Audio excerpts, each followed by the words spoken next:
Hello, how's everyone going? Welcome to another week of streams.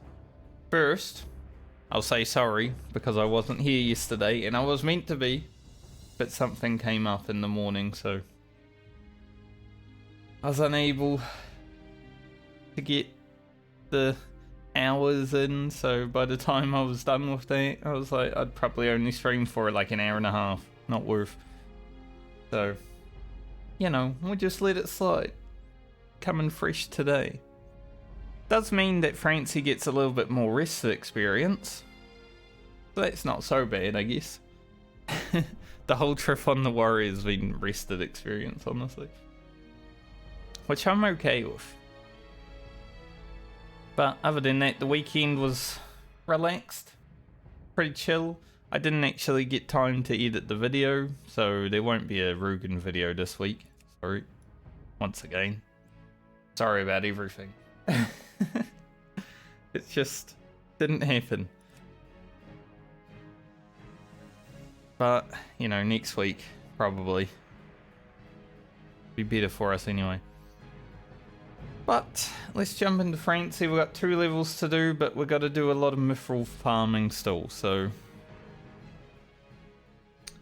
The first thing we do, after we hand in this quest, of course, is to farm up some Mithril. That man really got that as we get on mount. You're not digging a hole when you get on your mount.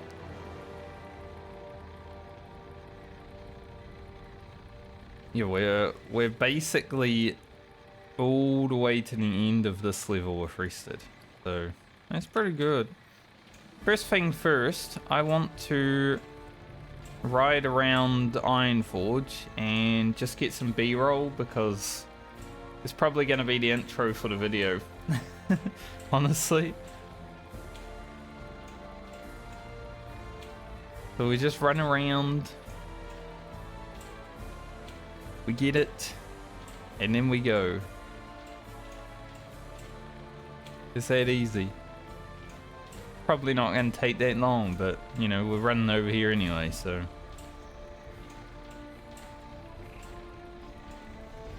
Alright. So the first thing we're going to do today is to hand in the way of the Weaponsmith. We've been crafting these weapons since like the mid-30s. And finally at 45, we've got them all. We needed black pearls, which we farmed. We needed a lot of mithril. We farmed. Citron. We got lucky. No, we didn't actually need that. Sorry. Not that weapon. Which weapon was it? It was a one-handed axe. Citron. We got it. We got lucky.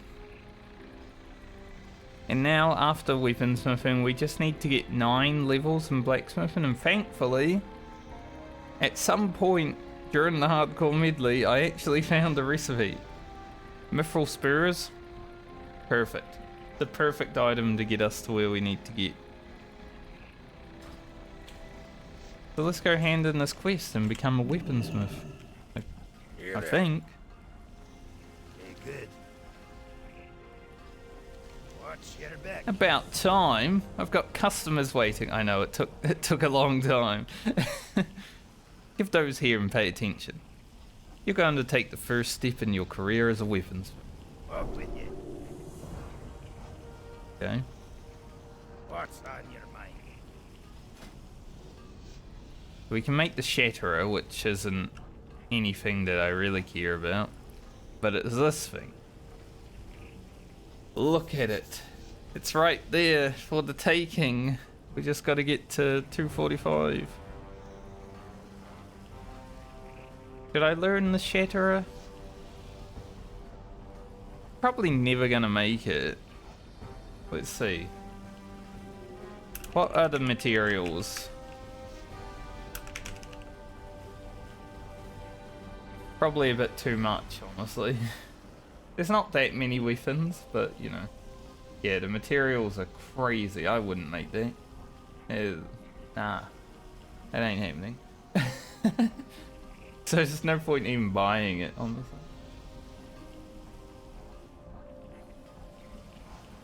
I would consider making a true silver champion for Baumer. Maybe for Francie if she doesn't get better. But I mean, Whirlwind Axe isn't that much worse. Top end wise, you know, it's pretty much the same. But this is the item that we really want, so that's what we're going to work towards. We need 9 levels, as I said. Let's get to it. Watch your back. Gonna be heading up to Arathi in the hinterlands to just mine some Mithril. Similar to what I was doing last Friday. I guess I can just fly up there actually. I don't need to go into the bank or anything. But now that we got those 12 weapons out of my inventory, I've got my bank space back. It's pretty nice. I'm happy about it. Go Arathi first. So I think I'll get about 50 Mithril now. No, actually more like 60 or 70 Mithril. We'll have to mine about 70 Mithril.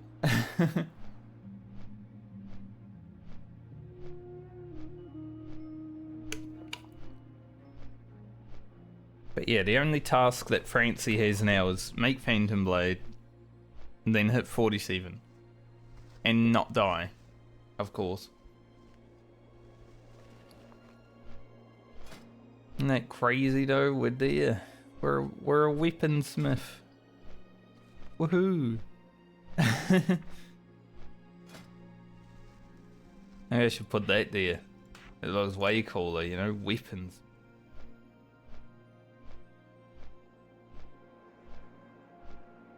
I'm so happy I got the Mithril Spurs pattern though. Without this, it would be so hard to level blacksmithing. Like, we'd need so much more Mithril. Like 10 per craft. Ugh. From 70 to like 120 Mithril I would need with that. Not to mention the mage weave. Yeah, that'd be insane.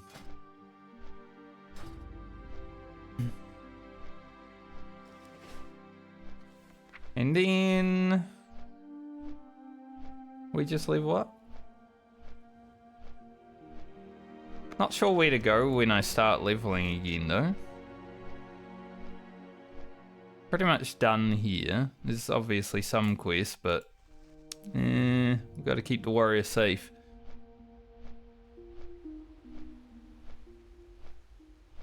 Could go back to Forellis. There are some quests that we probably can do.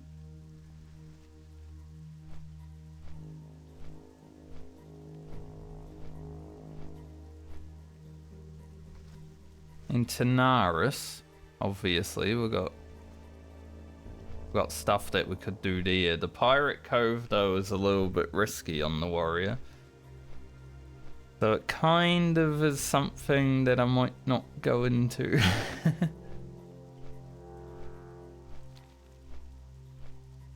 we're just gonna have to see. I might just end up grinding 45 to 46 once we're done Mithril. Just to give us that extra level. And then 46 to 47 can be quests, you know? Just in case.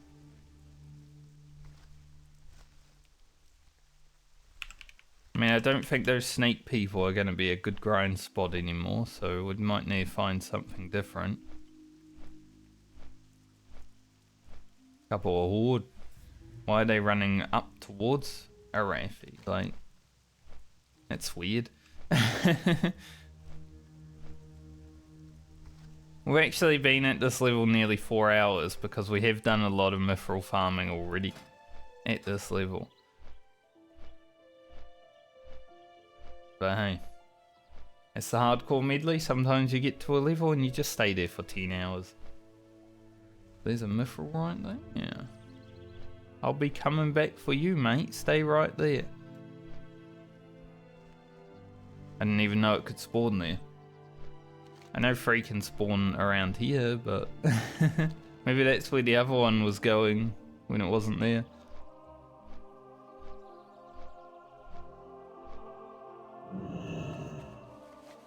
But depending on how long this takes, I'm not sure if we'll actually get a level today. So it could just be farm mithril all day. Depends how many other people are out here doing it and stuff like that, you know. The classic excuses.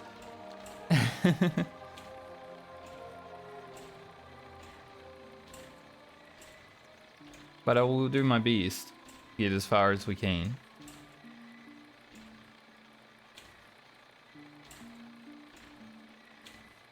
This is just way more important than leveling. Because obviously I want the Phantom Blade. That's all I've been talking about the whole time I've been leveling the warrior. And the rogue. Like, duh, I want it.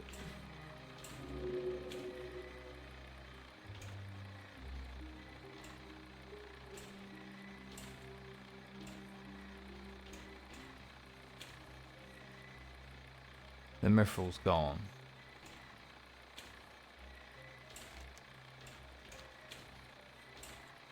Annoying. I don't know if it's because I layered after flying in or someone mined it, but someone mined it. Rude. Maybe it was these guys. Maybe they stole my mithril. Maybe that's why they're running around.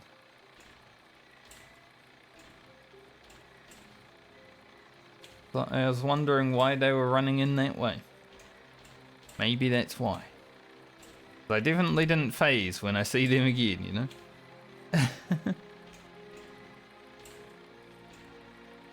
Then I do have the final aquamarine that I needed as well, so I can just make the Phantom Blade as soon as we hit the level and have the mats, which is just mithril now.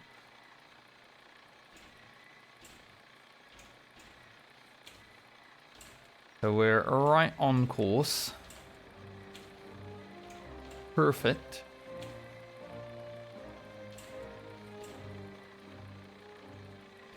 I just need 70 mithril.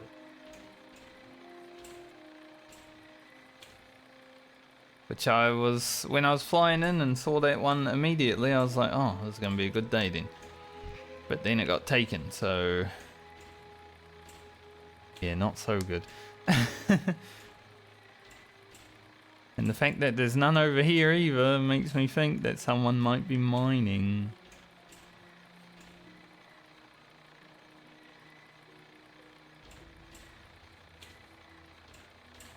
This is how our day starts. We're probably gonna have to deal with it the whole time.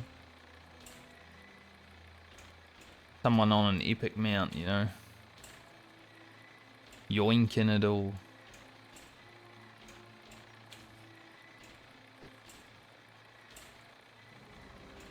Ah. One just spawned. Might be yoinking it all, but when it spawns around me. Don't mind. Can also mine true silver now, so if we find any of that, all the better. Don't need any more, but it would be nice to have. 4 taps start the day. Good. 4 out of 70-ish. I'm not sure 100% how much we need. I just need 9 mithril spurs, so that's 36, and then I think 28 for the Phantom Blade.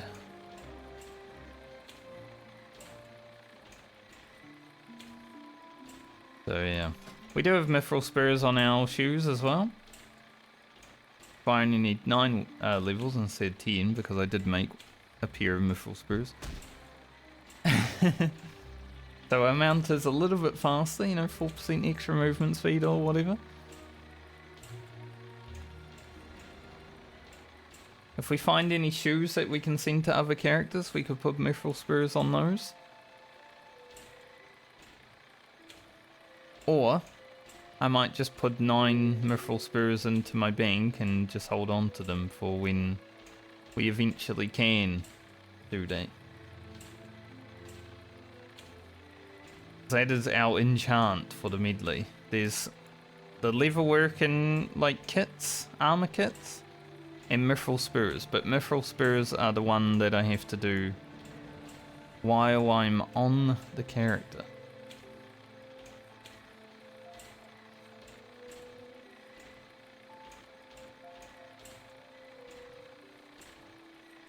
Francie has to be the one to put them on because they require blacksmithing to put on. Then that ain't no mithril.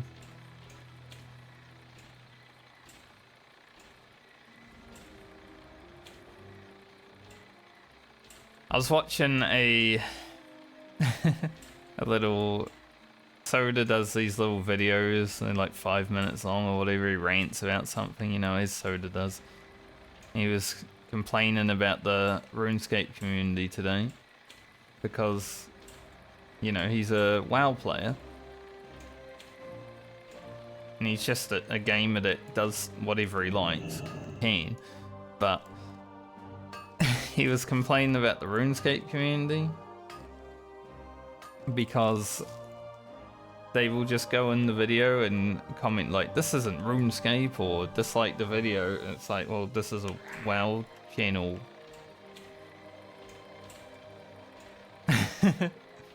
Obviously, it's not always RuneScape. It is a problem that, you know, YouTube channels have. Mine included. Mine's small and dead. And, you know, doesn't get that many views, like a few hundred here and there, like whatever. But go down here. But if I make a video on something else, like when I did Baldur's Gate 3, you know, it's not going to get views. Some people that are just there for the WoW content unsub, like there's not going to be any more WoW content.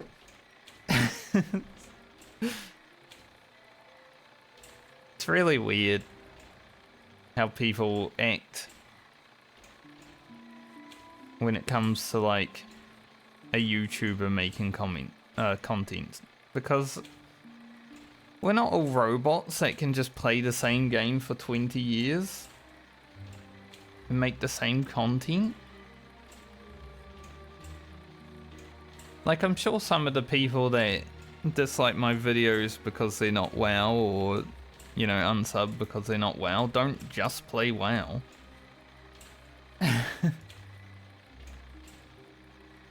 Now, it doesn't happen that often to me because I don't make any other content really. But back then, when I did, yeah, it was weird.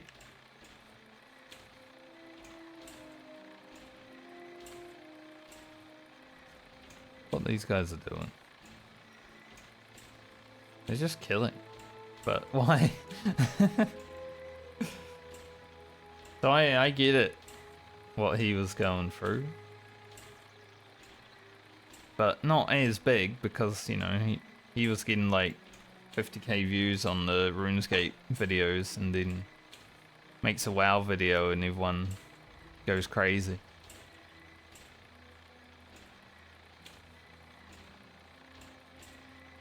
But that is the problem that you have with content creation.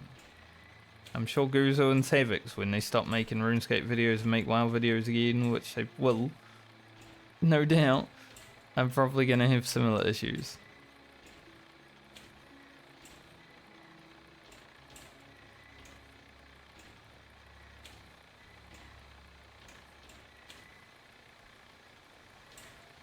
Because, you know, you can't just be... You can be a variety content creator and streamer, but you can't please everyone with it. Like, even people that do variety as their main, like, they always do a different game, you know? They're not gonna have everyone watch and like all the videos.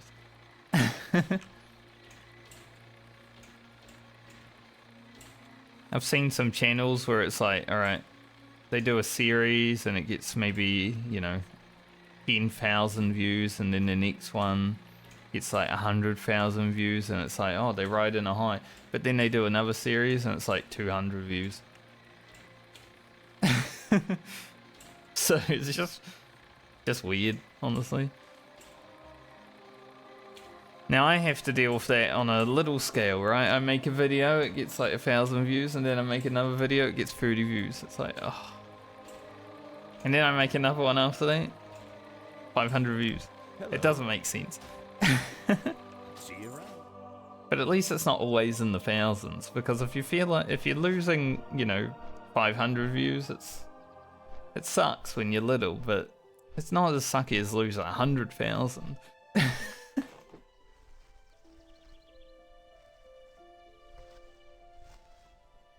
I just thought it was an interesting thing to talk about because of, you know, other people have to go through it as well. It's not just something that small creators have to go through. Because, you know, Soda's been streaming for what? 15 years? Feels like it.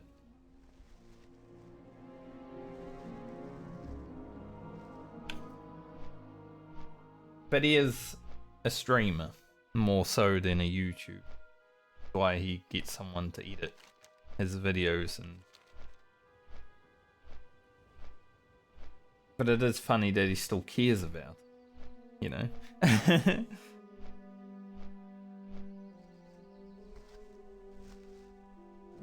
Probably cares more about his editor having to deal with all the bullshit, because, you know, when you get bad comments and stuff like that, it's just like, no one wants that. The thing I do is pretend when they are weird commenters or bad commenters, I just pretend they're AI, because, you know, there's so much AI bots these days. Not a real person. Simple enough. Titch.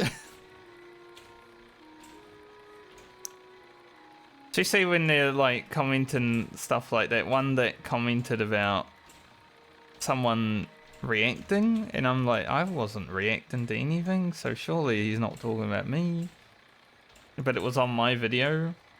Like, I don't know what's going on. But that's not a real person, surely. Like, who would go into someone's comment section and write that when there's not even what they're talking about in the video?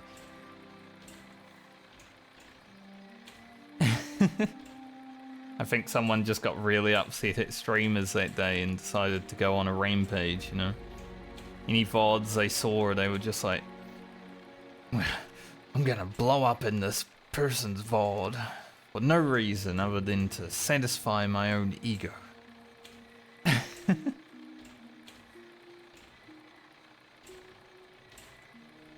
Very small, the ego.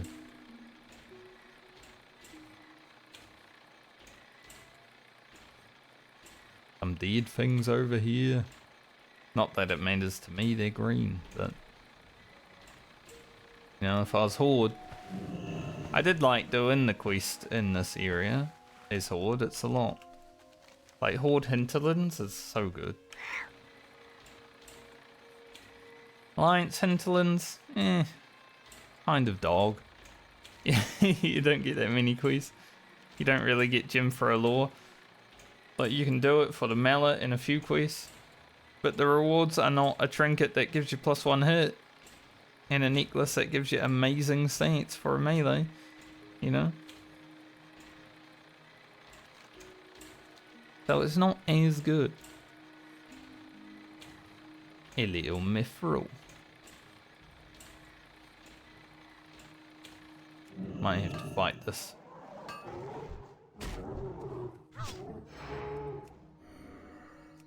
Because it's level 45, you know, definitely gonna grow.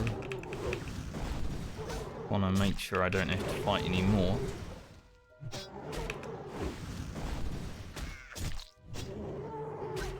some good crits, friends. That's perfect. We need those. Give me a 14. I had to fight for it. Or an aquamarine. Star Ruby. Alright, take that. Star Ruby pretty important too, I think, going forward at least. I'm not 100% sure what it will first be used for.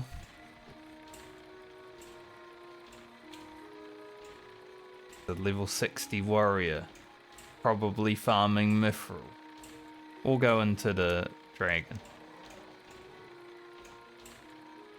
It's farming Mithril. I'm not going to be able to compete with that. He's got an epic mount.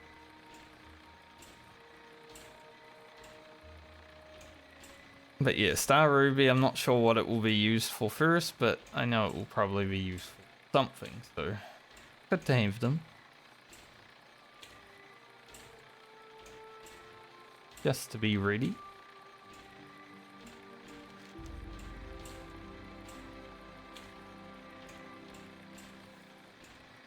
Let's hope that other level 60 warrior isn't running around mining. He might be the one that stole the Mithril from Arathi. I say stole because I saw it and then it wasn't there, so it was stolen. Any Mithril in here? Doesn't look like it.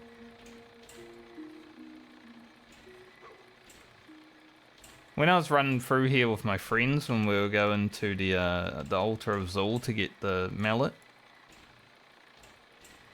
they aggroed literally everything. Like, we were running through the area and I turned my camera around and I just see like 20 mobs chasing them. Don't need silver. I'm like, how have you guys aggroed the whole forest? Like, you can avoid at least one mob out of that whole train, right? Crazy. Alright, we've got a Mithril in here, which means I have to fight probably a few mobs.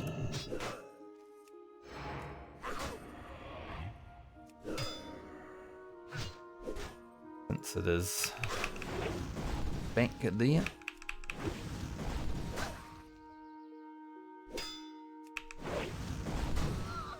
Like that level 60 warrior, I wish I could run around the whole of the hinterlands and just mine, because that would be amazing. There is a lot of Mithril out here. I just can't really get to it because I'm only level 40. So it's not safe. This is a hardcore server, right? So it's not safe. If this was like, you know, normal World of Warcraft, yeah, I'd run around and get it all day. But because it's hardcore, I would probably die 10 times running around the hinterlands, honestly. We are 236 mining now. Getting up there. Good, I think I need 250 for thorium. Which is going to be the next big farm of ore later on.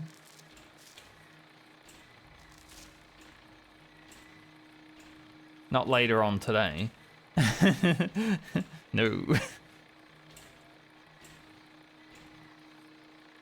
Just in general. Alright, we're on 11 out of about 70. An alright start. Takes like 15 to 20 minutes per round of, you know, Arathi, the little bit of hinterlands that we can do. So if we get about 10 per, it should only take maybe 2 hours, maybe 2.5. I could also do Alterac, Poison Plague Lands. But I don't know if I really want to. So I might just not, honestly.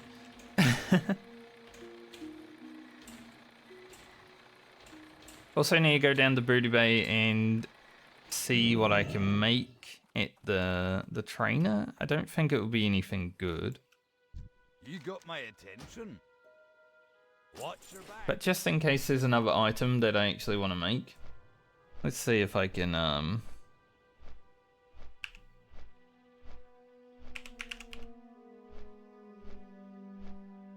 see if I can maybe pick what I would be getting.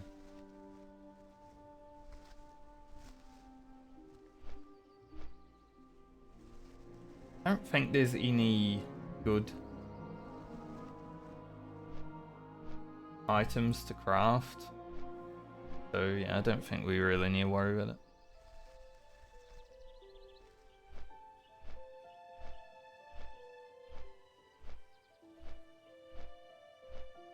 I'll probably go down there and check once I've made the Phantom Blade, just so, you know, I'm not tempted to do anything else, but after that, maybe. See. A lot of iron out here today, which is nice. If you're mining iron, I don't really care for it, but... And silver. Found 3 silver.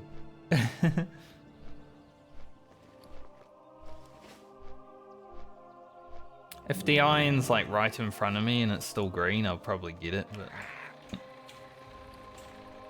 probably not. Only the finest goods. See you later.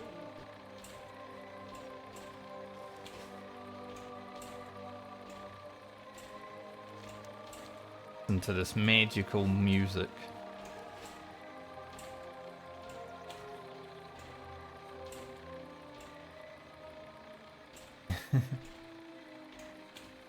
Oh, it's like singing in a choir, you know?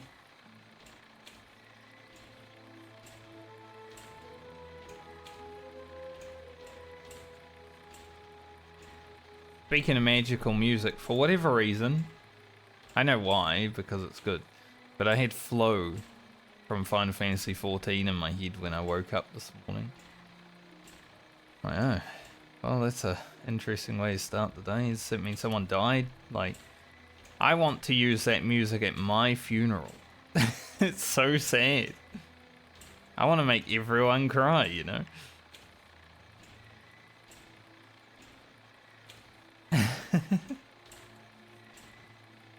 I think that's like a reason to go to a funeral, is to cry. So, if you have sad music that makes everyone cry, even if they don't wanna. Even the old gentleman.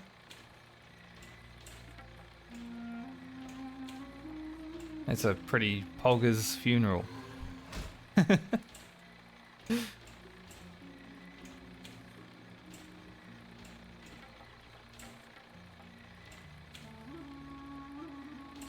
Been to very few funerals in my life, thankfully. The ones I have been to are pretty impactful, but we don't need to talk about it.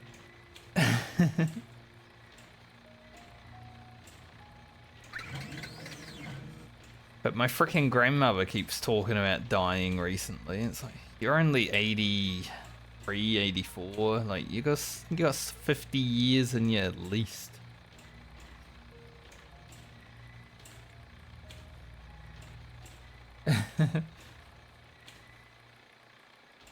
I don't want to think about it. I don't want to talk about it. You know? That sort of thing.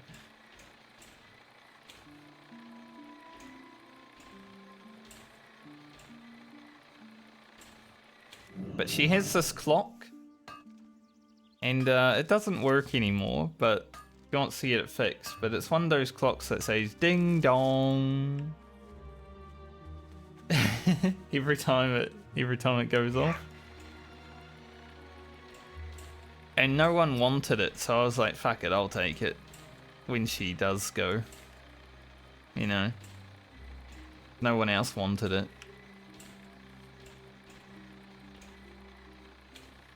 So that's mine. I got a clock that says ding dong. It's annoying as fuck.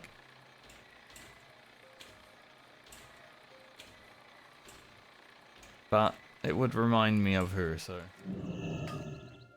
I have it. Buzzard is definitely stopped. Only 2 taps from the last 2? Come on, we need 70 mithril. Don't give me these 2 taps. I don't want to have to mine 35 mithril. Imagine. It's either less than 20 or 35. I'd say on average it's probably going to be between 25 to 30.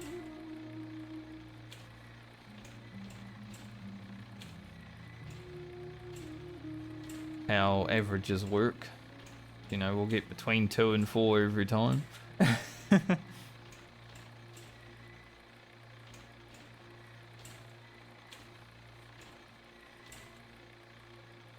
A win in my eye. It's not a tear, it's just something. Something annoying. Yeah.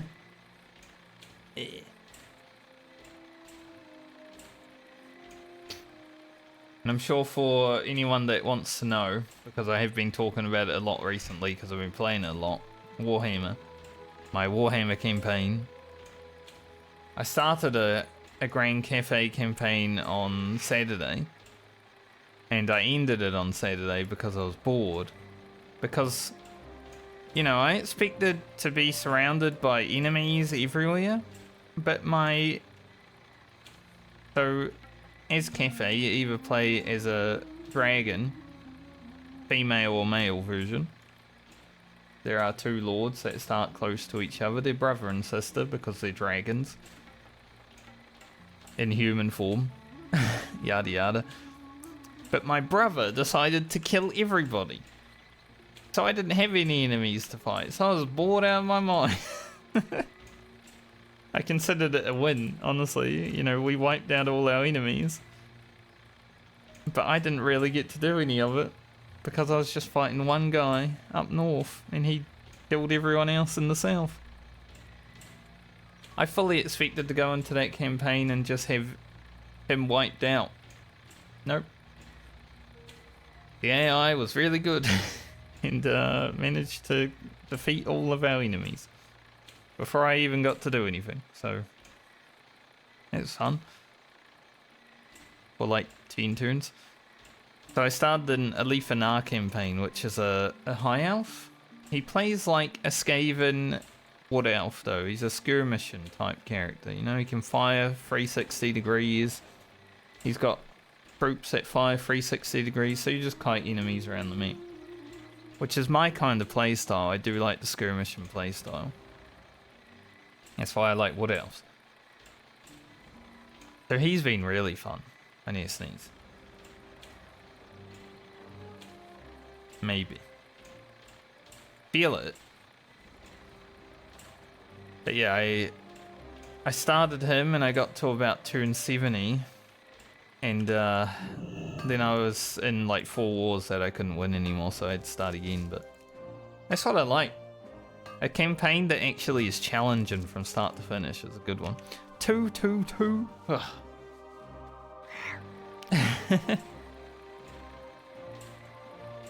Like, he's a really strong character and he's got really strong units and faction specific, you know, ability, but he is surrounded by enemies. When you're a high elf, you hate dark elves. That's like your major gripe. There's like 10 of them around you. So you are surrounded by enemies the whole game. But it's quite fun because of that. It is total war, you know?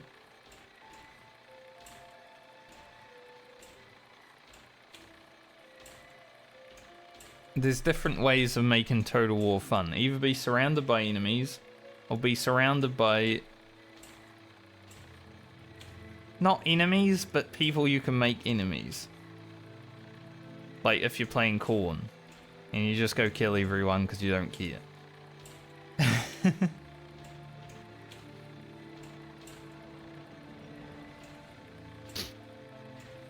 It's hard to get off the ground sometimes, but when you do, rewarding. That's why I found the Emperor campaign so fun, because it was really difficult. But once you actually unite the Empire, whoa. Like, I can do anything now.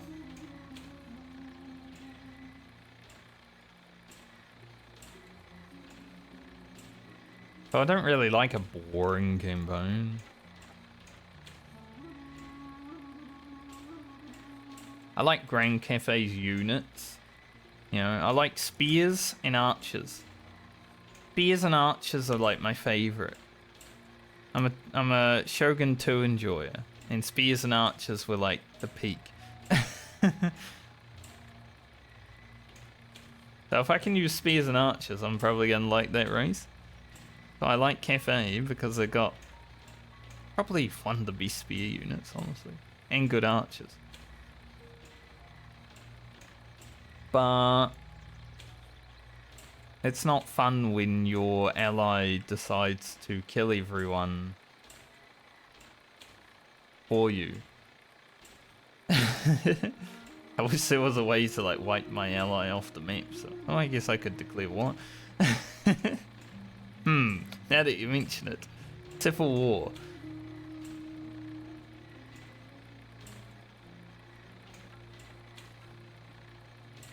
I do kind of want to play a campaign, probably as Wood Else, where I go out and just declare war on everybody. There is a specific faction for that, but I'd probably do it as another one.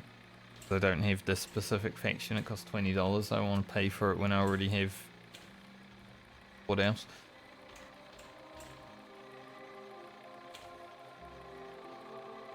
Just do like no diplomacy campaign. Kill everybody. Take over the whole world. That sort of thing. You need something? Back to Eerie Peak. We have 17 Mithril. We only got 6 from this trip to Arathi because we got stinged. We mined 3 Mithril, we got 6. That's a very, very not good.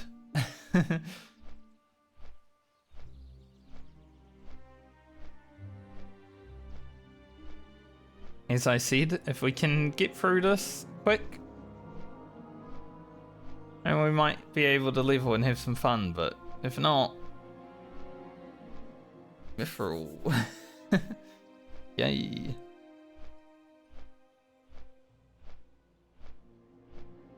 And all I want to do is have some.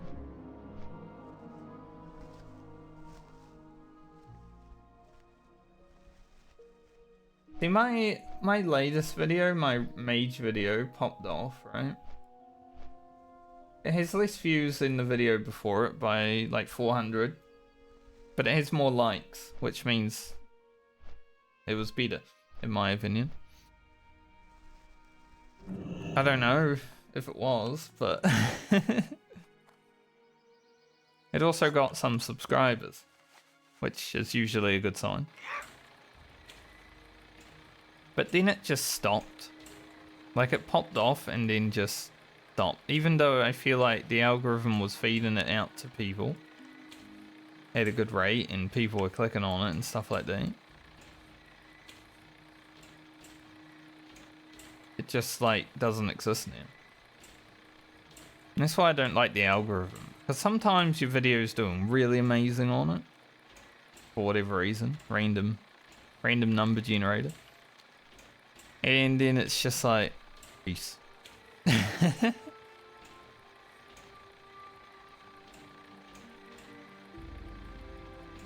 Garland's video, the one where Garland died, obviously got a lot of views because there was a death on the thumbnail. Like, people that watch hardcore videos are like death fiends. You know, if there's a death that's happening, they're watching. They don't even care about any of their content or like the person playing. It's just a death to them. I know there's a There's a group of people that just watch that for that. I get this gold. Well, it's still green.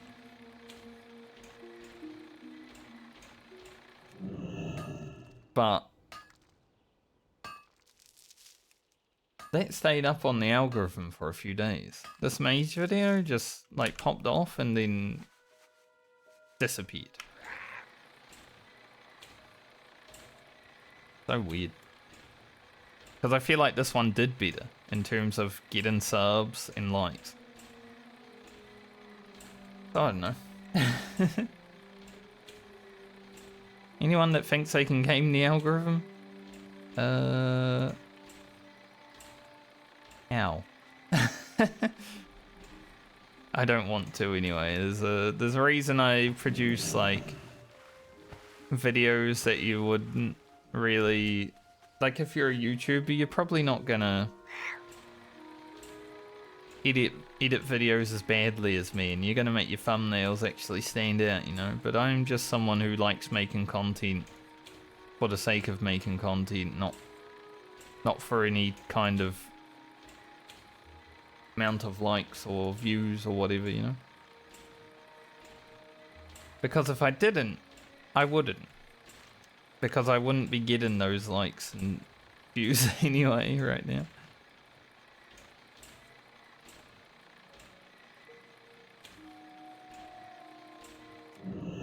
We might need to kill this owl beast again.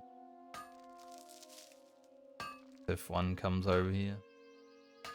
If not, finally, not a 2-tap. We had 4 mines in a row that were 2. This is a 4. Good. And a citron. Awesome.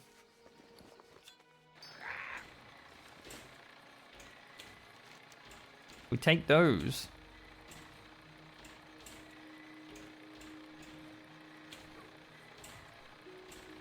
These wolves have really long aggro radius.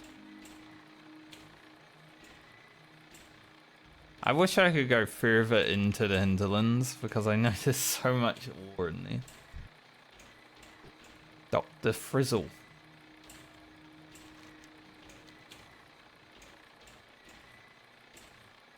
Also a level 45. Like if I was able to go to Skulk Rock, oh, we'd be loaded with Mithril. Like maybe 2 trips and we'd be done. But I would die. I would 100% die. No questions asked.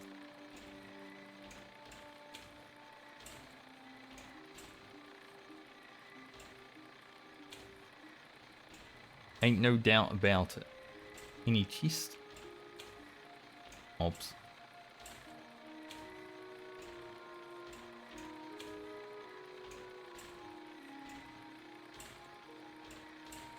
But I mean, the Horde do have to go there. You know, because there is a settlement for them on the beach. So I could probably make the trip. What's this guy doing? He mining? You mining? He'd not be mining. Silver, don't really need.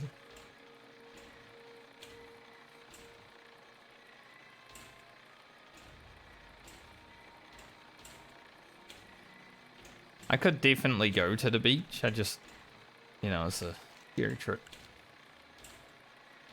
Rather not. Alright, there was an ore over here before, so just skip past everything and hopefully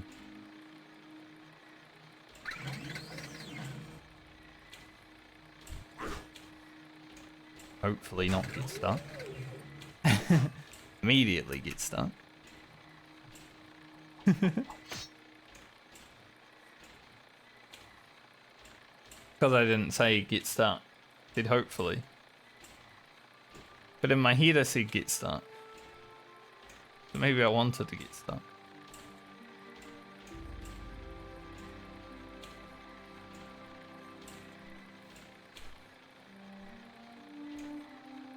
This was kind of shit. We're in at 21. We were at, what, 12? 13 or something?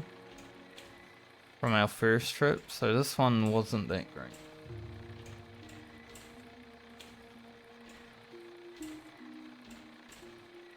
But I can make 5 mithril spurs now. So we're halfway.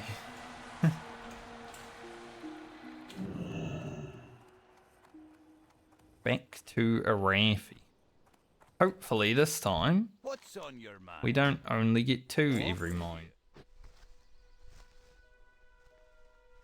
I think that was the worst part, honestly. In 2 mithril per mine. 3 times in a row.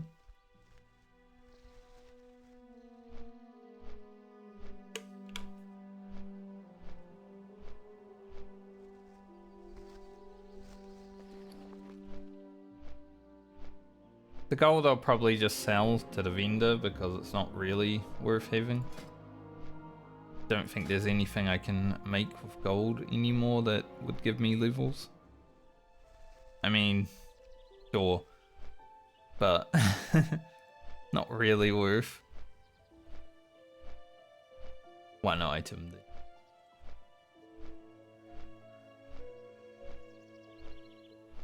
Not really worth when we can do those.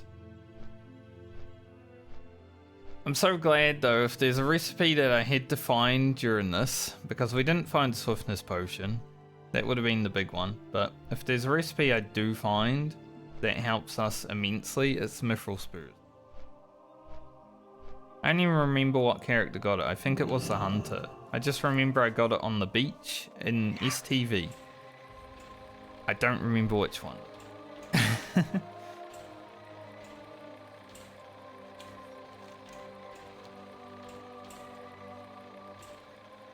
Been a lot of characters on that beach. Alia, Rocket, Rugen, Francie. I don't know if Garland was there. He must have been because we did the quest.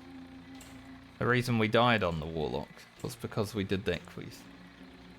We were trying the quest afterwards.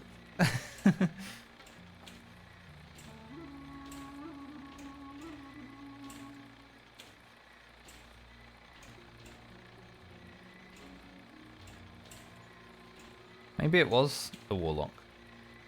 I don't know. I'll have to check.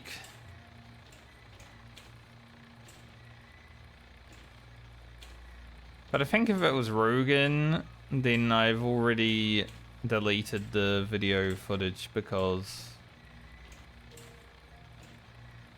I wanted to start it a little bit later. I feel like it might have been. So there may not be a video that has the Mithril Spurs dropping in it. It's a little sus. Like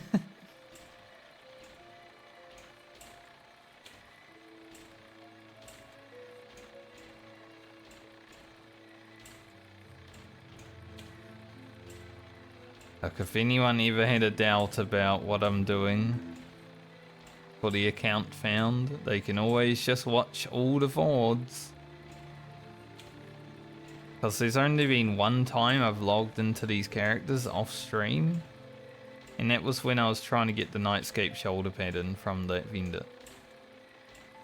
Which I did, and then I logged in right at the vendor and it was there again, so I didn't even need to.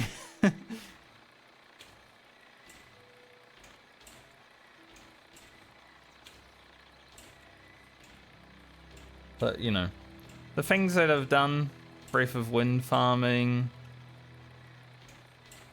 iridescent pearl farming, all that kind of bullshit, no one would do if I was gonna cheat, I would cheat with those. I wouldn't fucking farm Breath of Wind for 4 hours. Plus it's my own challenge, what's the point of cheating it? Do again. Thankfully, I've never had anyone come in here and be like, oh, you're playing account fam, but you don't have, like, there's no real restriction for that, so cheat. I haven't had that, thankfully. That was an ugly dwarf, by the way. Because there is ways to lock yourself out of doing things, right? You can literally turn trades off. With Leatrix, you can turn the auction house off. Guess what add-ons I'm running? Like, I do have Leatrix.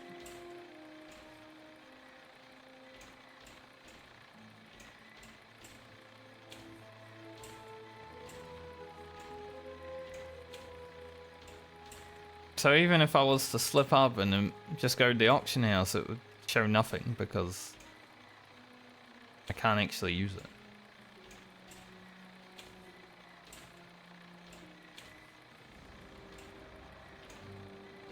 But you know, I like challenging myself enough to not do that, so fine. But yeah, this is an ugly dwarf. Southbound though. Southbound warrior with a whirlwind axe. I wonder if they southbound their way to Cyclonian or they got a carry. That's always an interesting one.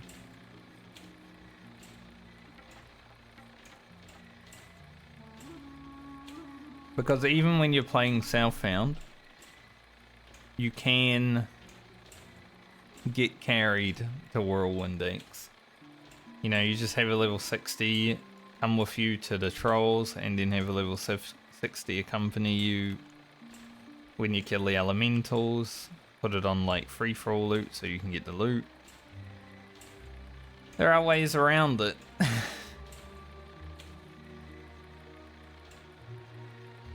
I mean, I had to do the trolls myself, and I did the elementals on my hunter because it's account found.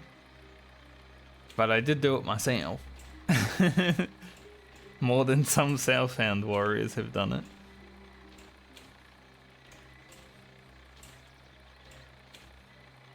But Whirlwind Axe is a great weapon, so I don't even care if people want to get it and get carried to it, because it's so good to have at level 30. I've done it before, I've been carried to it on my other warrior I have on the server, which closing in on. Gonna be one level behind with this warrior soon.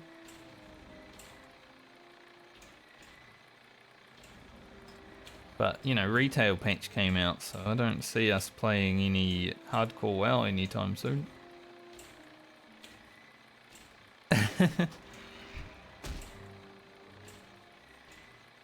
My friends and I just on hiatus until they get sick of running Mythic Plus when it comes out. Yes.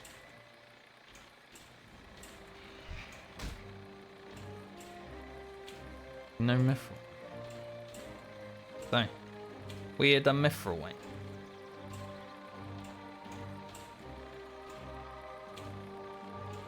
That'd be a scary drop.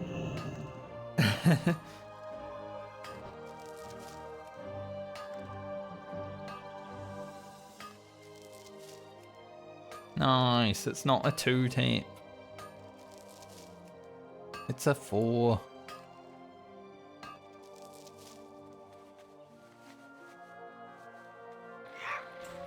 So even without the third Mithril this time, we get 6. Which is what we got last time with 3. You know what I mean? That's why the average can be so weird.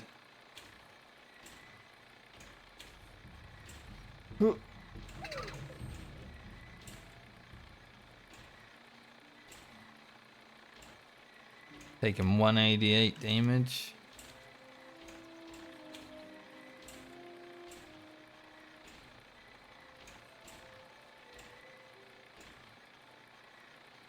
$27 Mithril out of 70 something. Let's see, 36. 64 is what I need actually. I may as well get 70.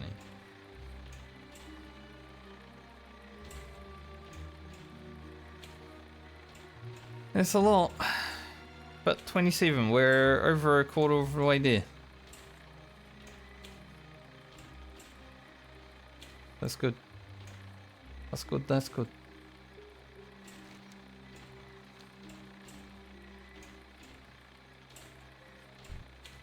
Osric.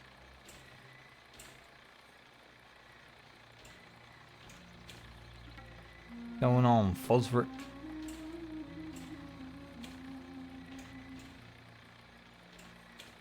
Hey, we went down there. I think we're gonna get unlucky and only get 2 from this trip. There's probably one somewhere, but I ain't seen it. Maybe we'll head up here, maybe it will be up top.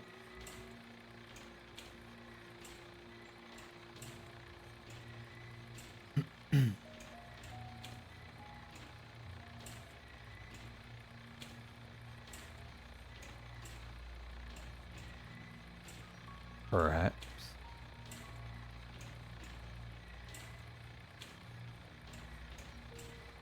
Back to the hinterland.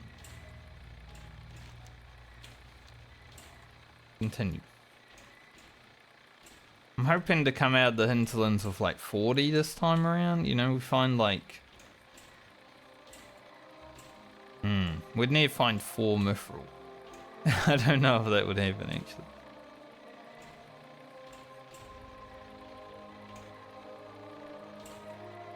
I don't even think there's a world where that could happen. Hey there. Hey there. Have a good one.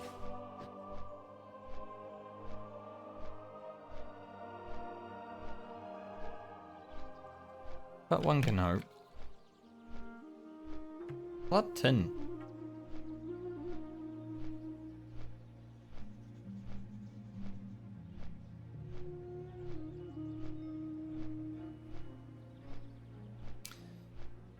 I wonder how long it would take if I went to the beach in Foralis again and just farmed for another level.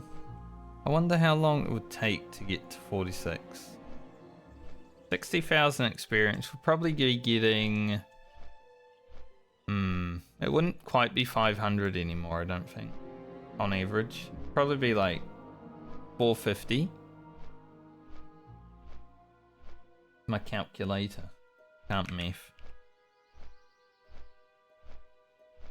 60,000 divided by 450. 133 mobs.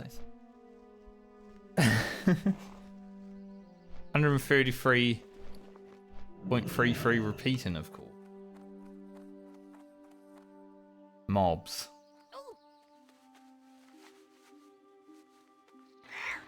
It would be quite some mobs. I think it would just be better to like go do the Yeti quest or something like that, honestly.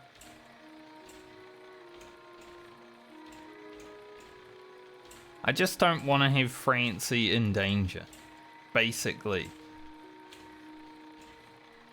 Because not only do I have to get her to 47, this league, then I need to either hope Lena's being played before her so I at least get to use the Phantom Blade, or Francie is played before Lena, but only for a short time. Because it doesn't, you know, it doesn't just get locked in if Francie survives this league. It needs to be locked in forever. I'll be honest, if Francie died and I had Phantom Blade, I would be like, guys, I'm going to change the rule. I don't want to lose that sword. Now, if my rogue died with it, not so, I don't care so much, you know, at least we got to have a lot of fun before we went out, hopefully. We're only 43 and we need to be 44 to equip it, so we need to get there, but doable.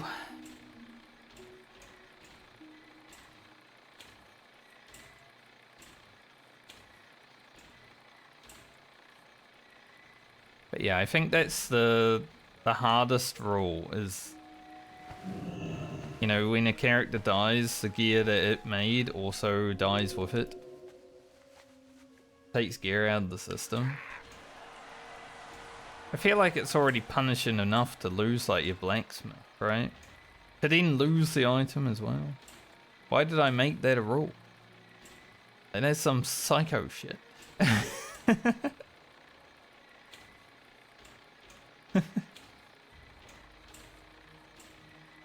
Absolute masochistic behavior, mate.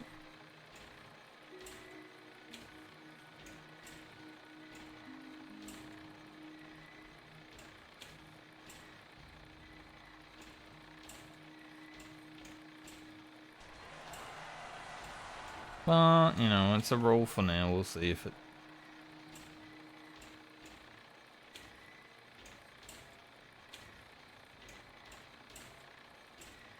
Those are the first people to hit 60 today that I've heard. I haven't really been listening out for it because I'm mining Mithril, but I don't know, there was one before.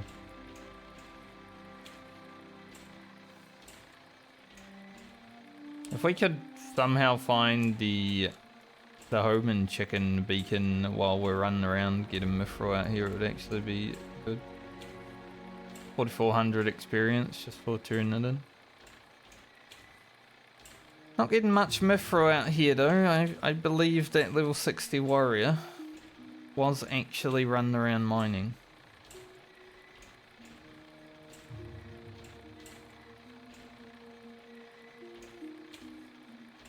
So the hinterlands has been kind of rubbish today compared to how it usually was on Friday.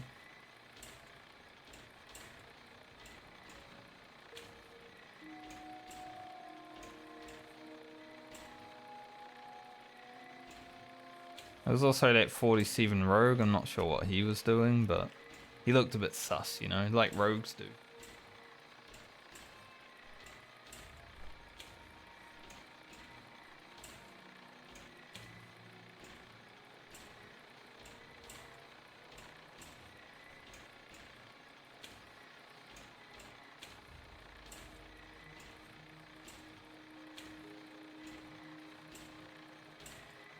Still silver. Everyone's gone up there to mine that silver.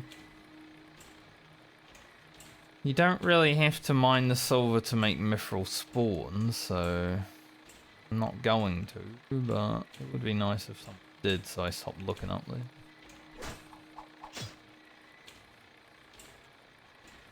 How many did I pull? How many will I actually?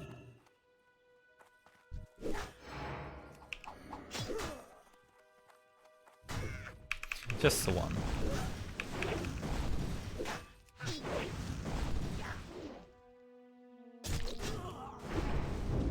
We like to see Francie. Those crits.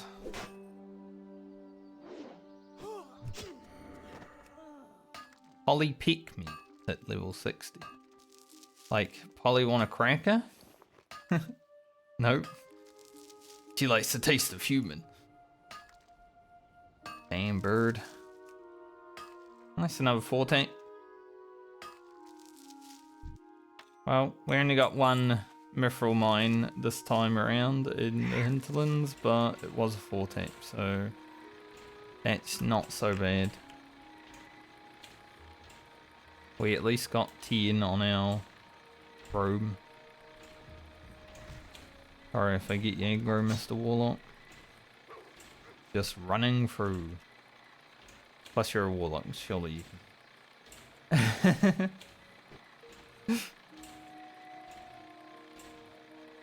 Although he is using a Void Walker, so he's probably not, you know, the drainy drain.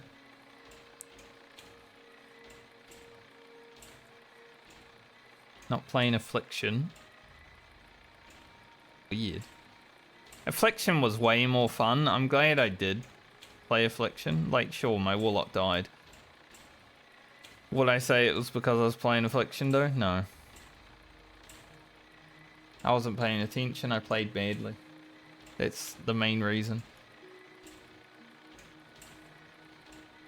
I think that's the main reason on, like, why people die in hardcore in general. They don't pay attention, they play badly. Sometimes you don't, and sometimes you randomly get one shot, you know, but that doesn't really happen until level 60. While leveling, I feel like it's mostly down to not paying attention and playing badly.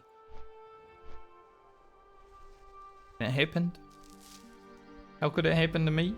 Well, it did. We have 31 Mithril. I don't know how many Mithril I have in the bank, but we're going to at least go to 64. So we're about halfway. Been mining for about an hour, so maybe another hour and we'll be done. We'll see. One can hope.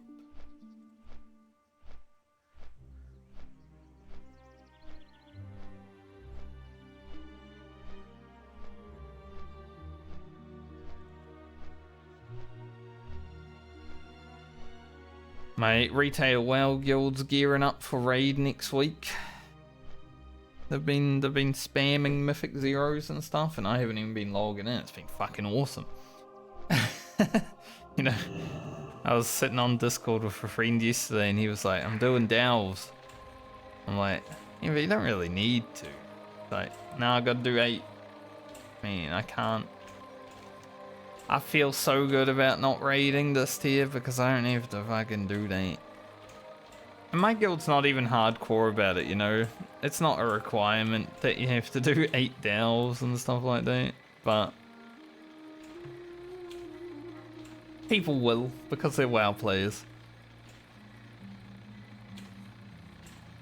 And I'm just sitting there like, I've done delves up to 7, so I can do my 8s next week when the rewards are in the game.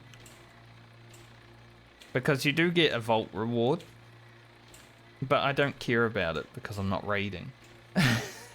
So it's so liberating. It's always like this though. Whenever like I'm sick of raiding, I just don't for a tier, and then it's like, ah man, why would I ever raid again, you know? And then I go back to it. Because it actually feels so good to not have to worry about gearing up and raid. It's so freeing. You can just do whatever you want. It's awesome. Let's play Warhammer.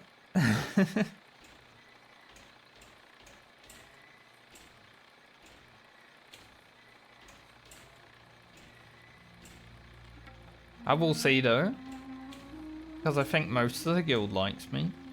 If you know, when they're done clearing heroic, they're running through it and they're just like, they've got all their gear and stuff, I'll be like, hey, can I come for a run?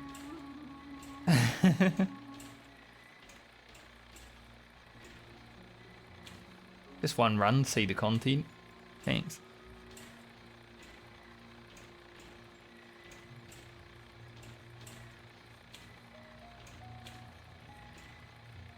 There might be people that would be like, nah.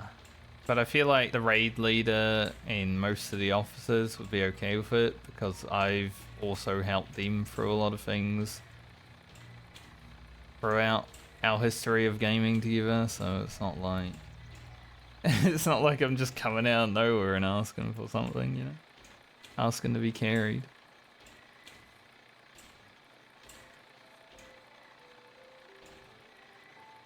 Like when they started Final Fantasy 14, you know, whenever they needed assistance or if they needed someone to do the dungeon with them and stuff like that. They put me in coach.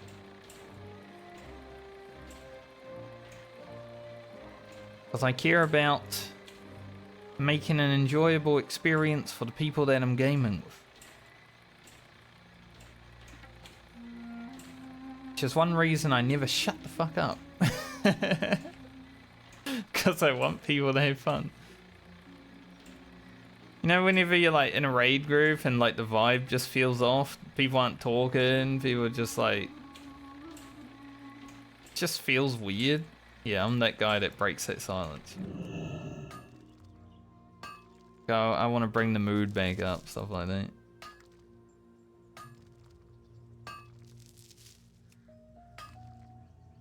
It's interesting that I am that because in, like, you know, back in the day when I was a shy guy in high school and stuff like that, nah. I was not that guy. I was just happy being there.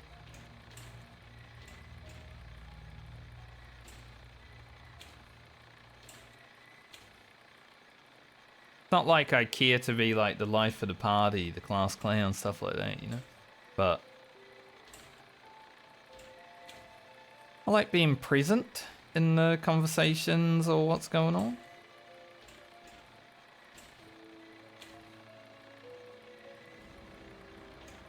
That's good enough for me.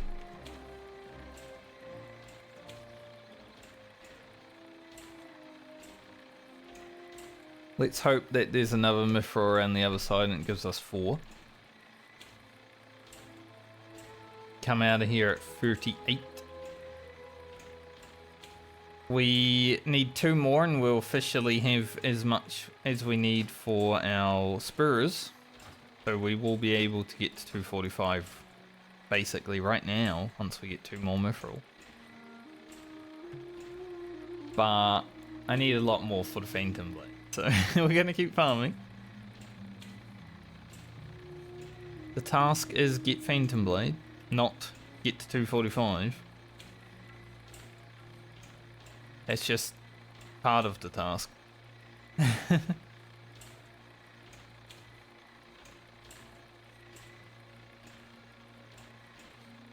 But yeah, I feel like because I'll probably be doing Mythic Plus with my friends still, you know, whenever I feel like it. If they need a guy. Which, you know, sometimes they do. It's like, just here, oh, I'll come, whatever. Do 1 a week, stuff like that.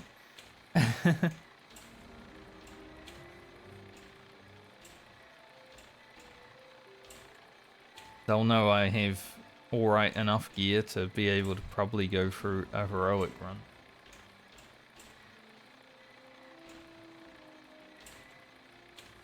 Not 100% sure how hard Mythic Plus will be this episode. True Silver. We finally can mine a True Silver.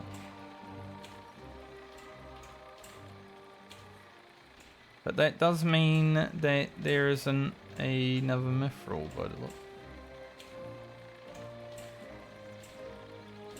That's pretty sad. Because I'd rather Mithril, honestly. Like, True Silver's great and all, but it's not Mithril, is it?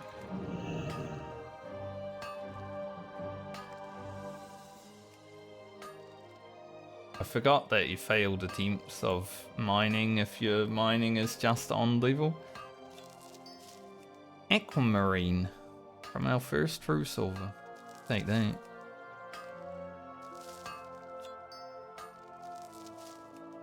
And a 4-tat. And it would have been a 4-tat Mithril.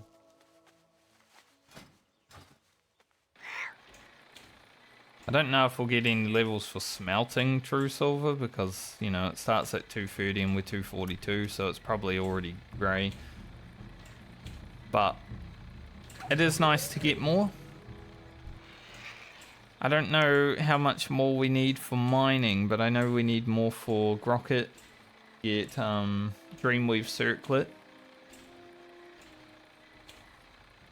And maybe 1 for all the characters just to get their sweet Amber quest done.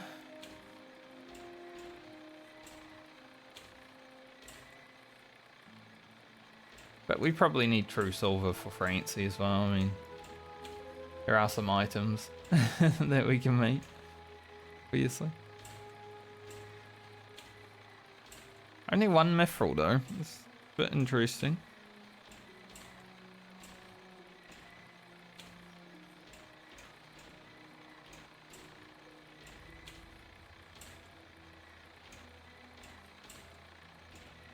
I mean, there probably has to be some Mithril somewhere hiding around out here, right? Just where? Where would that be, I wonder?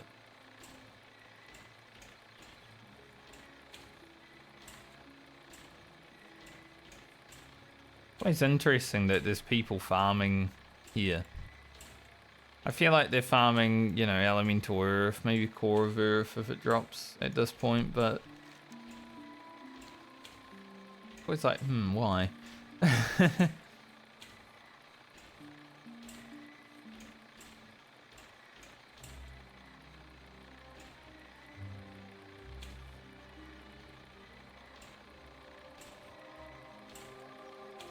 Nutsack.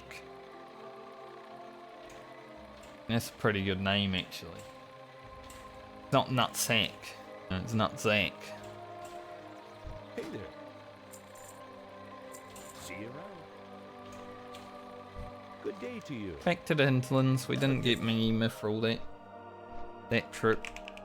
True Silver Bar. I just want to look it up.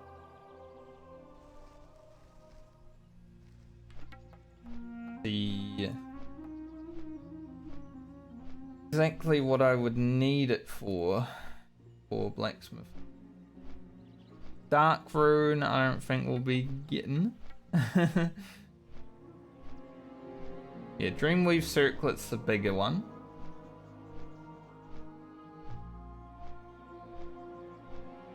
That's an amazing item.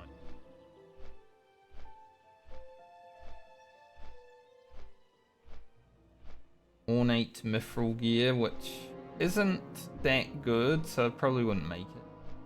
It does have like 1 crit on it, but there's no other stats. To be honest. Phantom Blade, obviously. True Silver Champion. Now that I look at stats, I'll probably never make one.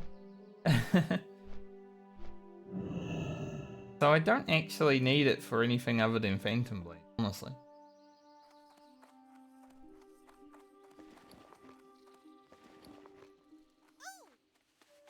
Yeah, it's like 16 True Silver for True Silver Champion, which makes sense. It is called True Silver Champion. But that's not gonna happen, I don't think. So I think with this True Silver, I'll probably send 3 of it to Grocket, just so we can make sure he can make the Dreamweave circlets next time. And then any other True Silver we have, just send to characters. I guess Francie still needs one, so we've got to keep one on her. So I love the hinterlands at this time of day when it starts going orange. The golden hour of the hinterlands, you know? Oh, good stuff. This is why Grizzly Hills is one of the favourite zones in World of Warcraft though, because it's basically this with really good music. And these sorts of zones are always good. Just pine areas, you know?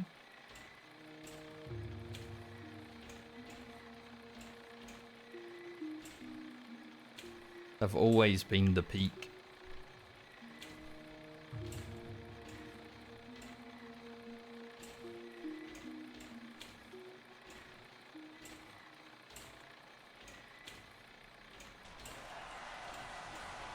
Balafazor.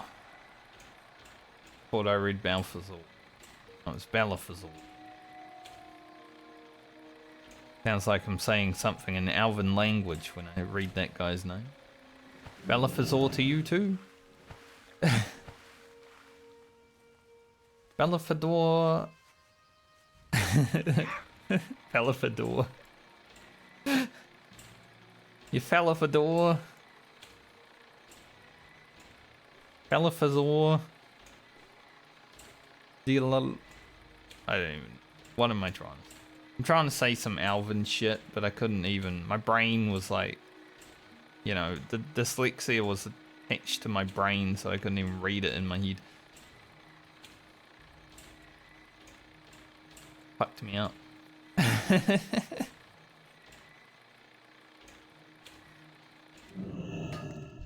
Hell, may come up here. Probably will. A huge aggro radius. Right as I was about to charge him. I was spamming charge as I was mining, Didn't get it off. But at least even if someone came and stole the rest of the Mithril, we did get 2 taps on it. So they have a huge aggro raise and they call for him. Just another reason to be scared of the hinterland.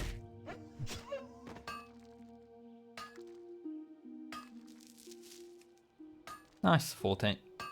Perfect. No epic? Rude. The epic, if we do get an epic drop, it's just going to be so inconspicuous.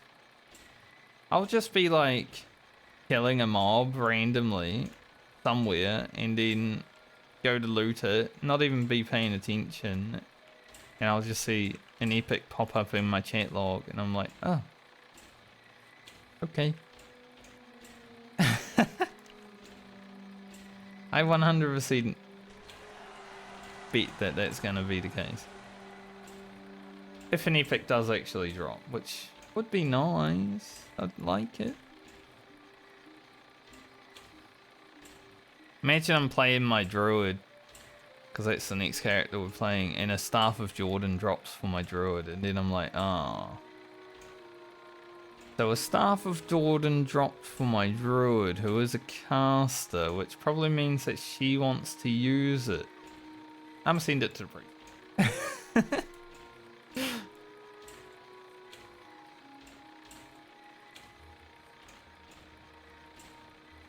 I could see it. I could see it happening.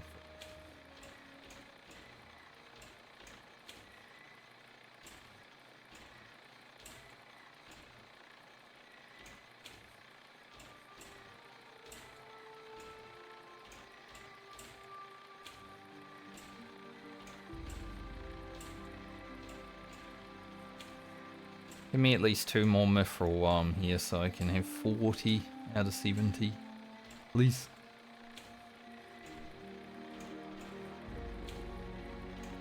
Maybe I should mine this silver.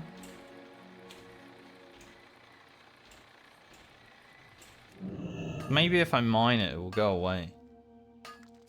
Turn into a Mithril. I don't know. I don't know how it works. I'm just getting rid of it. A little bit of money at least. Seen a chest here today either, which probably means there are people rotating though. No chest here. I have chest.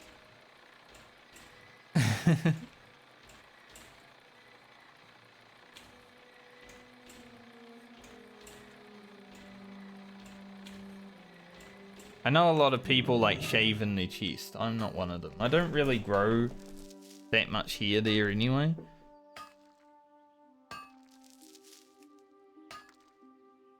So I don't really feel like I need to. It's not like big hairy ape, you know.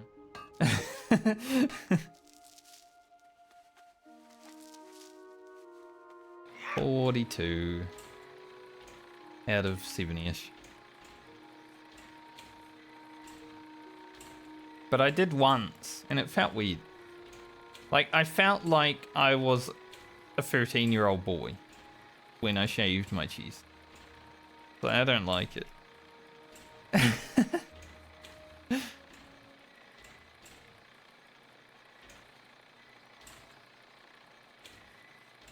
So I've never done it again.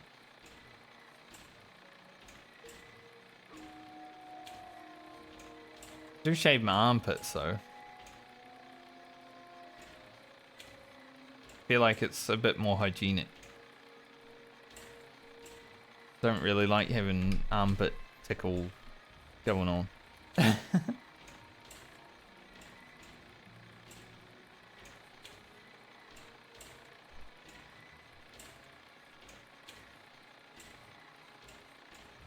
So, you know, I'm different to most men. They probably shave their chest but not their armpits. I do the opposite.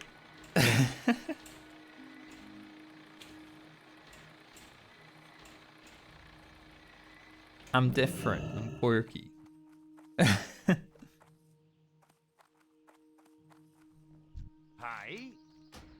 Alright, back to a ramp. Safe travels.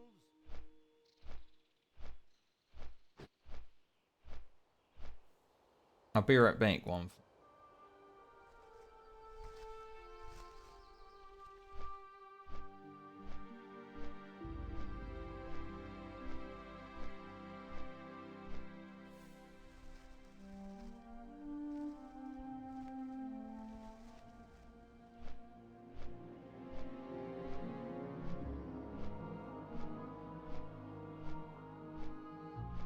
Making sure everything's all good.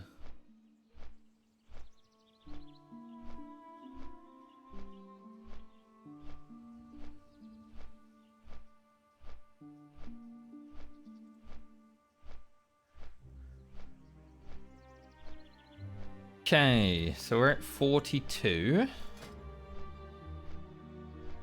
So we want at least 28 more. We're closing in. This last half hour hasn't been as productive as the first hour, I feel. It's like, which you would expect, given that it's half hour versus an hour. But I feel like the first half hour was actually, like, super good. So, Good day to you. we're hitting the point with the Mithril where it's just, like, not around. I don't like it.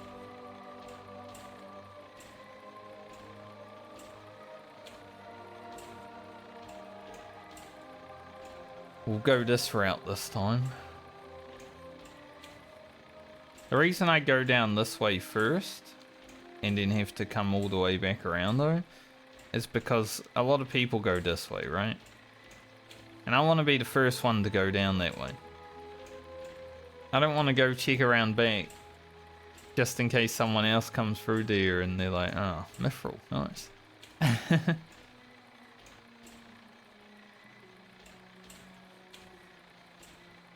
Tin bar. Motherfucking tin bar.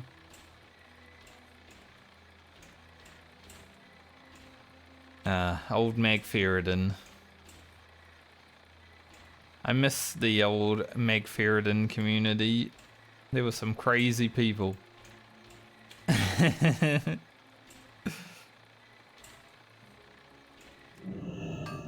Back in like TVC RAF era.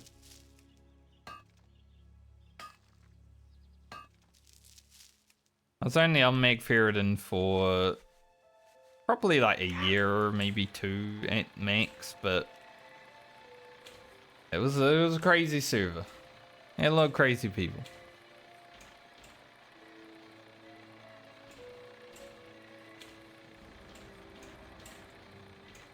But whatever, we were awesome.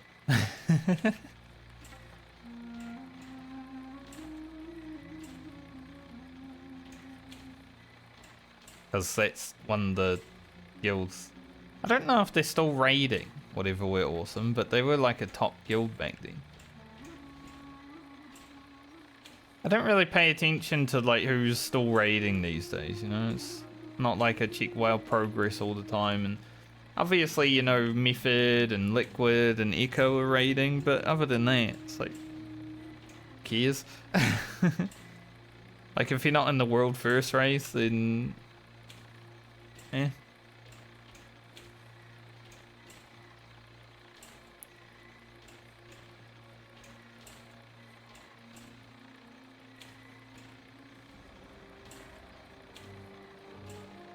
But I do know the guy that was leading the top Alliance guild before they left.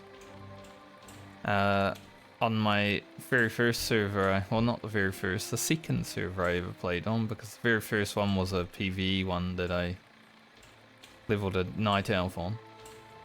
I didn't really want to play PvP right when I started WoW. Still did PvP on the PvE server. But, you know. Especially when Honor System first came in, because I was still on that server then, and Terramore and South Shore were still popping off on the PvE server. It was not locked only to PvP. People were still out there just grinding honor kills. before PGs came in on the PvE server. I was out in the trenches getting them honor kills, you know. It was fun.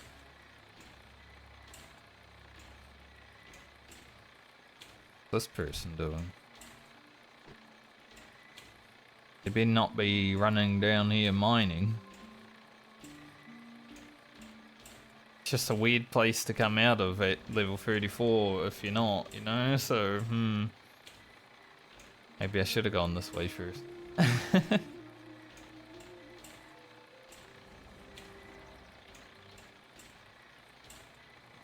What was I saying? I was talking about PvE server and stuff.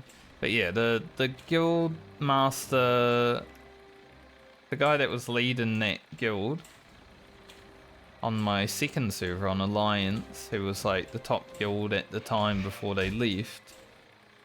Then it got taken over by another guild that came from Tichondrius.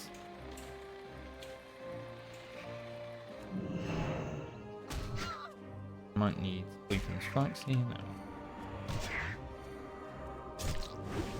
He, I think, was still leading that guild last year. That guild's been around for like over 20 years. Now, it is called something different. And for anyone that is ever like, you know, watched the World First Race or something like that, you may know it. Because the guild that they went to form on Crush Ridge was called Humble. Which was a guild that was quite good at times. I think generally in like top 100. But yeah, they started on the server that I leveled my Tauren Hunter on as Rain. They were assholes. I had many run-ins with them because obviously back in vanilla your server was where you PvP'd, so you did battlegrounds, you were only going to fight people from your server before they put in the cross-realm stuff. So I got to know a lot of them, and I know a lot of them were assholes. One in particular that wouldn't shut the fuck up. I've told the story about my first real rivalry in World of Warcraft.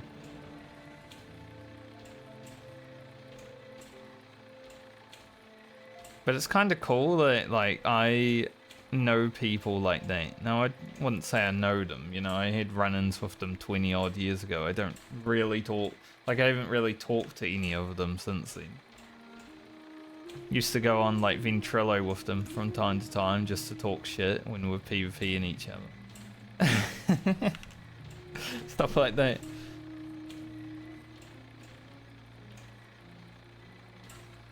But it's funny because they were the one guy in particular that was like, you know, uppity, trying to be like, yeah, I'm a stock marketer, I'm making all this money and you got no job. It's like, it's funny because he was talking trash to me, who was at the time probably 17 years old. So of course I didn't have a job, I was in high school.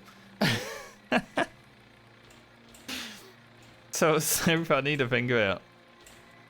Like, people just talk shit over the internet and they don't even know who they're talking shit to.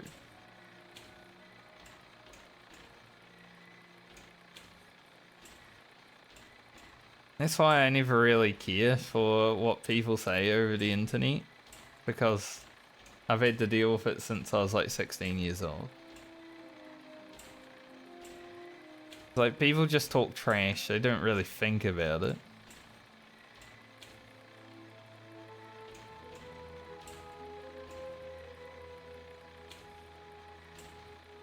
So I stopped caring eventually.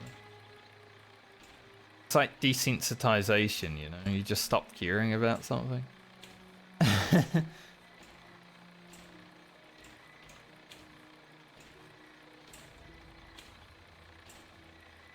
Hopefully a 4-tap here, then we'll be at 50. But it is funny to think back to those old times when people were just talking shit to you over the internet without even like knowing anything. Now they still do, obviously. People still talk shit over the internet without knowing anything. But when you're like a 16-year-old kid getting talked shit to about not having a job and stuff, it's like, well, duh. So I always look back on it and laugh. Because like this probably 20-year-old, maybe 30-year-old guy just talking shit to a teenager. Like, what are you doing with your life? You know what I mean? It doesn't even matter what he's doing because I'm having a better life. The fact that he has to talk shit to a teenager. So I can tell you, I haven't talked shit to a teenager since I was in my 20s. So it was always funny to think about. There were some, when I was playing Classic WoW with my dad Boomer Guild, there were some people in their 20s that were like talking shit to us because we were like in our 30s and stuff, and you know, we'd talk shit to them because it was just a funny little age gap thing. Just a meme. But that guy actually meant everything he said when I was like 16, 17. Like, get a job, you bum. It's like, I'm in high school, dude.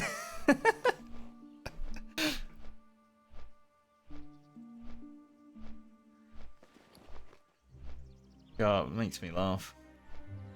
I wish I could, like, see what people are doing with their life. You know, the people that I did play vanilla WoW with. I wouldn't want to know what everyone's doing. It was still funny on Reddit a few years ago when I saw a post about, like, a guild that cleared MC, and it was like the Sun, and he's been playing Classic WoW, and he's like, my dad cleared Molten Core 20 years ago today, and it was like a guild screenshot, and there was someone from my vanilla guild who posted in that Reddit thread and was trying to claim that it was our guild screenshot, which it wasn't, because we didn't have troll hunters. We had Tauren hunters and orc hunters. They had like 3 troll hunters in their screenshot. We never had troll hunter. So, you know, that guy was not right. But it was so ridiculous that 20 years later I see someone arguing with someone over the internet about a guild that I was in. But that guy was a bit of an egomaniac back then, so I'm not surprised that 20 years later he probably still acts like a fuckboy like he used to. He was like, you know, when you see a fuckboy and they're just always acting like a fuckboy, he was like. But he was one of our main tanks, so the ego thing also checks out. It's just so funny how 20 years later you run into that. But wow, I'm not going to respond to this, but I know this person. I haven't talked to them for like 18 plus years, but I know them. And they haven't changed.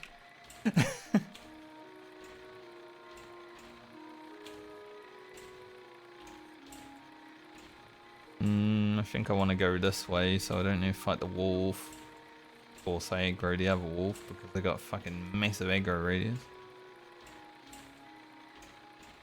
Can I get out of combat with it? I should be able to, surely. Leave me alone, Mr. Wolf. Please. I just want to mine in peace. Almost aggroed another one. Leave me alone, Mr. Wolf. So many wolves.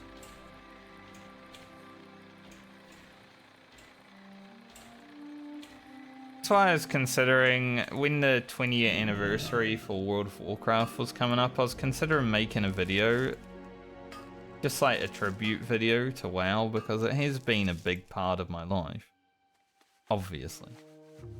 If a game that I'm still playing 20 years later is even talked about in my head, or, you know, I'm streaming it, probably a big part of my life. And I can probably remember at least 2,000 people that I've played World of Warcraft with. And a majority of them are from Vanilla WoW, because you made way better connections back in Vanilla WoW than you did now, because the internet was so, like, fresh. It was like the first time, you know, you jump on Ventrilo with people, World of Warcraft. Like, wow, this is like real friendships happening.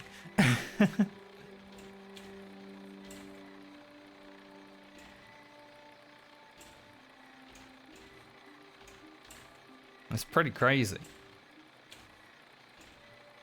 Like, out of the probably 70 people that were on my raid roster in Vanilla, I would say I remember at least like 50 or so names.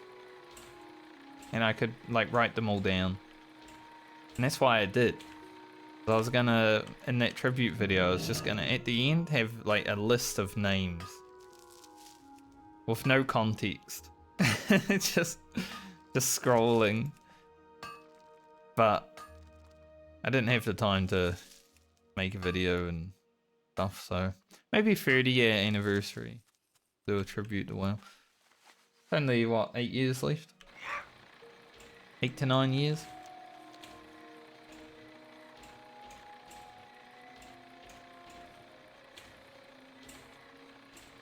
Maybe at that point I won't be playing hardcore WoW anymore. Maybe Classic Plus will come out and have us new content every month. Oh, that'd be peak. We'll just keep playing WoW until we're old.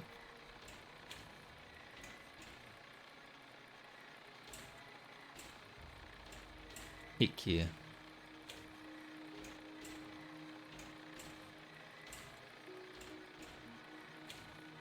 I'm almost 250 mining.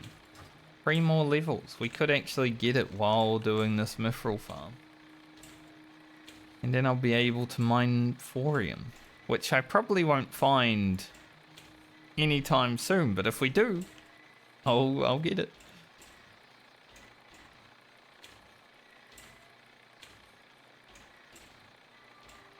But yeah, it's pretty crazy to like think back.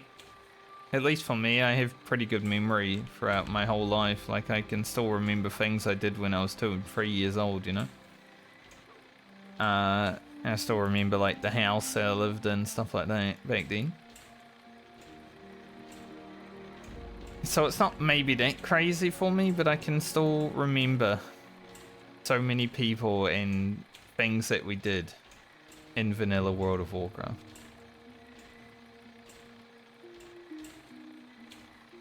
Maybe because I didn't, you know, go crazy on drugs and alcohol throughout my life. Probably the main reason. But if I ever lost those memories, I would consider life to be over. It's like, I don't remember anything.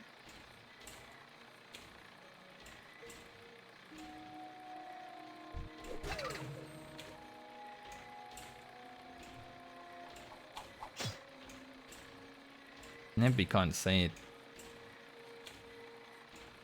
Probably gonna aggro all the trolls. Well, we got a few Mithril out in the hinterlands. We did get 1 4 tap, so that's pretty good.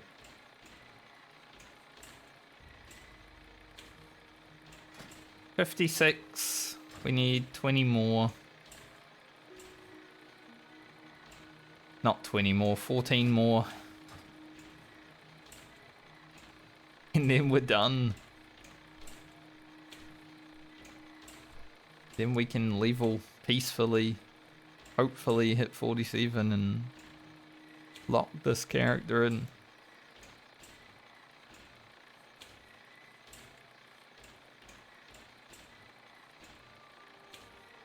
Thinking no matter what, I should be able to finish Francie tomorrow. Hoping, at least. What can I do for you? See you soon. And then we get on to Friend, which would be nice to get her started this week, because then, you know, we can get rest experience over the weekend. It's gonna take a lot to level the druid, but at least we have some good gear to look forward to. It's all cloth, because tailoring, but good. Dreamweave items, they're really good. Yeah, this can be hard because Boomkin. I actually saw a level 49 Boomkin out in the wild last week on Friday. It's like, oh, look at that guy. I want to be that guy. Hopefully we do get to 49 on our druid.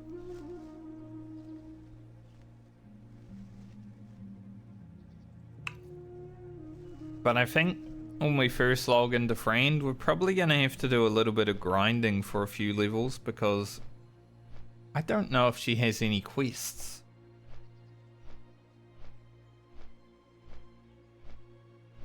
So yeah, we might not have quests to do, so it might just be grind for, you know, 36 to 38 and then go about questing after that.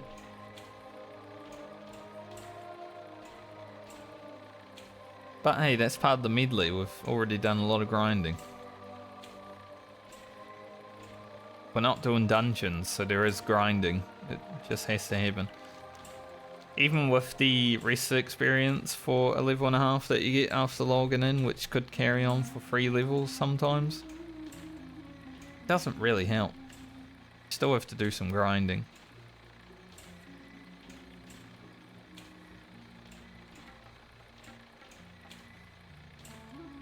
This is pretty grindy. Francie's been out mining Mithril for like the last 2 streams. But we're almost there. Just 9 more levels and we're done. Make that Phantom Blade. Lock it in. At least weaponsmithing is done, right? Like if I didn't find these black pearls, that would have been sad, considering how many mobs we've killed on that beach. Don't want gold, but I'll take it. It ain't Mithril.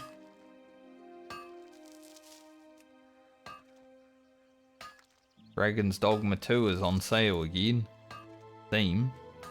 I have it on my wish list, because obviously when Dragon's Dogma 2 was announced, I put it there because I'm like, holy shit, Dragon's Dogma 2, finally.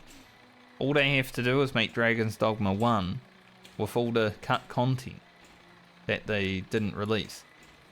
I don't know if they did, because I haven't played it yet. But you know, it didn't release in a good state, so I didn't buy it. But I think it's been on sale like every other month. So I keep getting a message. Dragon's Dogma 2 on sale. Okay. I'll buy it one day. I think after the hardcore medley and maybe TBC hardcore, you know, depending on when the TBC anniversary servers come out. After that, it's going to be like Cyberpunk into other variety games, because I'm probably gonna stop playing World of Warcraft, I'm gonna be honest.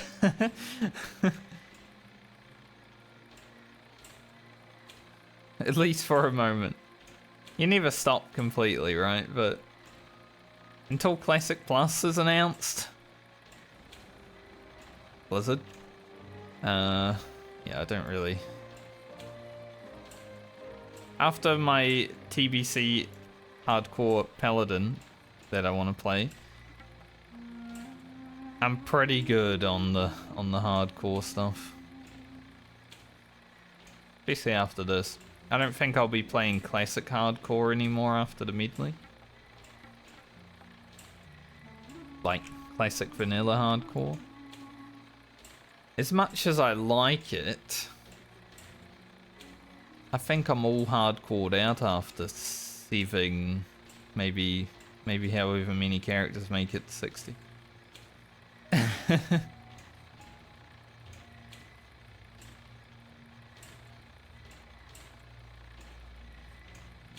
But just like anyone that's playing video games, there's only so much of one thing that I can do.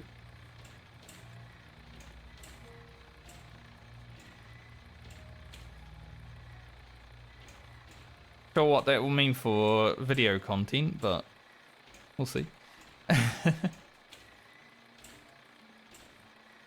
Because there are other challenges that I would consider, you know, like Scavenger Challenge, or only doing Eastern Kingdoms only as Horde, because I think that would be a challenge.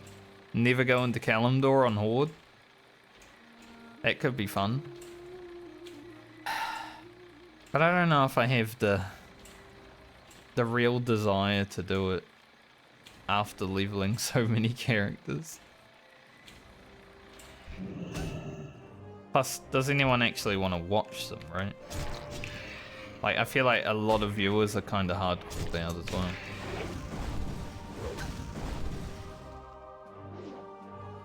There will be people that watch everything, and I appreciate those people, but they don't pay the bills. So...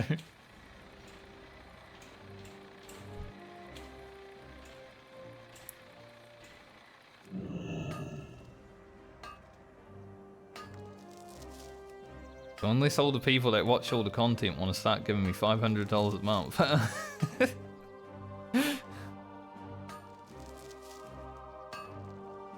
Help with everything. It will get to the point where I'm like, yeah, hardcore has to go away for a moment.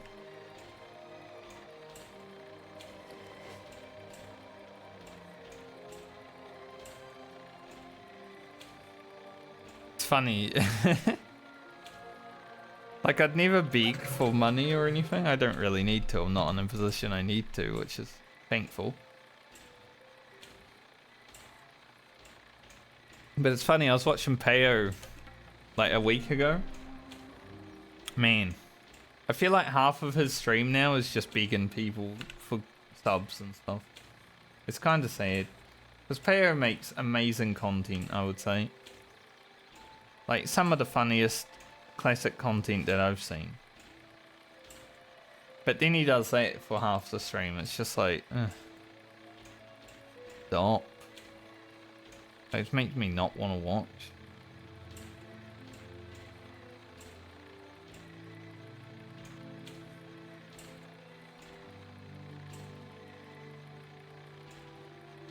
Because I enjoy streams from time to time too.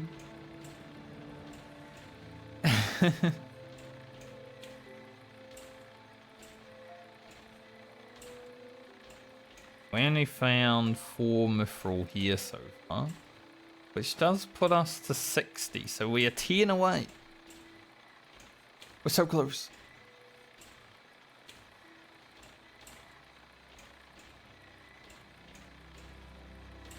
Just 10 Mithril.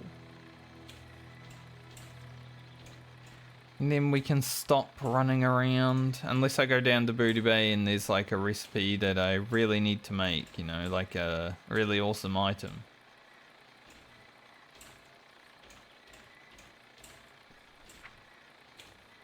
Next level of training is gonna be a little less than 7 gold. So after we're done making the Phantom Blade and stuff, I might just send Friend like 10 gold. If there's no reason to have any.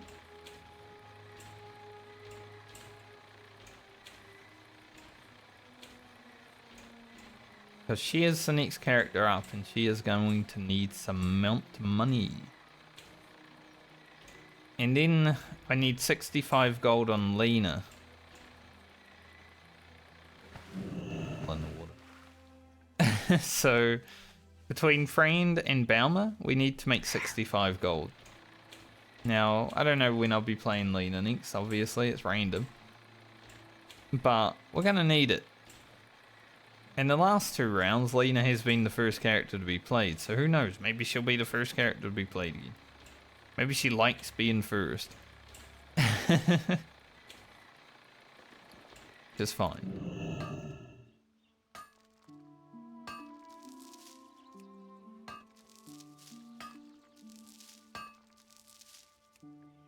So we just need this stack of Mithril and we're GG.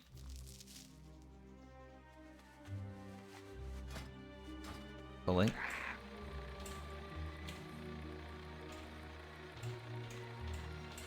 Even from here. Let's head back to the hinterlands one last time, hopefully. Because no doubt I'll go to the hinterlands, run around, get like 2, and then come back here and finish it off.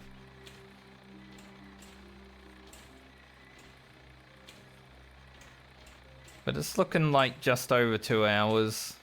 We'll see any Mithril. Which isn't terrible.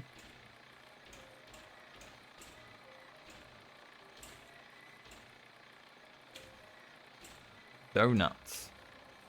I love donuts. They're not my favorite, but I do like them. Glazed donut, you know, pretty good. You need something? Got a lot of solid stone, which, you know, I don't think we're gonna need it all, but we can make some, How are you? some weapon stuff. Seal? Some sharpening stones.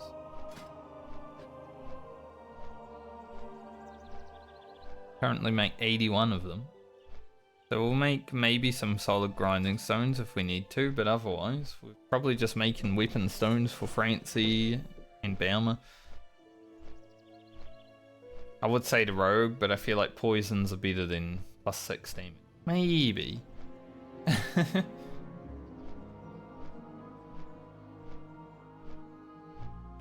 Let's see.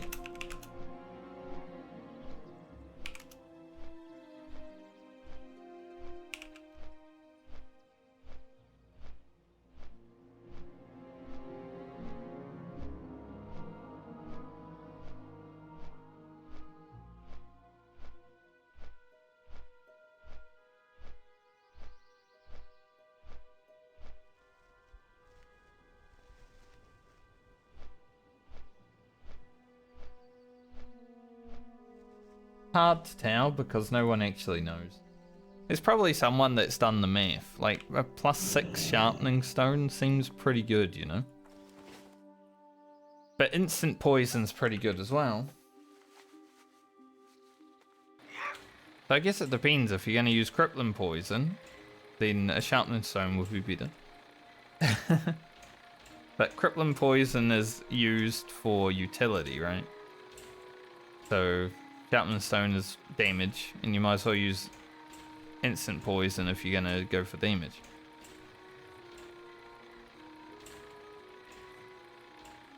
I mean, we're gonna have enough damage on our rogue when we get Phantom Blade anyways. I don't think we need a +6 sharpening stone. Especially if the Phantom Blade procs. It just reduces armor. It's like a Sunder armor. Which is awesome.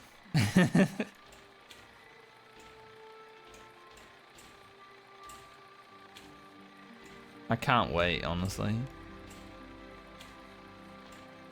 And be sick. Can't wait to play my rogue next.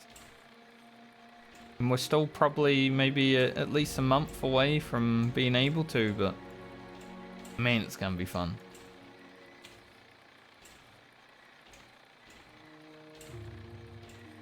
As long as Francie's alive. It'll be least fun if not.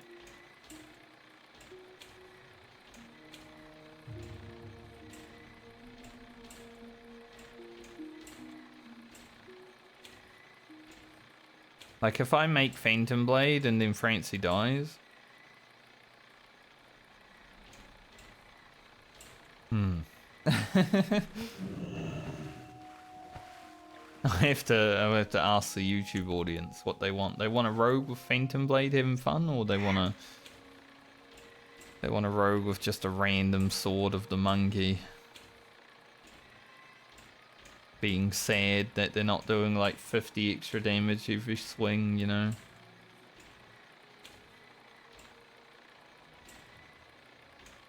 I swear I saw a moonkin in a tree just now. I might be going crazy. The Mithril's making me crazy, man. I swear like I saw one of these in a tree.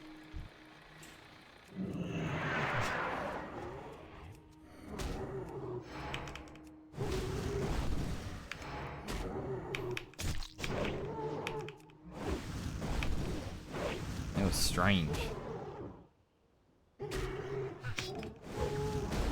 Get unbridled wrath next.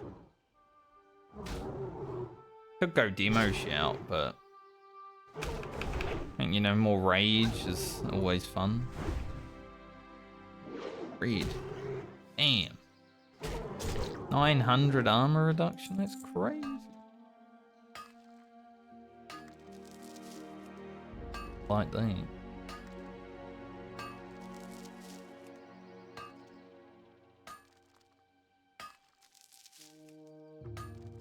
Nice, a 4-tap. 3 away. We are technically done, I think. So, like, if we wanted to stop now, we would be able to make Fang Timber. But, you know, we're close to 70, might as well get there. Well, that person's name was Ooze. Ooze. It kind of is. Imagine being called Ooze. Like your birth certificate, your name is just Ooze.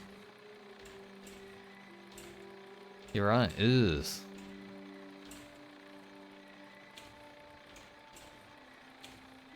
Hey, what's your name? Ooze.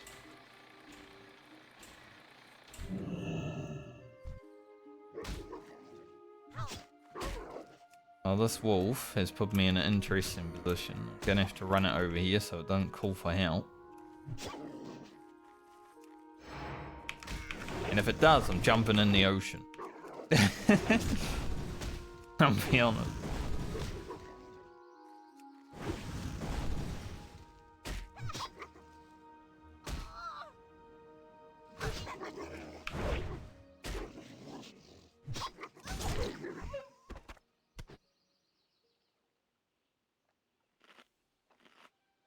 Good.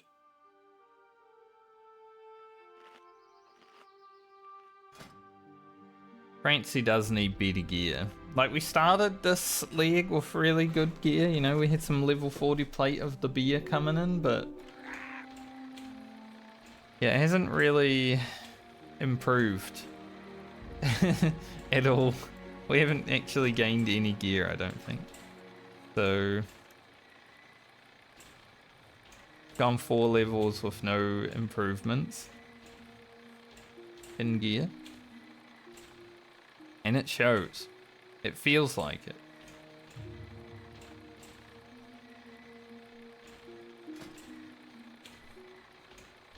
So I'm hoping... I guess we did get this. It was like 100 extra armor and 1 extra step. Not like huge though. And it is still a level 40 plate item. We're gonna have to fight for.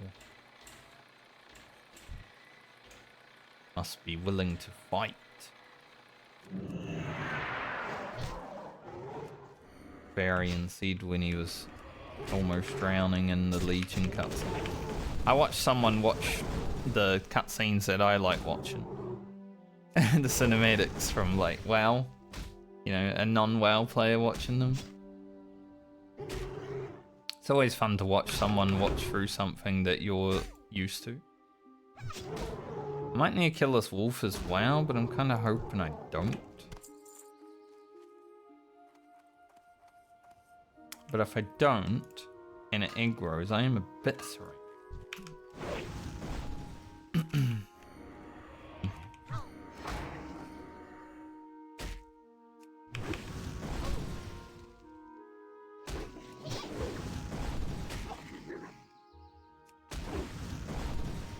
But yeah, watching like the Wrath cinematic onwards actually until Mr. Pandaria. I don't like the Mr. Pandaria cinematics, but shit. Kung Fu Panda stuff. I like Mr. Pandaria, I just don't like its opening. It's not good. The vanilla and TBC cinematics are good for their time and what they're portraying, but they're not like good story narrative stuff, so I don't care for them that much. 250 mining as we finish the Mithril mining. Heck yeah. But Wrath, Header, Legion, Wad, you know, those ones, really good. Warlords of Draenor, opening, like the cinematic for the game is peak. The music's amazing, everything that's happening is amazing. It's just too bad that they really fucked that expansion over. A fellow Rep Paladin. Also a Wisdom Enjoyer, nice.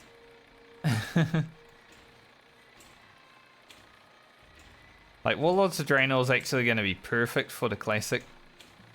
Well, for the classic players that still think classic is classic and not retail. Because they don't like playing the game, right? They like logging in, raiding, and logging out. And that's the perfect game for it, Warlords of Draenor. Has amazing raids. And the story's good. And everything else is pretty mediocre.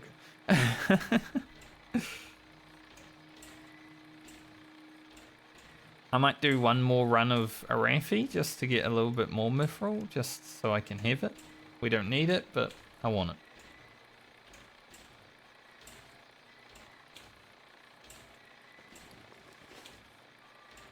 But yeah, anyone who's playing like Mr. Pandaria Classic, you're playing Retail World at this point. Without How are ya? the good things that Retail has over it. So yeah, anyone who's surprised when they're like feeling like they're playing Retail WoW, you are.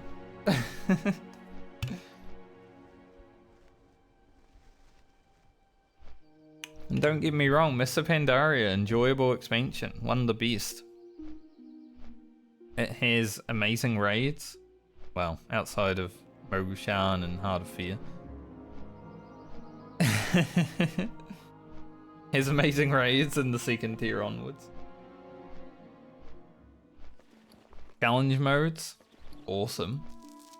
Love those. But it is retail.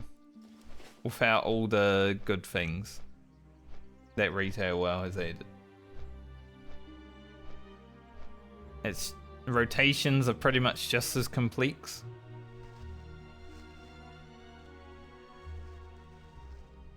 Stuff like that. There's pretty much the same amount of systems and dailies. So I think rep grinds are worse in Mr. Pandaria than they are in Retail WoW.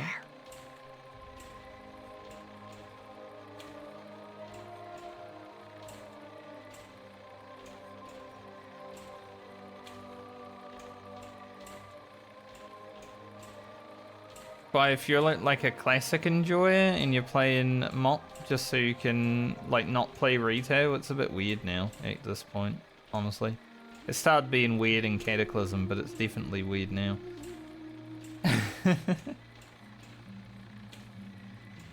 The trilogy of classic games, yeah, I get it.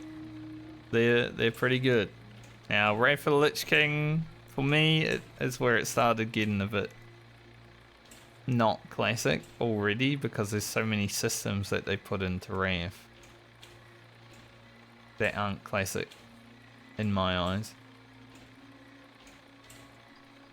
And as someone who played the shit out of Wrath, I had no desire to play it again. Like, you know, you look back on it with nostalgia goggles and you see Wrath as like one of the best expansions, but I think that's only because that's where Arthas happened. And Arthas was like the main character of Warcraft 3. You know?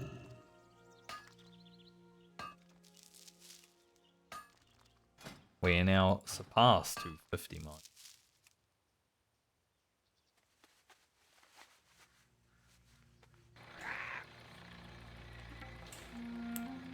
But I had good times many years ago, back in Wrath.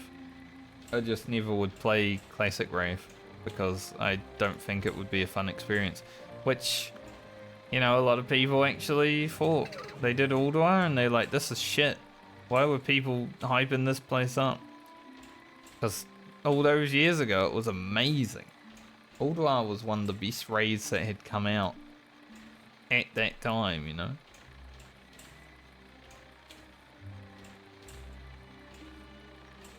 I wouldn't say it's one of the best raids that has come out now. No way. But for the time, yeah, 100%. Amazing raid. I think Ice Crown Citadel was maybe a little bit better. But Ulduar was just fun to go to every week. There was hard modes to look forward to, stuff like that. Challenge yourself. I think the main reason we look back on Ulduar with fond memories is because the hard modes actually had you do something to get to them. After that, it was just flick a switch. Suddenly you're on hard mode, you know? Because Trial of the Crusader didn't have you actually try, and then Ice Crown Citadel was just like, here's heroic mode or normal mode.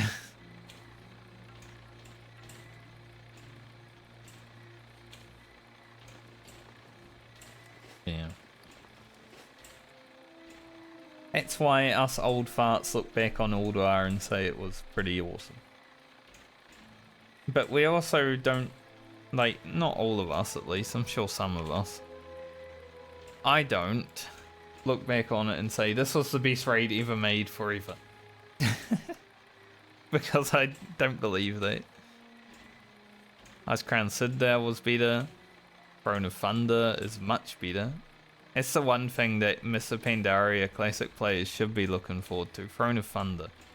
But I don't know if people would like Throne of Thunder now. When it first came out though, amazing. Like, Lei Shin is one of my favorite boss fights ever. So I guess we'll see if people actually like it. In WoW at least. I wouldn't say my favorite boss fights in video gaming. I think Final Fantasy XIV had much better raid fights for me personally. I like the style of it over WoW ever, honestly. I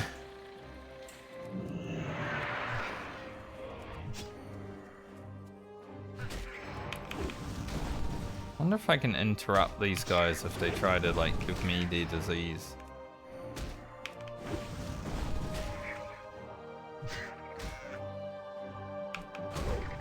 Also, I don't even need gold, but, you know, it's all green. And it did give us a level. So we got a little bit of true silver, a little bit of gold, 73 mithril. Been alright few hours of grinding away. So let's go back to town. I will, you know, go complete the loop of this place, might as well. But we'll go back to town and then head to Ironforge. Go smelt, create, make these mithril spurs, make this phantom blade. Holy shit, it's finally happening.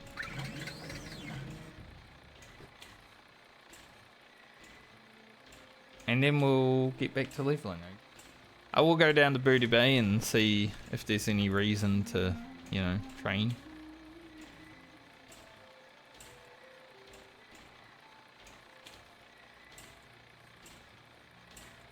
I kind of want to go to Rutferin so I can hand in this quest.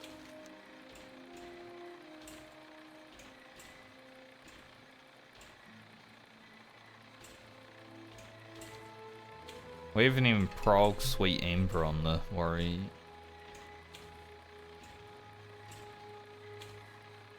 Like, you know, the sack of rye and stuff. The sack of garlands, bones. Goal of garland.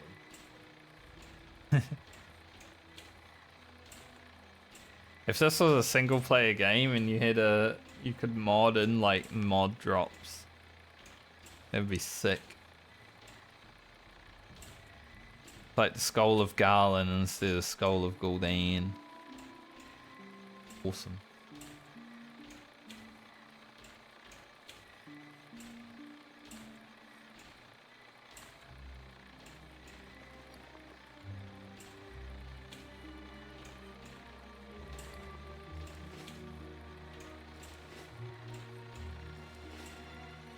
Also, I will say, when I watch the Wrath of the Lich King cinematic these days, like, it looks good for when it was created, right? But you can see how dated it is now. I would love for, like, a remastered Wrath of the Lich King cinematic with, like, the graphics that we have now. That'd be a sick. Like, they should do that, you know?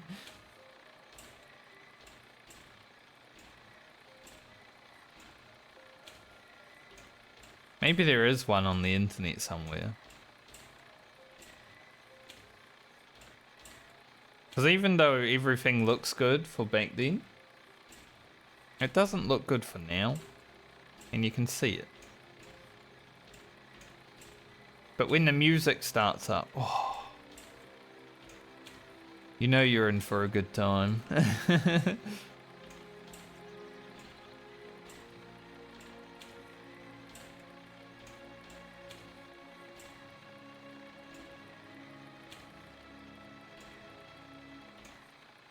My son.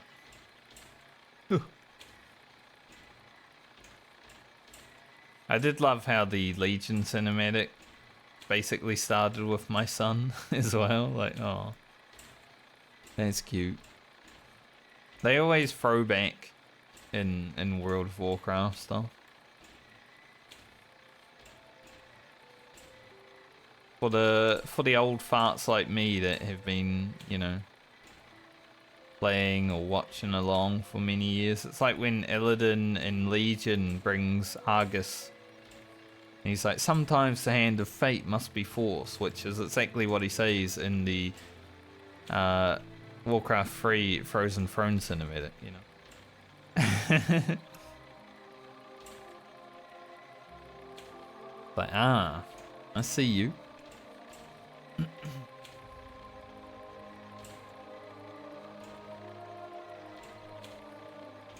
Hey there.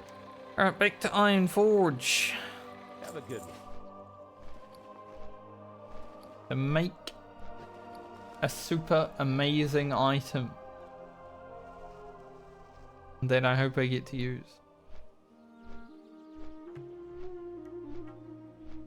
Because not only do I need to keep Francie alive, I've also got to level the Rogue One level to actually use it. Which isn't going to happen for a bit.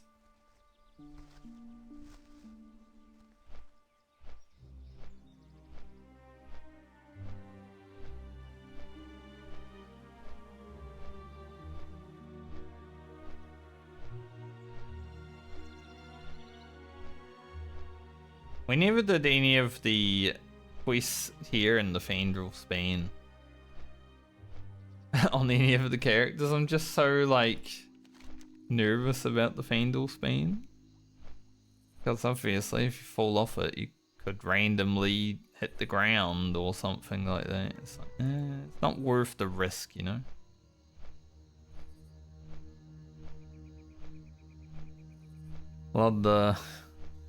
Love the high 40 zones lighting up now, like, hey, we're gonna be ready for you soon.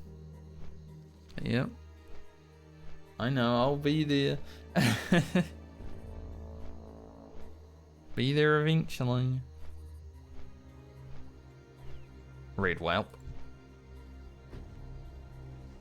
I still love the Flame Snorting Whelp. I think that's my favorite name of a mob because it just sounds like a dwarf named it as like an insult. He's like, you flame snorting whelp. He was just walking by one day and a whelp just like growled at him. He's like, back off, flame snorting whelp. Like, I could see that's why it got its name, you know? And that's so funny to me.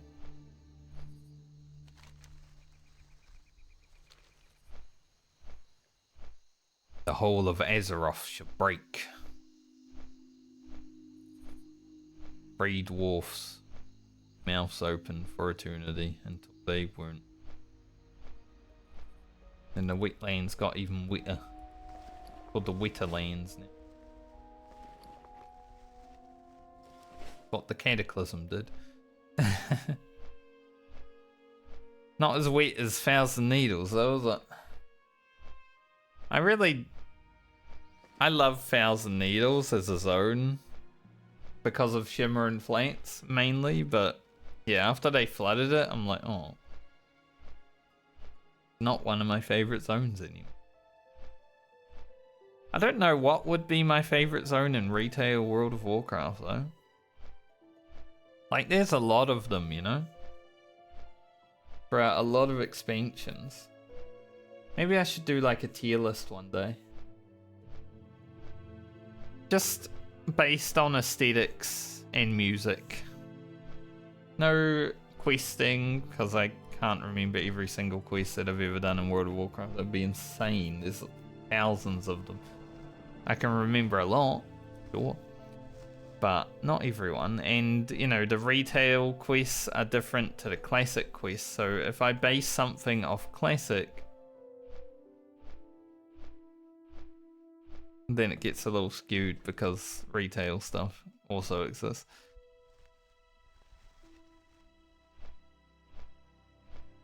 So I think if I ever did a WoW zone tier list, it would be based off just aesthetics from music and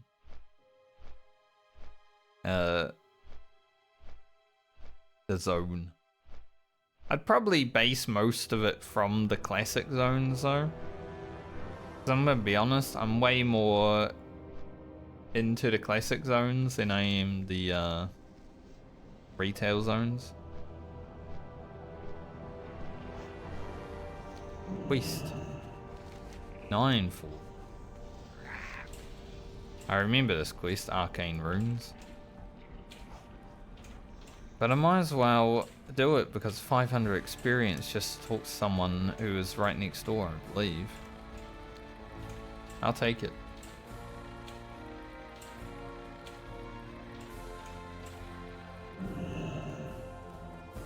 I know I'm here for a specific task, but you know, I saw this quest. Off with you. Be good. Hanzo sword. Okay, he's not right next door, he's way over there, but close. For 500 experience? Why not? Hanzo sword I don't think I would like as an offhand.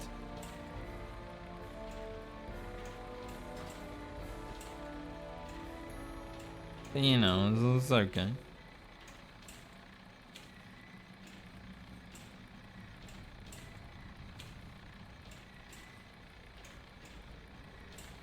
I think people are doing hide and seek.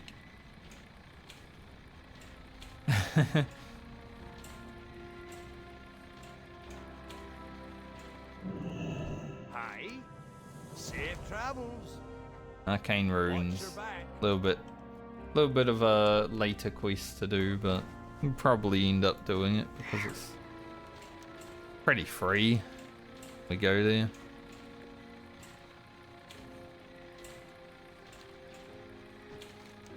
And the quests,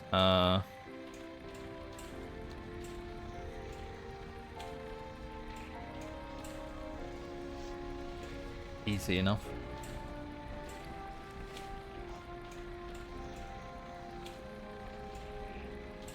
Okay.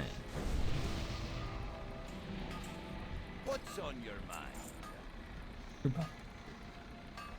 Person. Can't say it, person.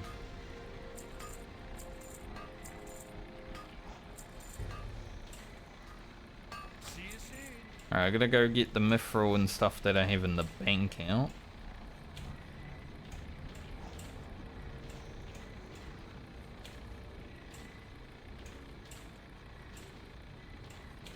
Not gonna do much with this fortitude, I don't think, because we're just gonna be crafting.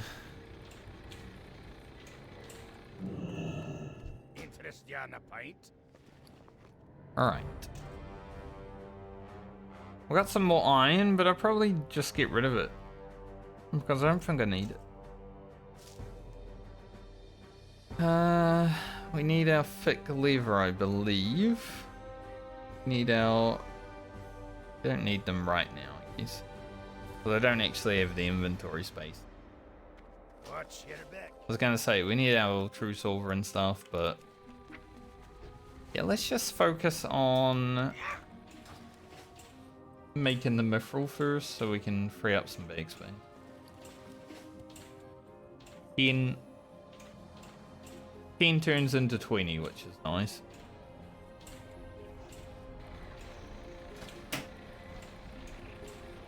While I'm making this mithril, I'm gonna go toilets.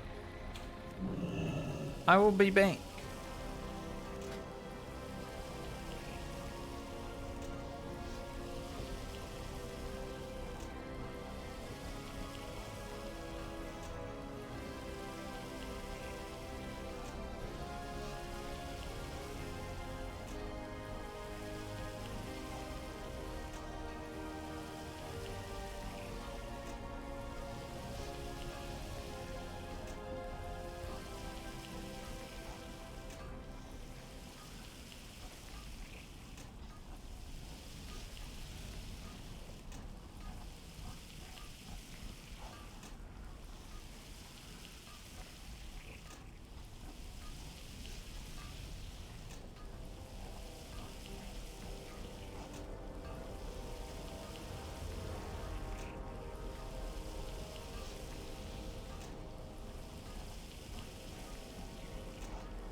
Man, I thought I would have been done smelting by now. Glad I went AFK.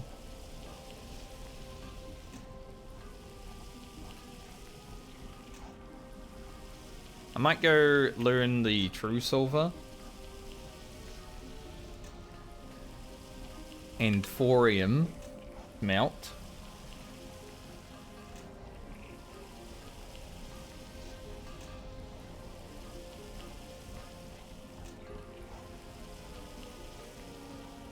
Because we do have a little bit of true silver anyway.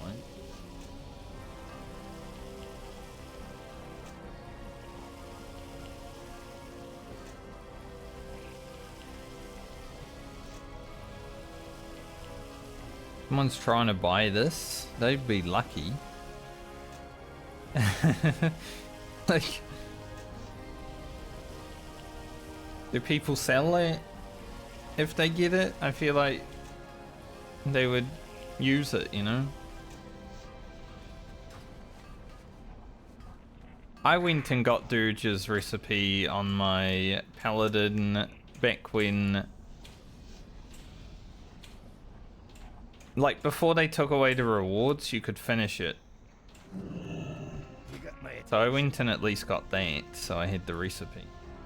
But I did use it. Alright. True silver is already grey, sadly. But that makes sense. Thorium's also already grey, and it's literally like 2 levels.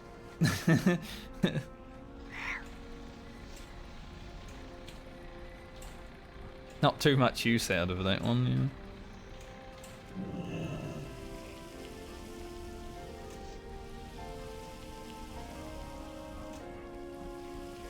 Alright.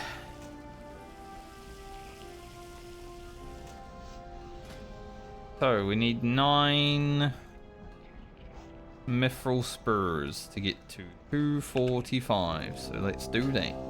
It's gonna take 30 seconds per craft, so strap in. We're gonna be here for a little while. But I'm glad we have this recipe because it's so much easier than anything else. Honestly, we can probably make Mithril spurs for like 20 levels before it goes green, and it would be so much cheaper and easier than everything else.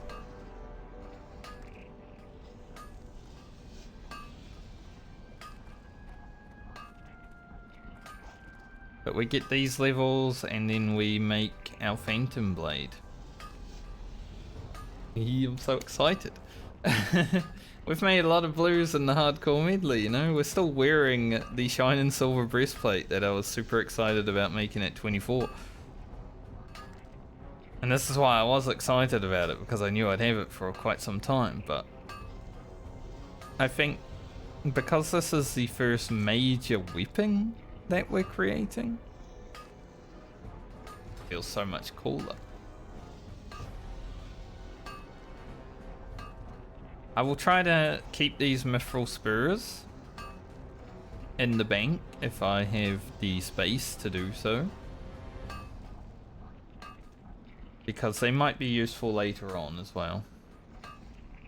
I mean, it's not like I can do anything else with them. No, I could sell them for 250. Can't put them in the auction house or anything.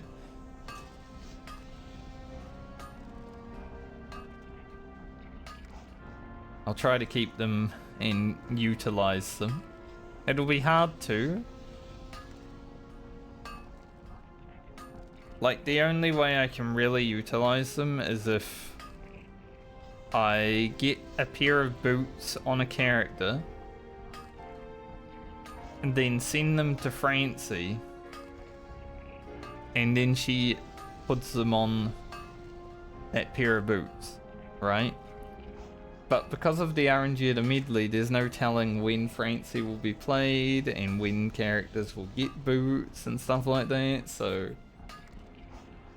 yeah, it's not gonna be a thing that I can guarantee. But let's say Francie is like the third character to be played next League of the Medley, and then my rogue, let's say, finds a pair of boots that I would like to use for my priest, and the priest is after Francie, and then we put the Mithril spurs on. Easy. It's an easy decision, it's already made.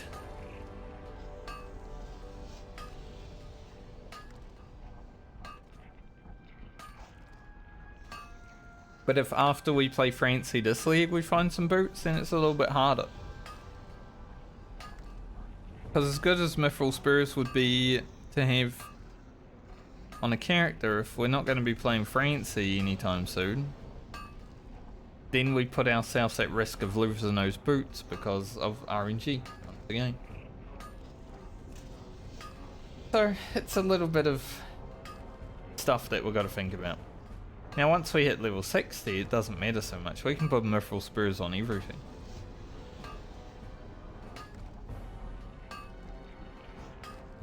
Because at that point the Medley is... well, everyone's level 60. It's over. The Medley is just the part that gets to 60. After that, we'll see what happens. I'll probably still random everyone getting to 60, like, even if one character gets there, it's probably still gonna be a random, like, who gets to 60 in what order.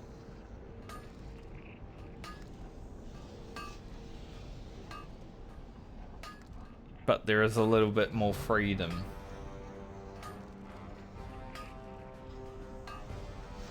Speaking of RuneScape earlier, Zazima is in the chat.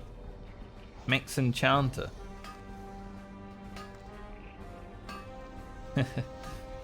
Zima's been working on his enchanting.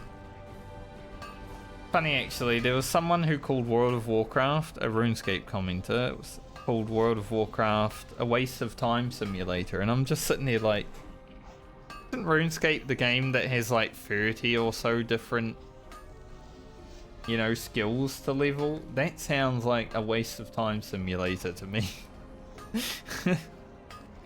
So I'm just like, is that guy real?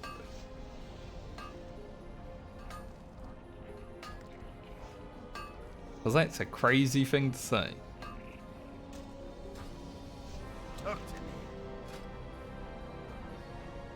We're not going to learn the Shatterer because I'd never make it. Here it is. Phantom Blade. Oh. We can now make it. So let's go get the materials out of the bank.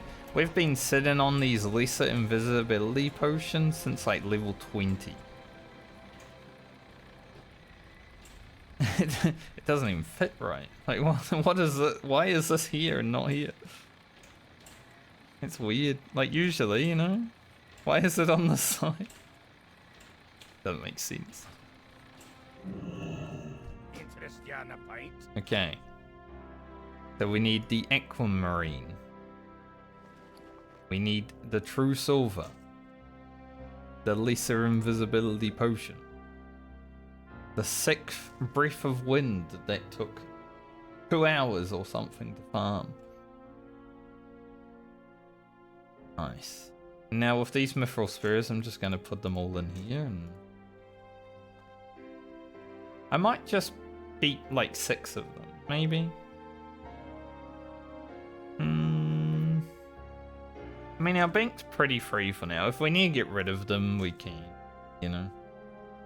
Just keep all of them, fuck it.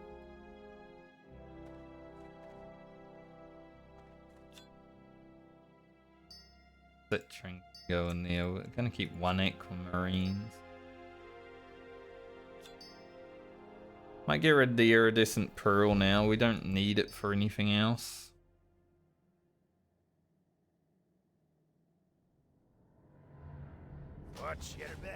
Alright.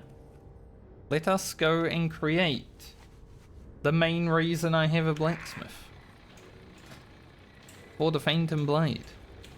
Which sits on your back, by the way. I'm not going to equip it on Francie for my rogue, but it sits on your back when you have it sheathed, which is amazing.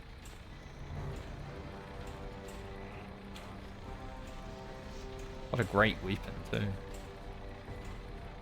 Here we go. Another 30-second cast, as you would expect.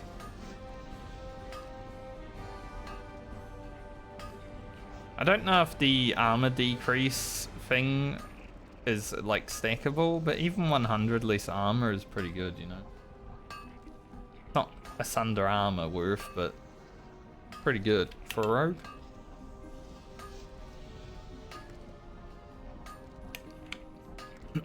Unless we find a Kroll blade, this is probably the weapon we have the whole way. Alright. Phantom blade. Made. How awesome is that? It's one of my favorite things about the hardcore medley is when you craft an item that you put so much effort into. Like, we had to grind a lot for this. Mithril, Breath of Wind, Aquamarine, which I'm glad that I randomly got while getting the Mithril. But it is done. Fun.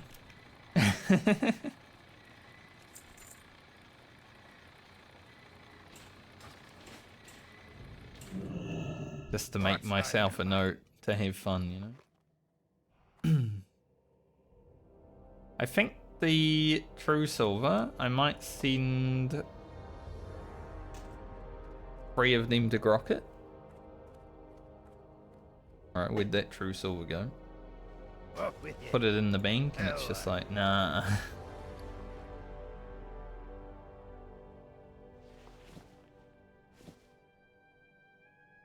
Don't need the iron anymore. We'll keep Mithril because probably gonna need some.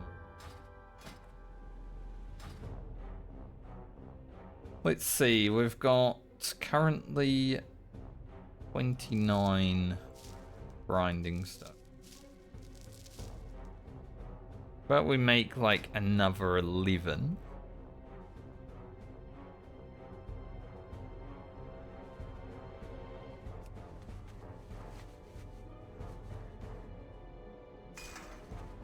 Just so we can have 40, and then any other solid stone I will use on sharpening stone.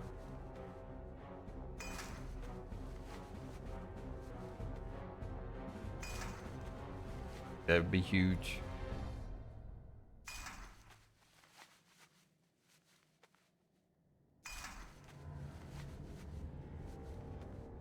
People trying to sell these items.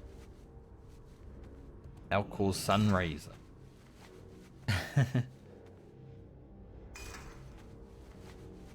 Amazing items. Saw someone trying to sell a Kroll blade before. Love one of those. Okay, we can make 62 solid grinding stones. Sharpening stones rather, so let's do it. Sit here for a minute.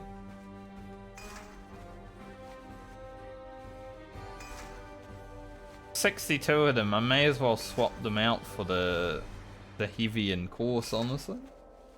May as well use them on Francie. 6 extra damage is huge. And then we'll send 20 of them to Baumer or something.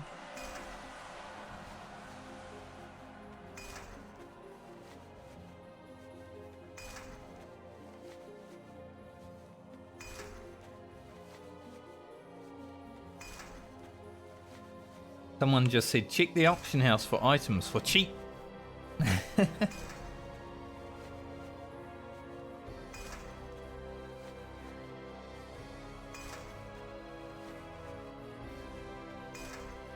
Like, did he put up items for cheap, or was he just saying that?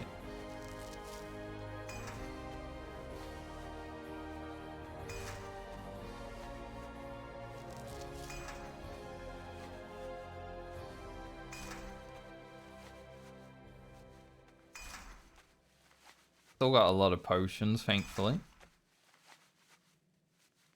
The Troll's Blood potion are the main potion that I feel like every warrior should have forever.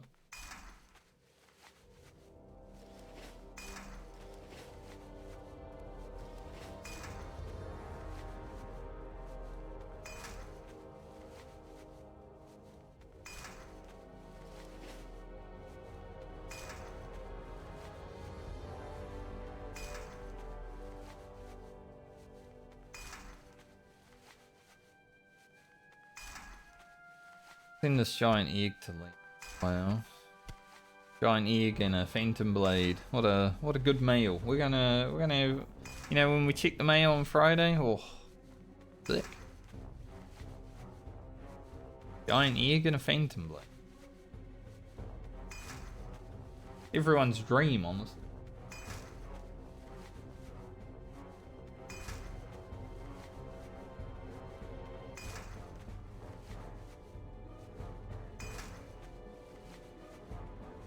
So I guess the VOD from today will be Mithril mining, making Phantom Blade, maybe doing a little bit of leveling. That's how we're gonna split it.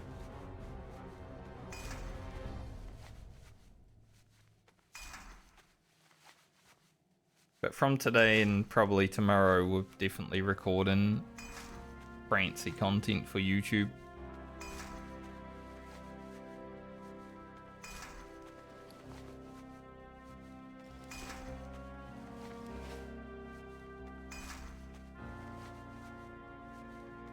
That cat's ass out of my face.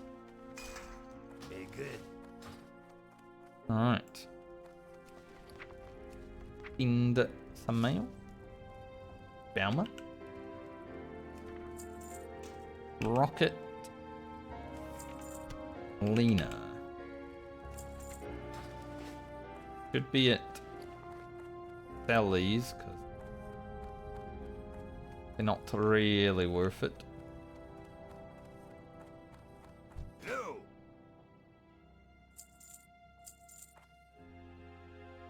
Safe travels. Okay, so now I think I fly down to Voodoo Bay, which is gonna take like 6 or 7 minutes. But I do want to check the blacksmith one more time. I just can't believe I've actually made the Phantom Blade now. Like, that's crazy. No.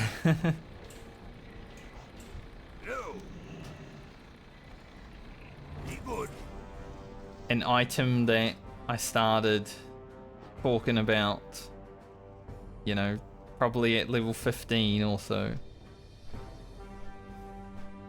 Probably not really the final big item that we create. Like, there is Dreamweave Circlet like that, but probably the one that has the most grinding. Like, these things here were about 3.5 to 4 hours of grinding just for 6 of them. It's sucked ass. The worst grind I've ever done in Classic WoW, honestly.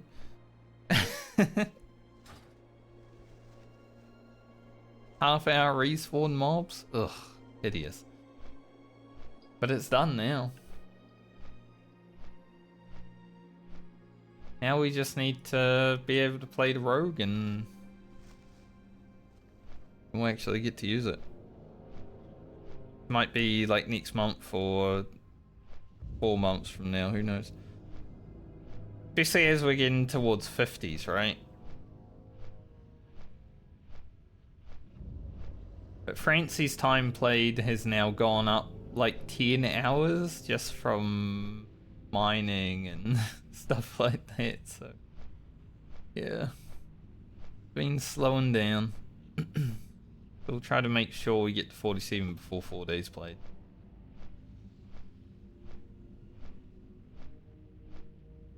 Not as slow as my other warrior. 5 days played, 48, like what the hell? AFK.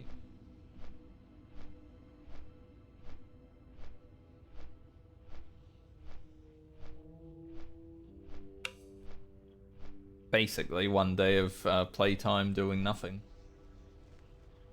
on that character.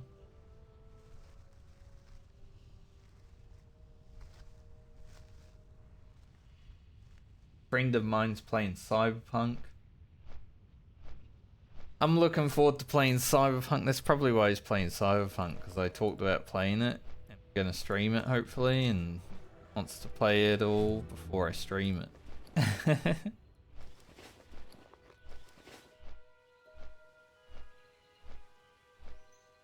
One of those things I like doing.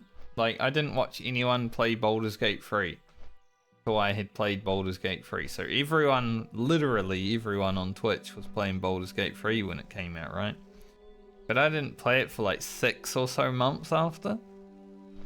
So I couldn't watch anyone. Because I like a blind experience. I like discovering and learning myself.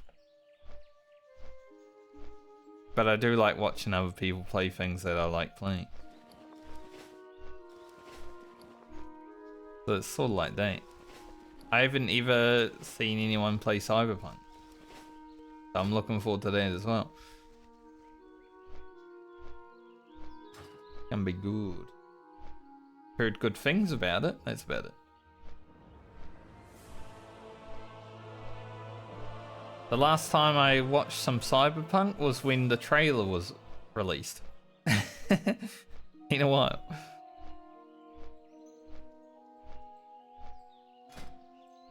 But I'm glad I waited to buy that game in the DLC because now it should run really well. I know when it first came out, a lot of people were complaining about like glitches and bugs.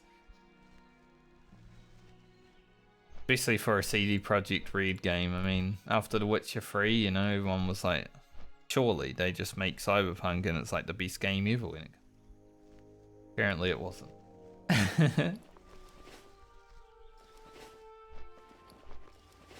Basically my only knowledge of the game. And then Witcher 4 is being made, which is another game that I will play the shit out of when I get onto it. And I like Ciri, so I'm okay with her being the main character. I'm not some weird guy that's like, oh, I need to play a male Witcher. I play female characters a lot in video games. I don't care.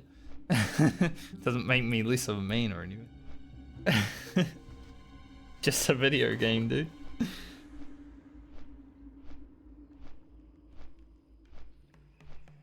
It's just too bad that Ciri probably won't be as overpowered as she is in The Witcher 3. Because obviously you don't want her to be super ridiculously strong, just destroying everything. You want some challenge with a video game. Because in The Witcher 3 she could just teleport around and murder everybody.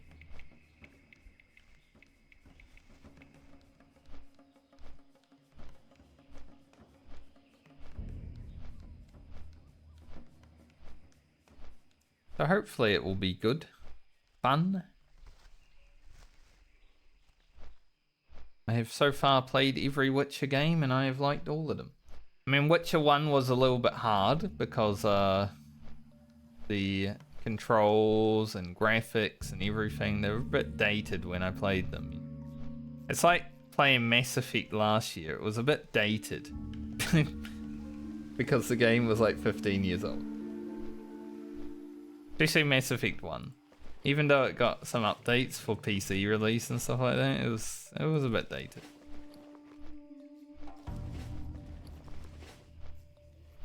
But still really good.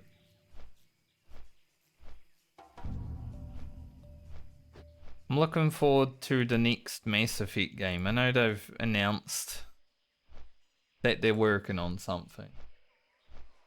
As long as it's not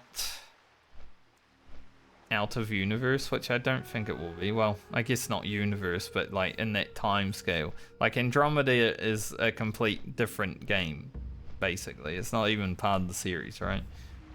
Like, sure, it is much later, but like, who cares? It doesn't have your favorites. And I always debate with my friend, like, Commander Shepard is still out there alive. Because in my ending, my Commander Shepard lived.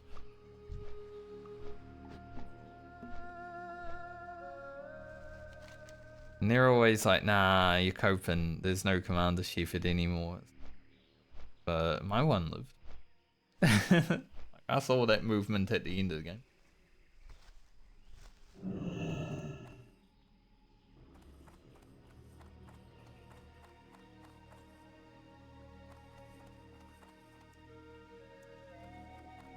So as cope as it might be, I hope. Even if they're not the main character.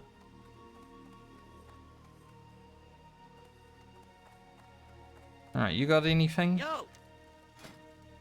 Heavy mithril boots. Gold. Ridiculous. Honestly, with mithril spurs being still orange, do I even care to have these patterns? Like at 250 we get dent stone, sure we want that, but like who cares about the mithril boots, you know? Have a good one. So I think I'll just not. Plus 2 gold. I want to send gold to friends, so I think rather than taking this boat, we're gonna hurf up to Medley so I can go to Rutferin, because going to Booty Bay would put me on a flight path for like 15 minutes. Rutferin. I do not have the Ajara flight path. Haven't been there yet on this character.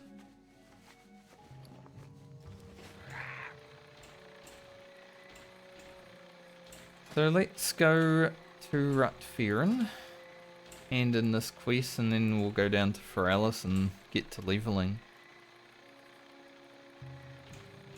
Hopefully get to 46. Maybe it will happen today. I mean, we do have rest experience, so it could happen.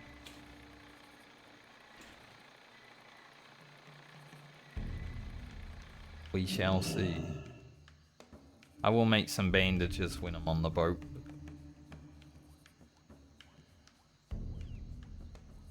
Might as well make heavy mage weave bandages now. We're in an alright place to do it.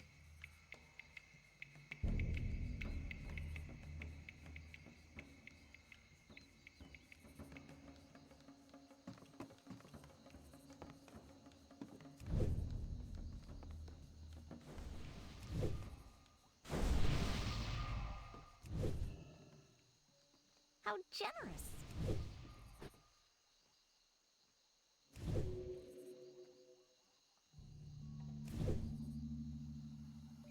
Bandage. I think I'll keep these 10 to use. But they're not going to be like the main one, right? We'll just make 20 heavy mage weave for now and then make more if we need to later. Man's got a crawl blade. I want a crawl blade. My rogue to have a crawl blade. That looks so cool for crawl blade. How many times can you say crawl blade? Yes.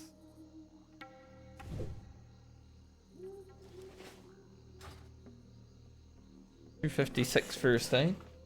I think, I'm not 100% sure, but I think it's 260 for rune cloth. Can't quite remember though. Been a while. But we're probably not going to be making any rune cloth bandages this time around on Francie anyways. Worry about it.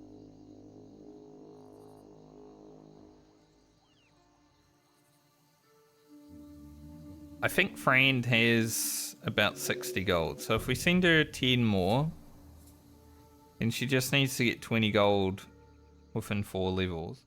She has a druid as well, so you know, she doesn't really need it. We could always just make her travel form around.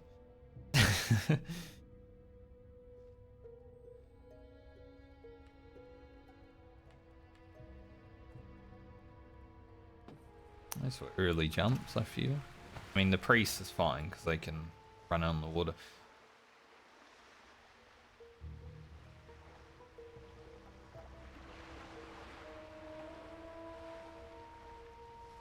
Yeah, the hunter was a bit early. They'll probably beat me there because they're a hunter, but it's okay.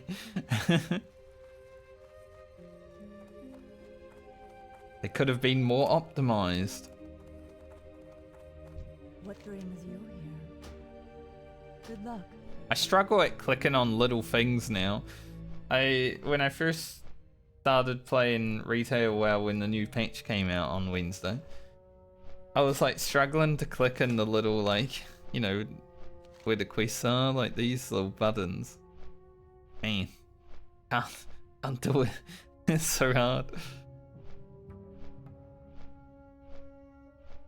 Need like bigger things. My precision is not very good anymore with the mouse and stuff. I'd probably suck ass at FPS games these days. That's why when I play Warframe, which is an FPS, well, it's not first person, so it's a third person shooter. The TPS. Over the shoulder, you know. But, I just use a gun that just shoots and everything dies. It doesn't matter if I hit them. I actually can't aim. Terrible.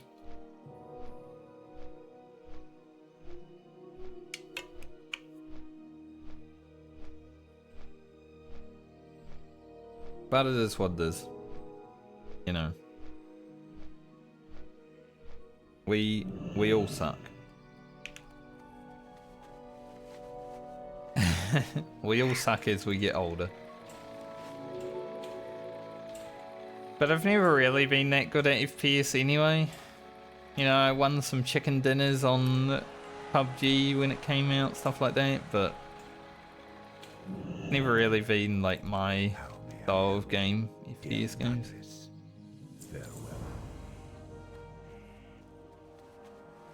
Alright, that quest is complete.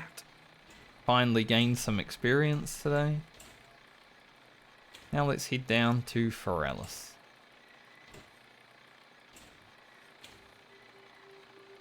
I should probably run to Ajara at some point. I do actually have the flight path. When did I do that? Farewell. Never mind. I've already done it. All good.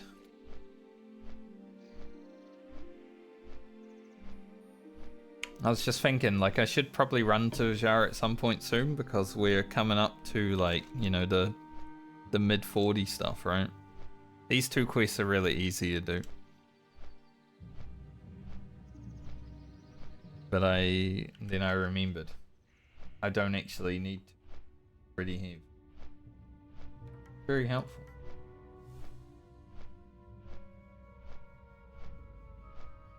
But this flight down to Ajara is going to be a while, so I might go take a short break. Rather than sit here for 8 minutes. Go grab something to eat. I'll be back.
Hello.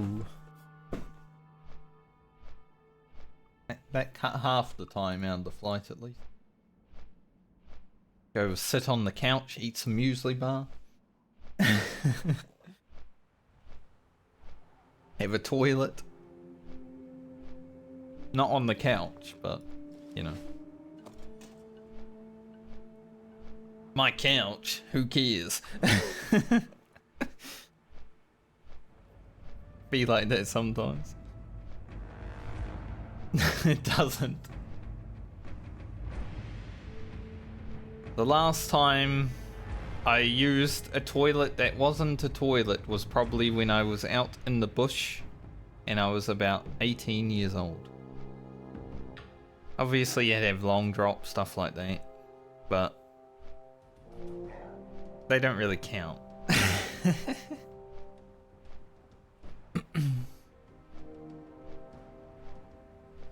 You always hear those stories about people like pooping themselves or something. It's like, how? Like your life is so busy and there's something so important that you're doing that you can't go toilet. That is crazy to me.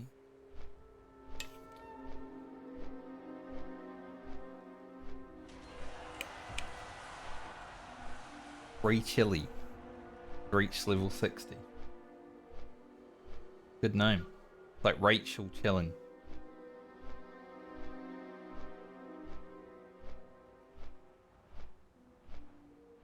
See. Look at Steam. Cyberpunk's on sale right now. I've already bought it, but like if it went on sale for less than how much I spent, I would probably refund it and buy it again. Honestly. Devil May Cry collection's on sale, but that was on Humble Bundle recently. Anyone that's buying it from Steam, you missed out. I don't know if it's still on Humble Bundle, but it might be cheaper.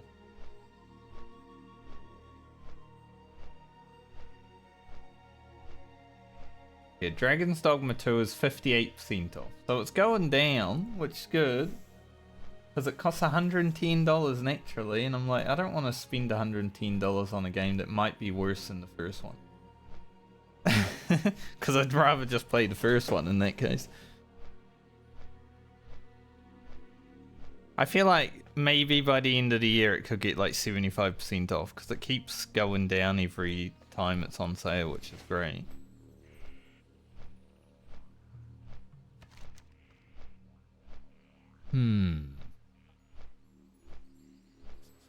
Mark of quality. I think this one's the first one, right? It might be a bit hard to do.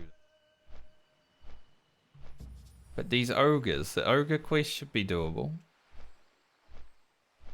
Scared me, mate.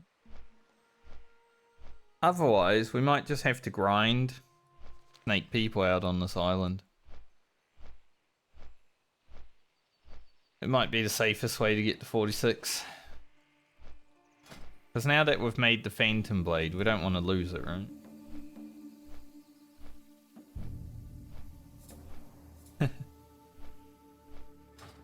Not after all the farming that got put into it.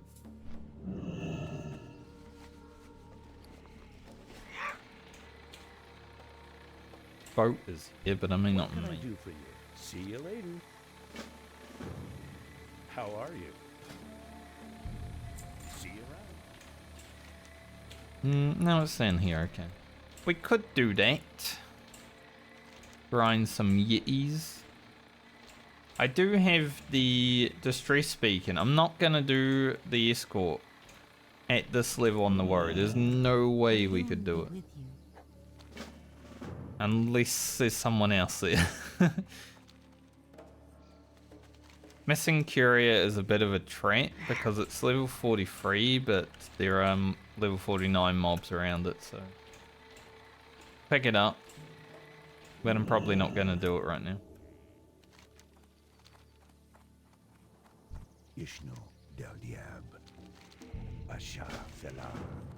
Although I guess this first one is just to go talk to a guy, so we can do that.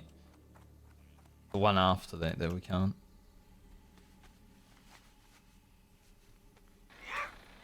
Ishnu Daldiab. Ishnu Allah. I love Nixium videos, I think, right? Like Ishnu Allah. Can I assist you? Goodbye.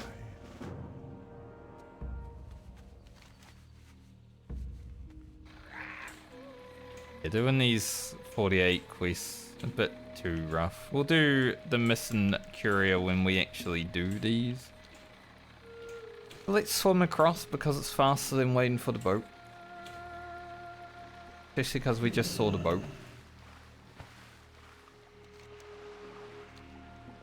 As always, the weirdest thing about Feathermoon Stronghold is there's a boat between it, but most people don't use it. Because it takes too long. It goes all the way around. Honestly, longer than the boats that travel the whole distance of the world. Like going from Meniful to friggin' Alvadine is faster than this boat. Which is a crazy thing to think about.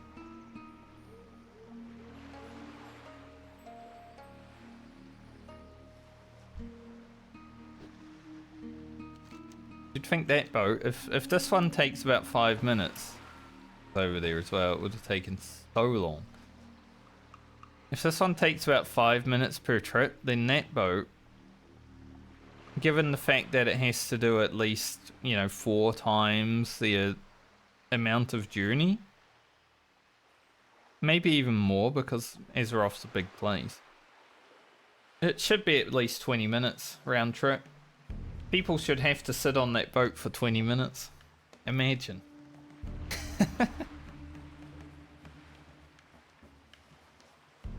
I think Lineage had something like that, right? You'd rock up and go on like a big journey on...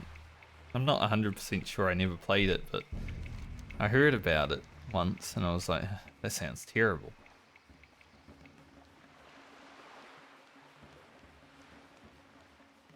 Could do the Rhapsody quest as well.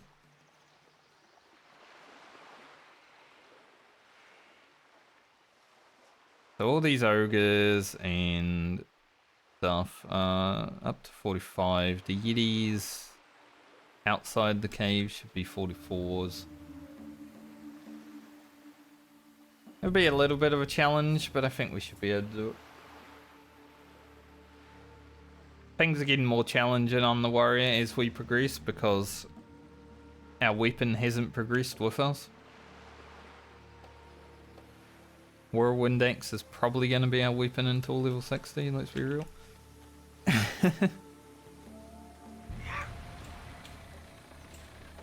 Want to see the sword. Glad I could help. Not the Hurry sword. back. I got what you need. Okay. That'd be a good offhand for our Phantom Blade on the rogue. Keep it real.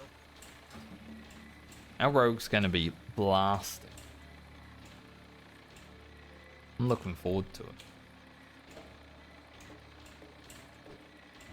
I should have got the quest for the Screecher Spirits actually.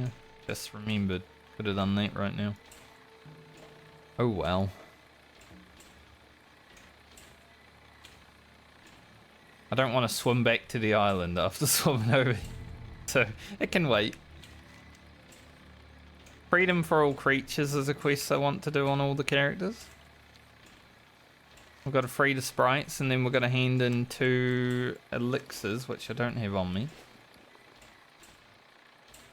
And then we can get a little sprite data hatchling pet, which is awesome. I want to have that on all of them.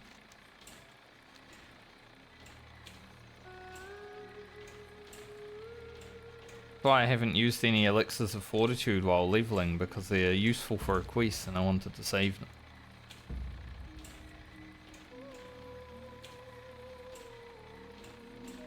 Finally questing in the heartland of Feralis. Been a while. I like Feralis.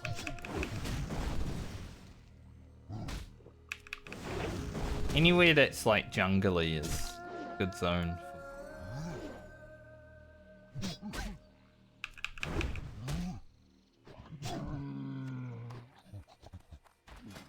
What a weapons.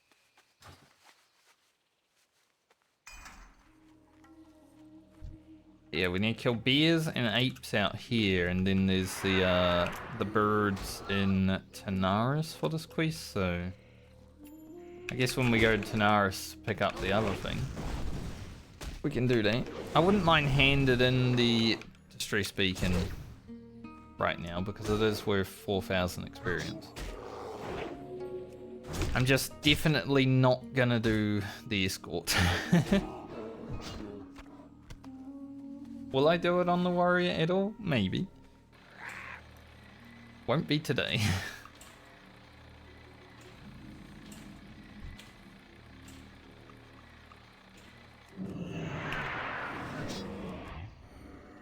Someone else around. I don't know where.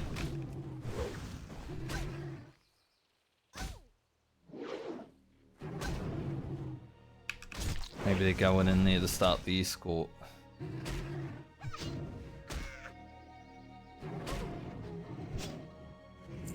Hello.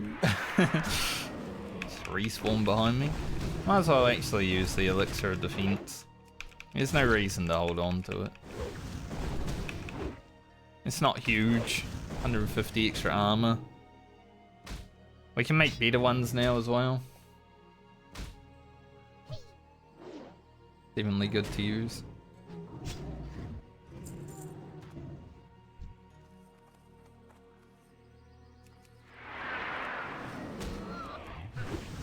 Oh.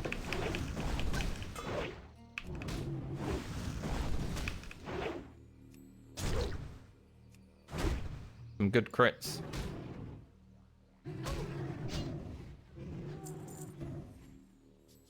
I was meant to buy some food. I did not remember to do. Hopefully we have enough.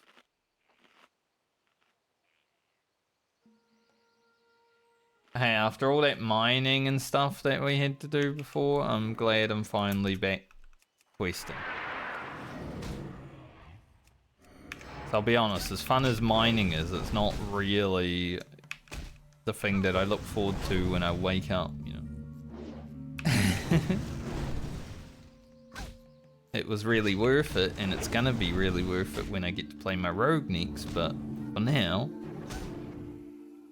we don't really get to reap the reward.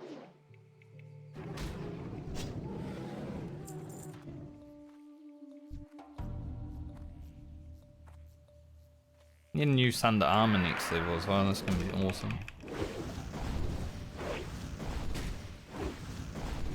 Even more damage.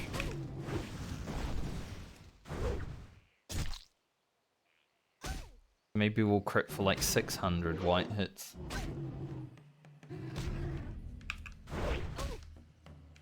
You guys are respawning quick. I wonder if I just got here at like the best time? Or if there might be someone inside the cave also killing.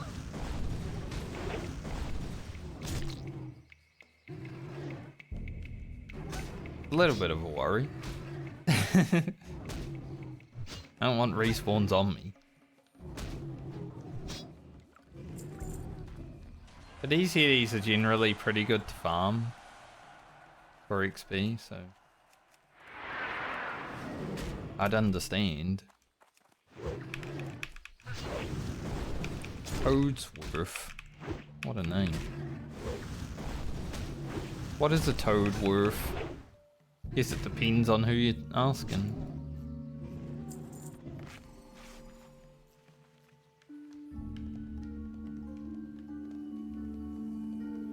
Toad to me ain't worth shit. I don't want it. Gross.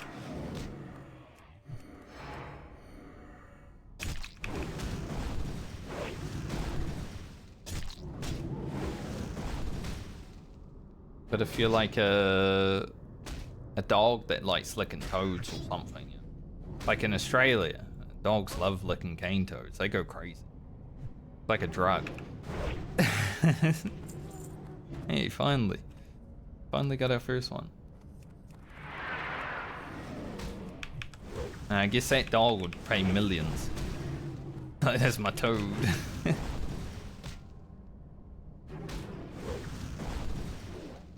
I don't really want to go in this cave, but like I said, I wouldn't mind handing in the quest before the escort just to get the 4,000 experience and to get the item out of me.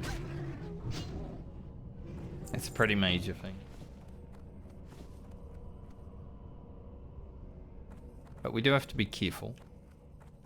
Guys are bigger. And there's a few of them.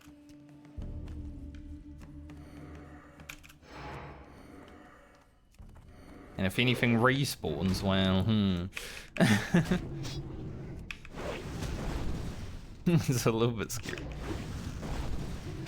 We're just a tiny warrior.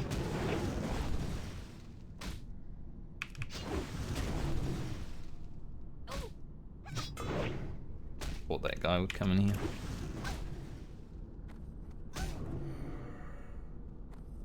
Not allowed to see.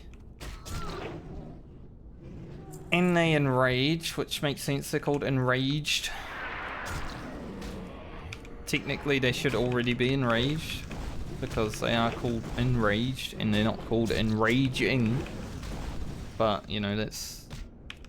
I didn't make the game.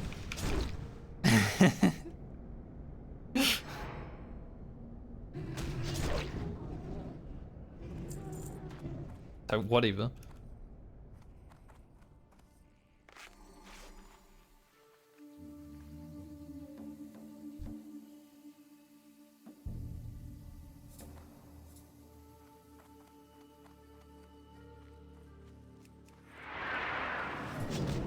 Hopefully no one... Like, this happened once. I think it was on Ugro. I came over here to hand the quest and I was killing these.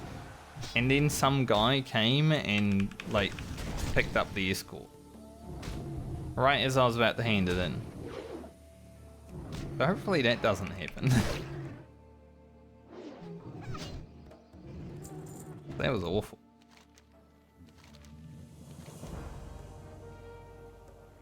Really good shoulders from this quest too, but like I said, we're not gonna do it just yet because I am just a low level 40 warrior. And I've only got retaliation once.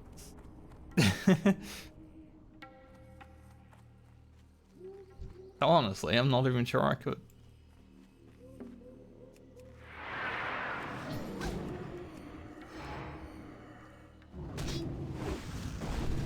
But if the drops are going to keep being terrible for the quest item, we'll actually get quite good experience from this quest, so that's a plus, I guess.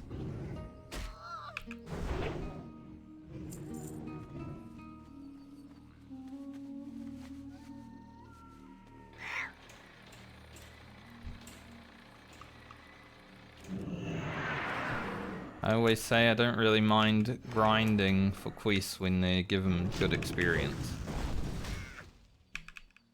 And these mobs being our level, more or less. Good experience.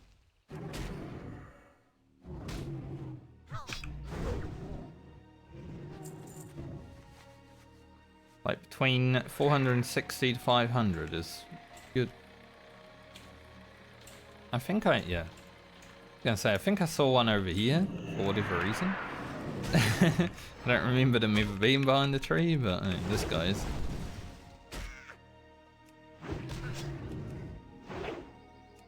Also kill more apes and bears while we wait.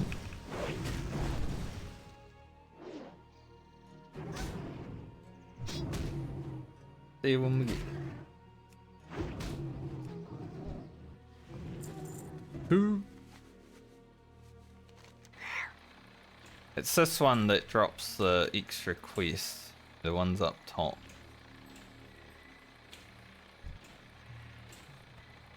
Hippogriffs are actually a good place to farm. if you just want experience. And they give good money as well, like, you can make a lot of money farming those.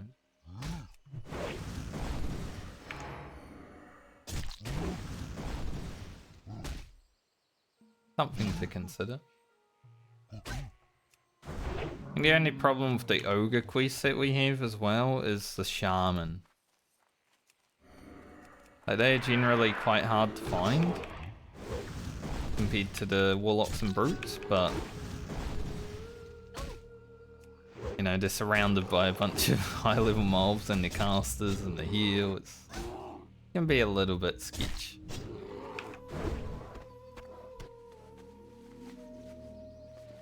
But we'll do what we can. I do love questing down here though.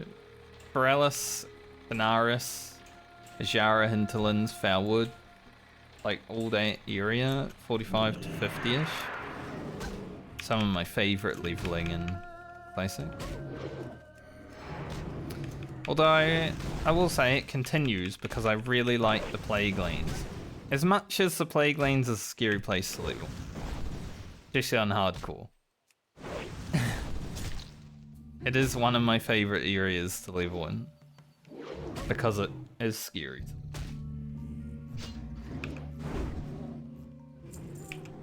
I like the challenge of it. So I will definitely be taking every character to the Plague Lanes. At least the Alliance start is a lot easier than the Horde start in the Plague Lanes though. On the Horde you have to do like the tent thing before you can do any quests.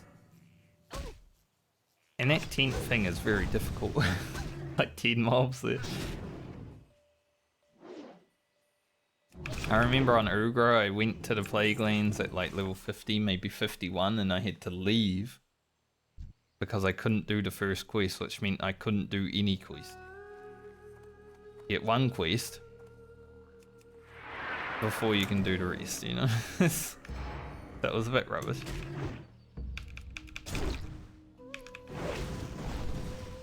But Alliance, you just gotta kill like 20 mobs, then you get all the quests. It's much easier. And those 20 mobs can drop a pen. I would like a gift of Arthas. Free.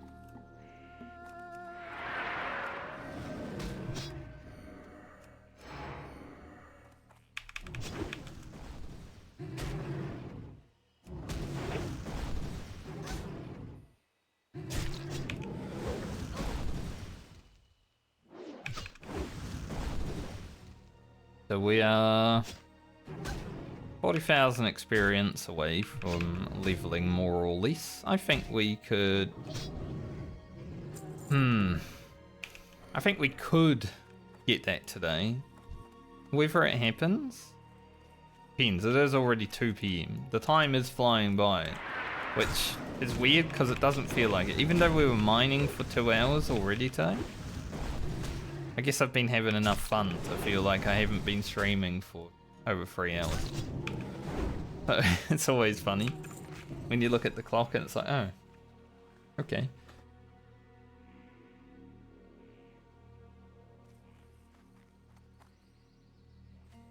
Means I've been enjoying my time, relatively.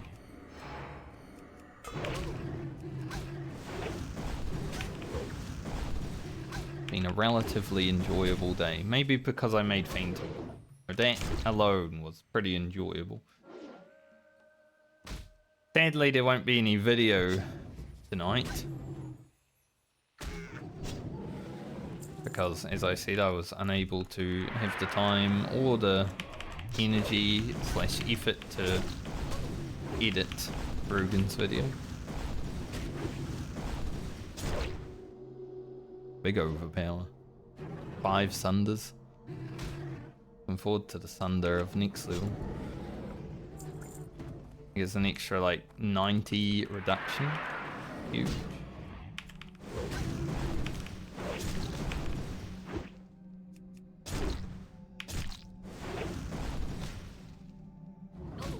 We're getting parry hasted a lot right now as well.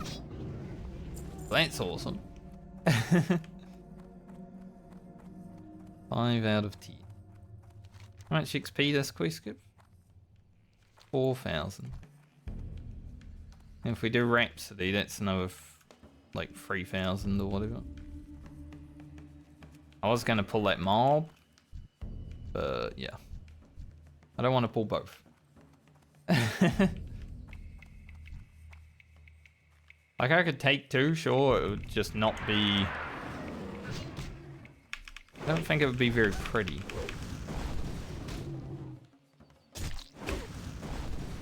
Especially because these guys enrage, and I don't really want him to be like up while he's enraged too long. Generally, I like executing them because of the enrage.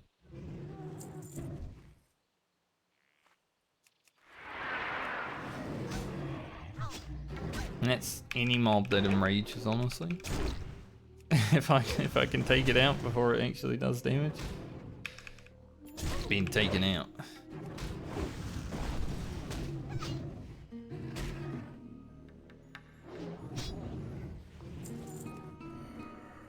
Down to 10.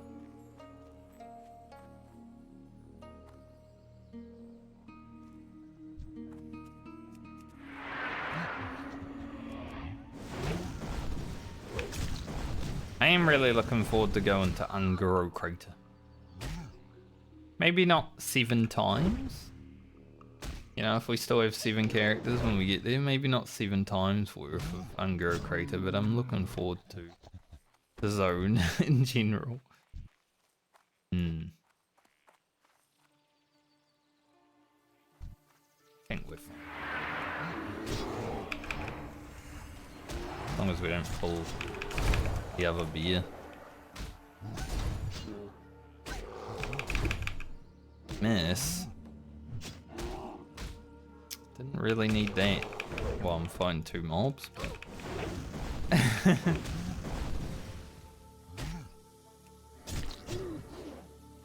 That's part of warrior.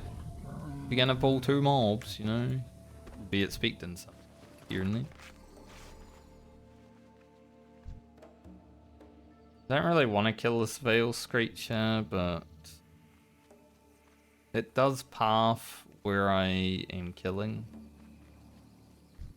Don't have to quest yet though, because I forgot. After we do these quests, I might go to Tanaris and pick it up.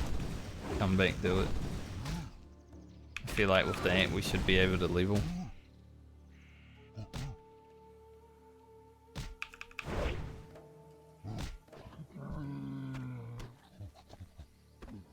Nice.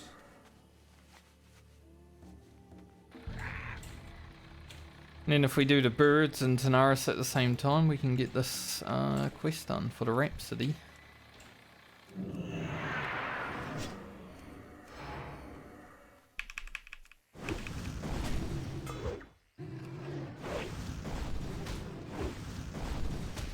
But about level 45 is the time warrior starts being like a real powerhouse. An even better powerhouse if you're, you know, getting gear from dungeons and such, which we're not. But okay. Still a warrior.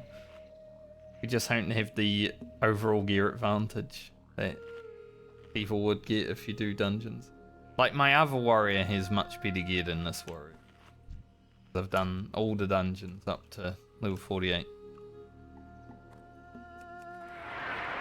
We got the trip runners, we got the frickin' the chest from the spider guy that drops the plate chest. Got the bone biter axe.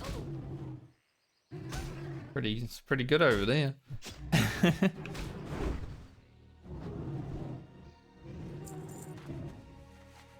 Character doesn't get to have all that fun, but it's still a fun time. I like warrior.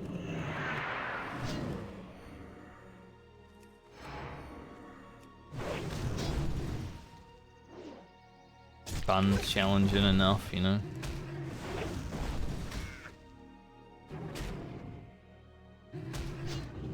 When you get in danger, it's like, oh shit, there's real danger, because you can't really just run away from it.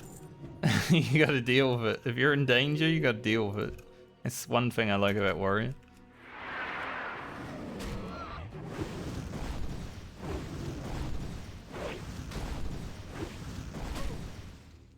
As opposed to, say, a mage.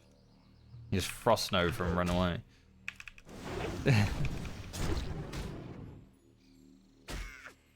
Man's clear.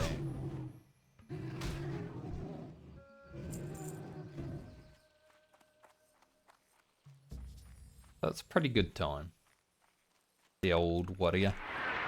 Simple, but fun. And it's something you gotta remember in life. Simple can be fun. There's no need to overcomplicate things. That's why classic WoW for me is really fun. Because it's not overcomplicated.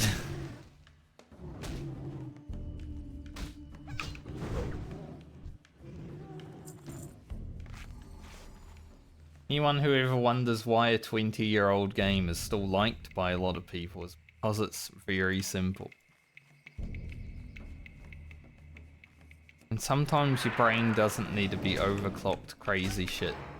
Like with retail WoW. Like, I like that as well, that's why I play Outlaw Rogue, you know? It's a shitty speak that doesn't make sense a lot of the time, but... I do get to, overclock my brain while playing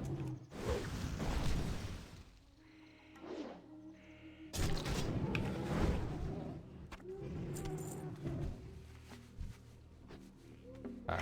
Rogue here killing my Yetis.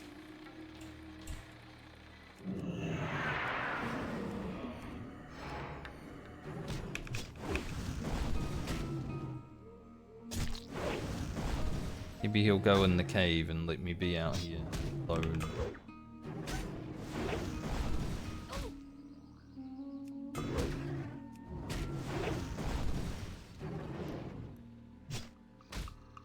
Because currently playing Outlaw Rogue in a raid setting, you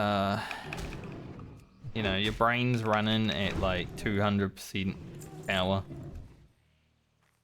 Like, you'll do your rotation really good on one boss, and that's all you can do for the night, because after that you're spent. that's how I am with it. I do a Mythic Plus dungeon, I'm like, alright, that was my good Mythic Plus dungeon for the night, I'm gonna be rubbish the rest of them. I'll just try to stay out of trouble, you know? Not die while you guys do the damage.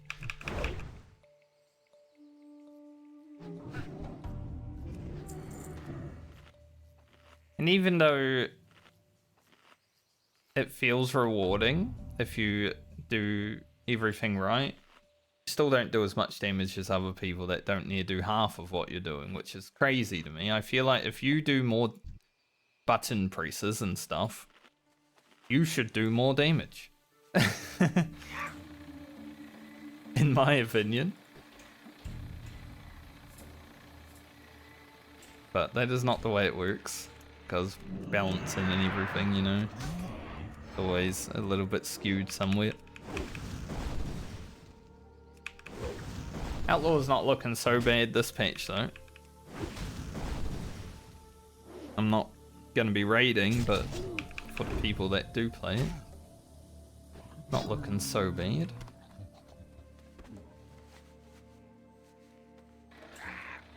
I'll do LFR, that'll be my raiding for this patch.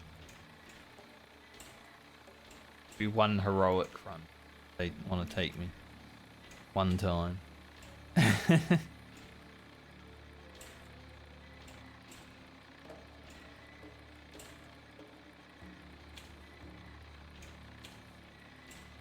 Everything's dead.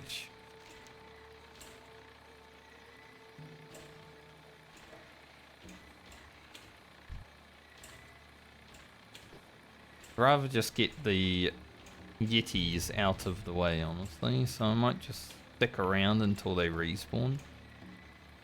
Sucks that that rogue rocked up, but, you know, we do be playing an MMO. It's always the way though, when you're close to finishing a quest, someone will rock up. It's like, man, if you had waited like 10 or so minutes, we'd both have a much better time. We wouldn't have to compete and stuff like that.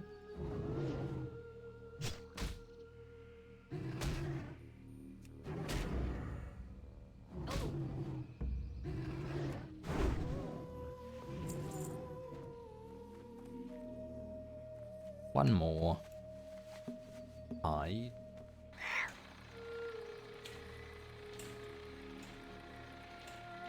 But it happens so often that I think it's just like the universe is always like, here you go, have another person. Because I'm almost finished a quest and then someone will come in every time. Why though? Why couldn't you have been 5 or 10 minutes away?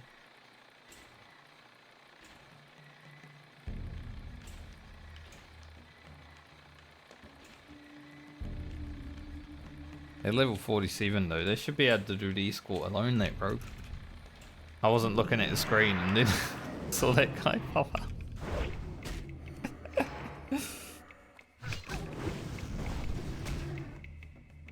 Funny too, because I got the scare after I saw him. I saw him and then I clocked it in my head and I was like, oh. But yeah, that rogue being 47, they could do the escort. I think I did it 46 on my rogue, I want to say, maybe 47.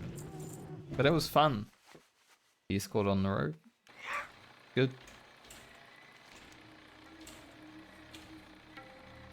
Definitely suggest it. And I know not everyone has fun the same way, you know, not everyone's looking for a hard challenging quest to test themselves on or something like that, but hey, why not? Get the rest of the bear and ape stuff as we're leaving. I'd like to try.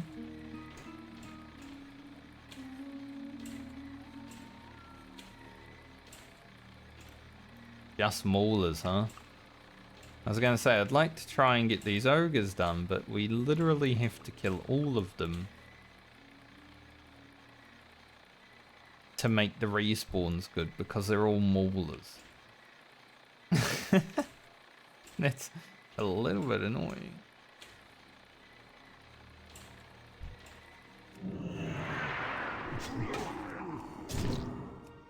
Gonna be honest.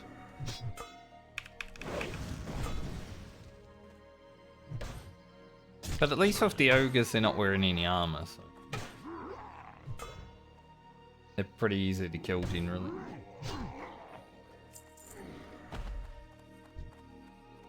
Still sundered him.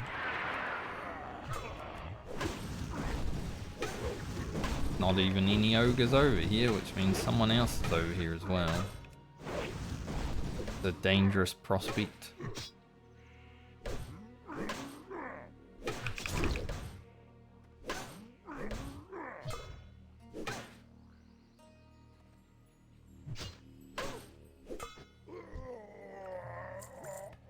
Yeah, I feel like doing the shaman quest is a little bit... Sometimes, you know, it's not the safest thing. Especially at 45. Maybe we just let the ogres live for now. Honestly.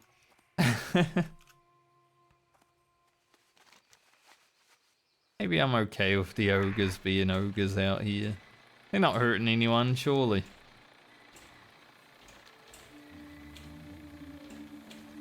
Put that one in the back pocket.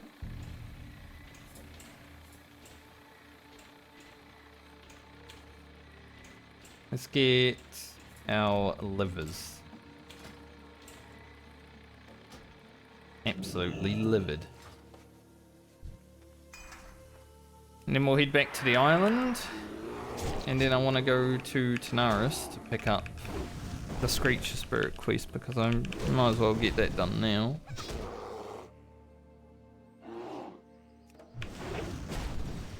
And we'll see how far we are from 46 after that.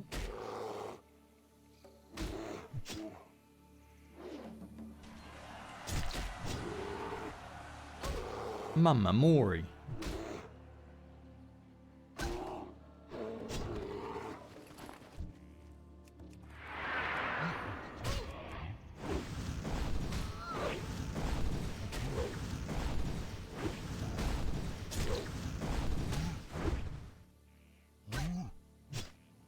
I remember doing this ogre quest. I think there's a second part of it.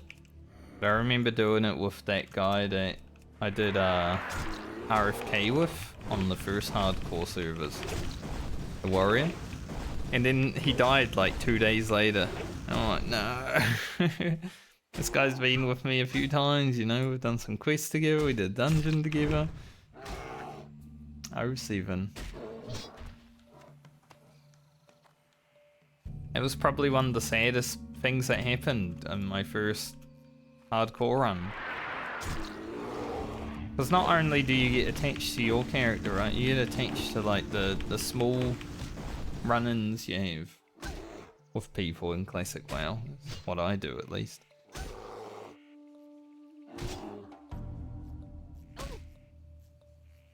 That was kind of sad with me.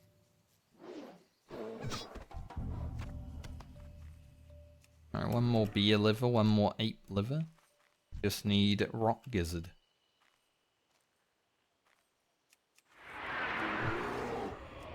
It shouldn't be that hard to get. There's a lot of birds out in Tanaris.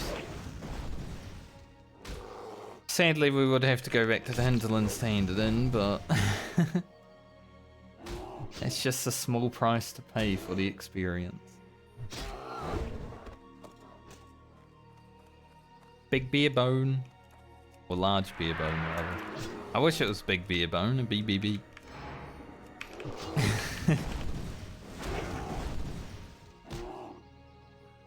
If I was playing Scavenger and I looted one of these, I would have to use it because it's a weapon.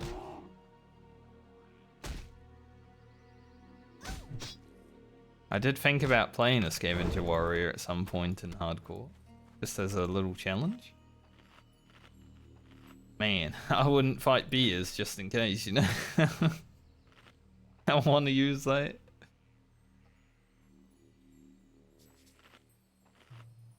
Because my way of doing scavenger would be anything that I loot, I have to equip. So even if it's like way worse, you gotta put it on. But I think that would be the most fun way. Most challenging. Just beers, huh? Where are all the apes? Is that ape up here? No one there. Yeah, we've got a few apes on the way out then at least.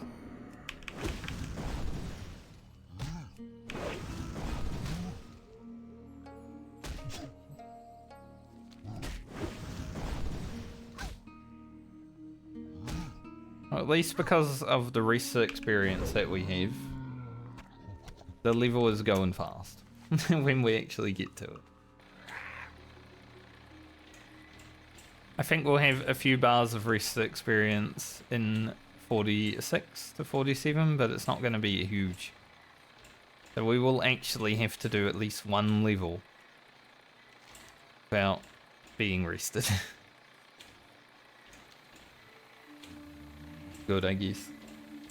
Get to spend more time on Francie.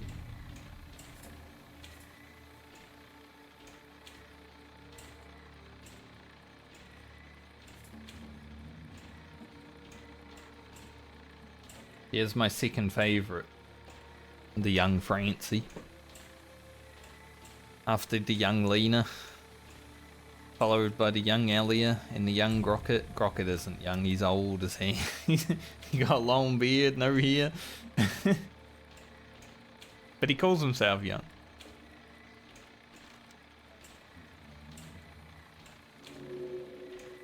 Gotta be like 200 years old, the Grocket. The Grocket. Funny.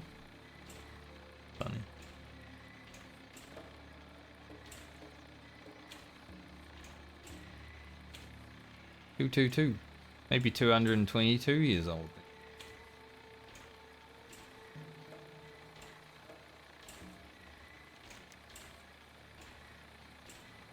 Rhapsody's worth 3,600. Screecher Spirits is 3,700.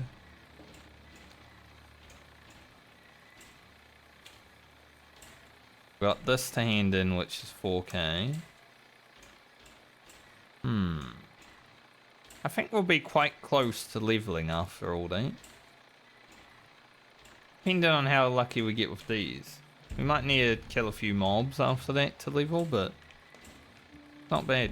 I guess once I hit 46, so yeah, maybe I will grind a little bit because I don't want to go back to the hinterlands before 46, because I think at 46 we just go get our training, and then after that we'll worry about handing in the quest. But honestly, today's been productive, you know. We're done with blacksmithing for this league. We don't need to worry about it anymore, this league. I don't think this weapon would be worth making. Can't make 2 Phantom Blades, they're main hand only. And I wouldn't ever want to do this grind again, so... yeah.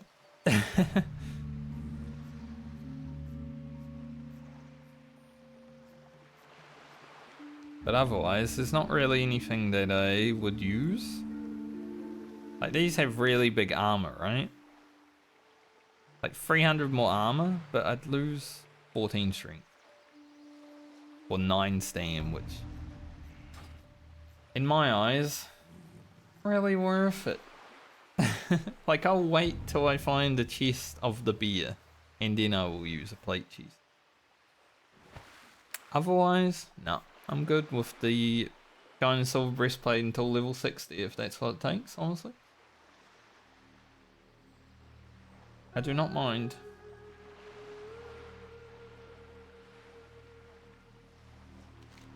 But yeah, with the Screecher Spirits, we've just got to kill 3. And the Rock Gizzards, I don't know how many we'll have to kill, but they should be pretty easy. There's a lot of them.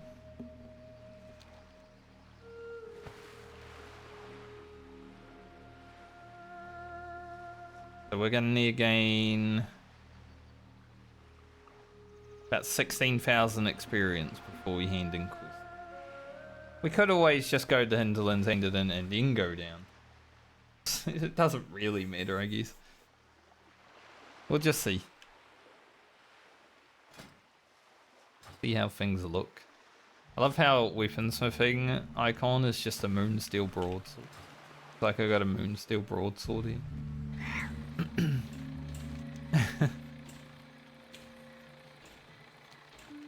As nice as this quest would be to do, I don't think the warrior would be a good one to do at all.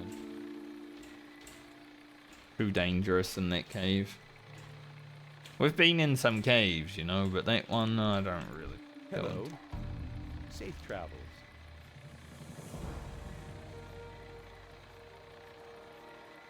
Take the money. Have a good one. See you around. This quest is a little bit higher. Safe travels. Would I consider wearing this? And it's got some agility. Pretty good. What can I might consider wearing it. We'll see.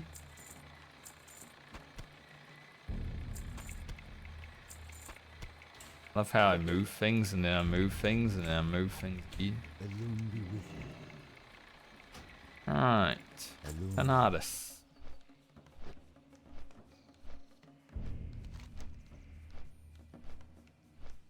I think 46 to 47 is probably going to be mostly Tanaris. Like, we'll do the Waste Wander. And then it's pretty likely that we will have to go into the Pirate Cove, which isn't, like,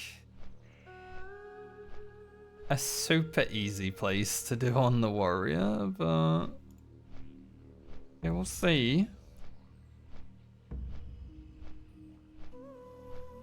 These might be able to be done at 46. little bit of experience there. Otherwise, we don't really have anywhere that we can go. Kind of in that little pocket of experience and quests being too difficult to come by, you know? Dawn Wick. Whenever I first saw... So I knew Sean was a name, obviously, because, you know, people are called Sean. I had some friends that were called Sean in, like, my first year of school, ever. But then when I saw it spelt S-E-A-N, I was like, his name's Scene? Why is this weird? Why is his name Scene? Like, I couldn't get it in my head that it was Sean because it doesn't... It's not.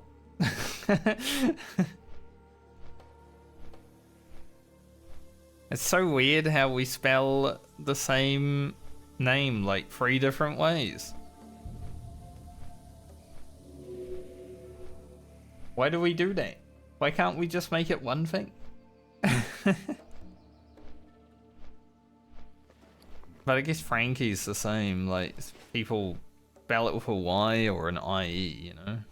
A Y is weird to me because I've been IE my whole life, but some people when they type my name, to me they're like Frankie with a Y. It's like, no, that ain't my name.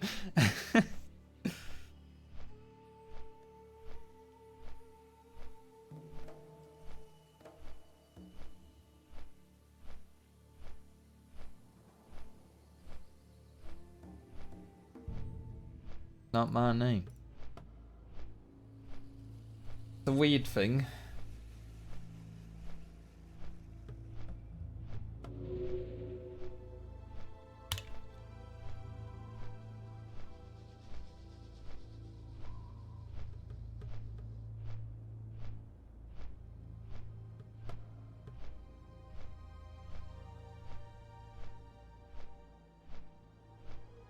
Speaking of like people that get more DPS for doing less, hunters apparently were sandbagging their damage and now they are doing massive damage. Like, man, I was actually talking to my friend who plays a hunter yesterday about this. Like, as an outlaw rogue, because I'm pressing like 3 times as many buttons, I should do 3 times as much damage. And he's like, yeah, that makes sense. I just play a hunter and I do lots of damage and I don't do anything. It's like,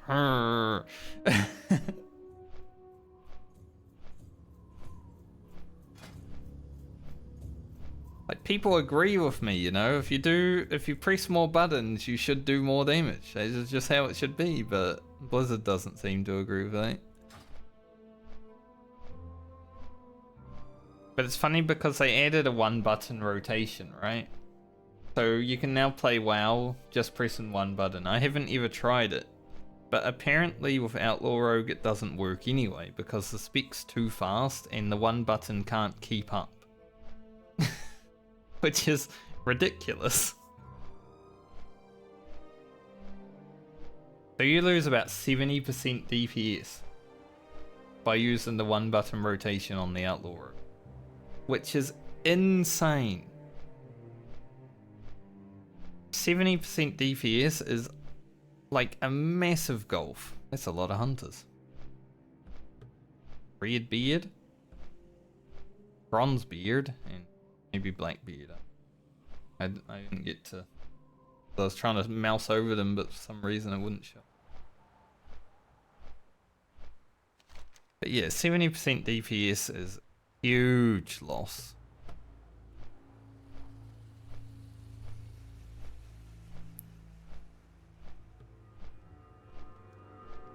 Like, I'm pretty sure it works okay for a lot of classes.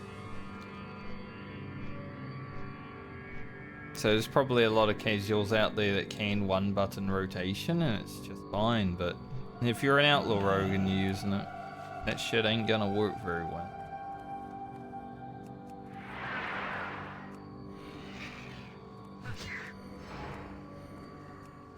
No, goblin. Don't kill my mob. I need it. Bastard. Nice, I still got the loot.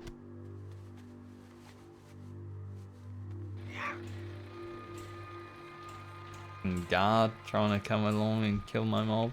Thankfully, we're at the level now where, you know, we do a lot more damage, so the guards can't just out damage you that much. When you're in the early levels, like 20, 30, guards do a lot more damage, but we are approaching the level, so it's a lot better.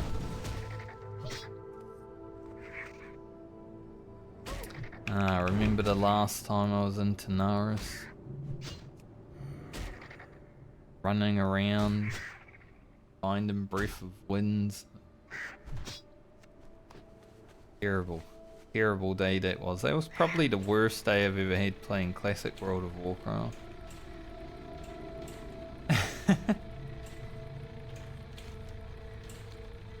Maybe not, but in recent memory, 100%.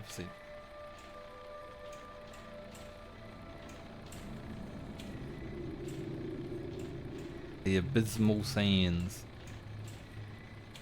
I know it's abyssal, but that's how it feels.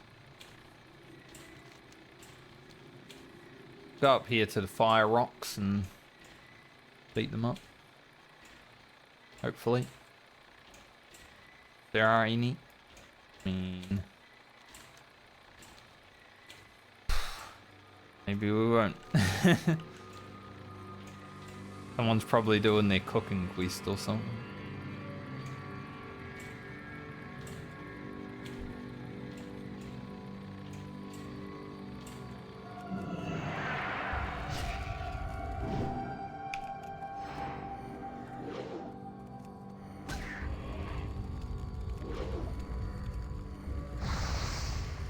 They do just spam that shit though. Just trying not to aggro everything else out here. That's a little bit curious. It's like when I was farming Breath of Wind on Rugen, you know, just trying not to aggro all the mobs. The big waste of rage, but gotta do it.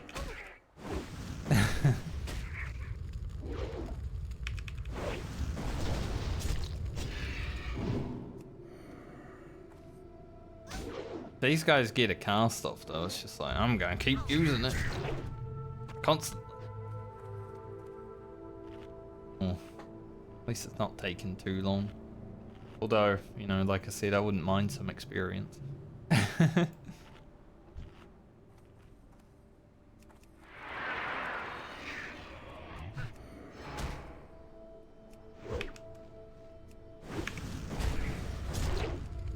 Get a dodge, you get a crit.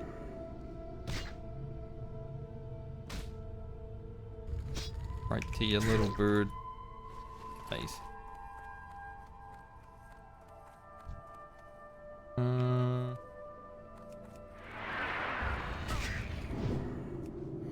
was hoping.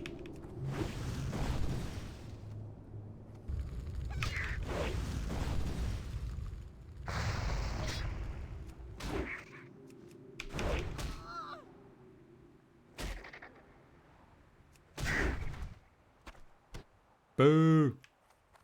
Would have been so easy to just finish the quest right there. I don't really like being here, I'm going to be honest. Not the safest area in the world. Might go over to these normal ones and probably kill one and be done. That's not a normal one.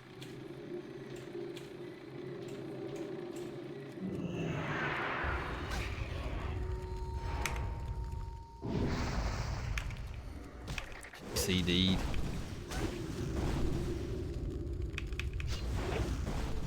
Rough, man. They don't have a lot of mana. They're kind of like imps, you know? They spam fireball until they can't. I'm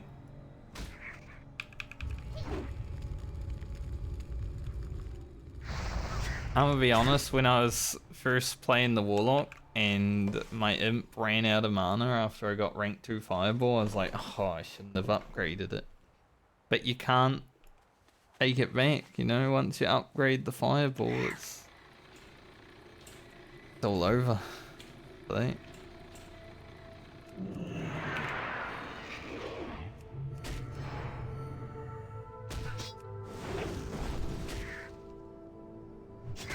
Gazridian. Not a quest I am on right now, and not a quest that I will be doing right now, but... Stop? Can you stop? You stop? God. Grounded, man. I mean...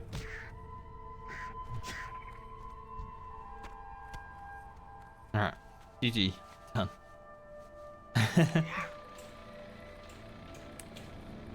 Freaking mobs. Trying to mob me.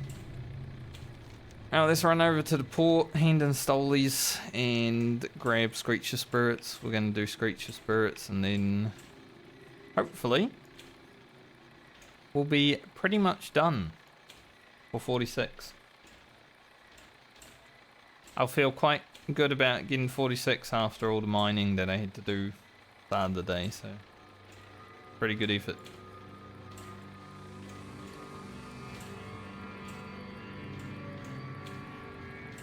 Send some money to friend after we level and train as well. Probably about 10 gold. Not like Francie needs any right now. But Thunder Armor in charge next level is going to be sick. We get free extra rage. And it's like 90 times 5 reduce, so that's huge.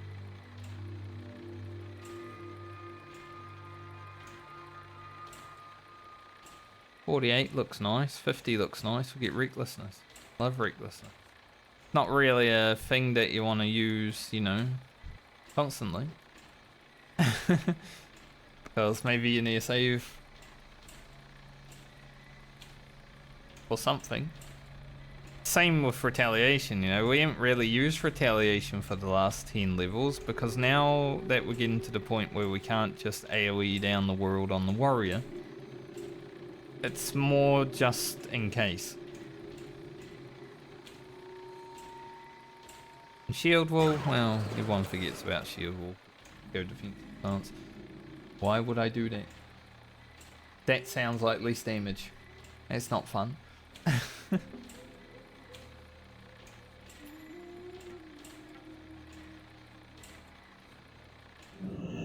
Hello. See you later. Have a good one. What's up? Be good. Good as this helm. It's not terrible. Maybe Baumer will have to use it. I don't think Francie will. We've got a pretty good helm. Time is money, friend. Human, I can actually do the quests. They are not easy. We will worry about that tomorrow, probably. Probably do Waste Wander Justice Part 2 and maybe Caliph into this stuff. The Retaliation is definitely a thing you want to use on Andre if he's got his dudes. Will I fight Andre if he has his dudes? Maybe not. But it would be a cool way to die. Cougar.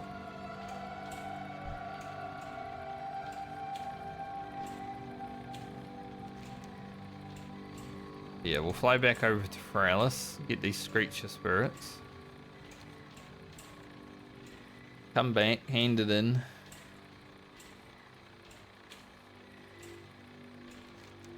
Maybe head over to the Hinterlands to hand that in.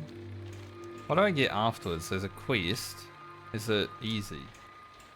It's gone. Maybe I should look it up as I'm flying. Rhapsody's Kalimdor cocktail.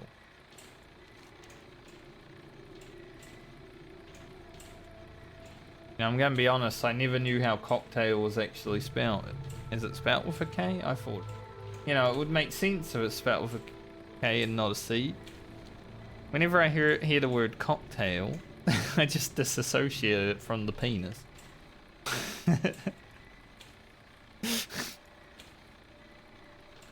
That's not really a word Welcome. that I See you read soon. that much. I don't really go to bars, you know. Rhapsody's Plum Door Cock. See? Someone, when people were looking up this, they typed it with a C. So I'm not the only one.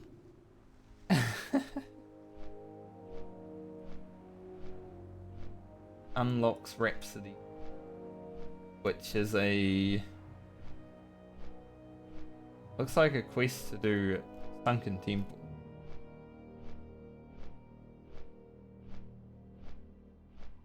I think.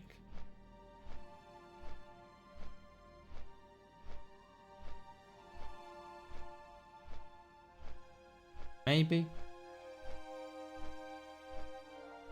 Okay, you get a quest to go to Stormwind, and then you gotta go. So, a little bit more experience afterwards. Too bad. And if we're already gonna be going down to Ironforge, it works, because Stormwind isn't too far.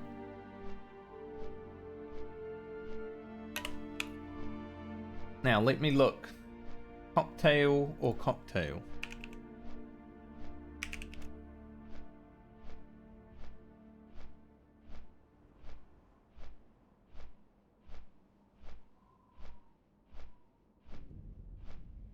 Yeah, I think cocktail is actually spelt with a C though.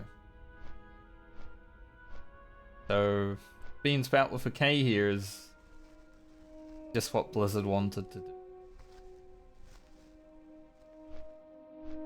Interesting. I was wondering why it looks so out of place.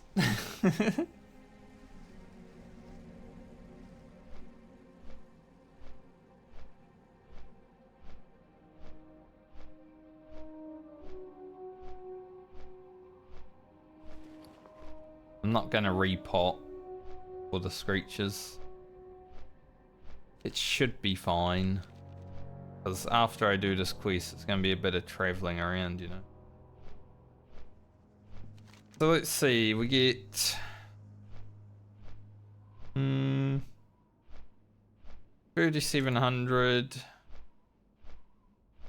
3,600, so that's 70. 23? Yeah, 7,300.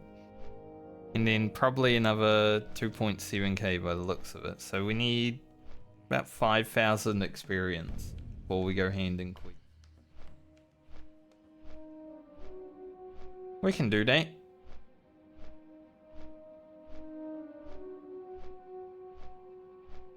$5,000 experience, go hand in the quest at 46. Pretty good day of World of Warcrafting, I would say. A not so bad day. Especially after 2 hours of grinding the Mithril.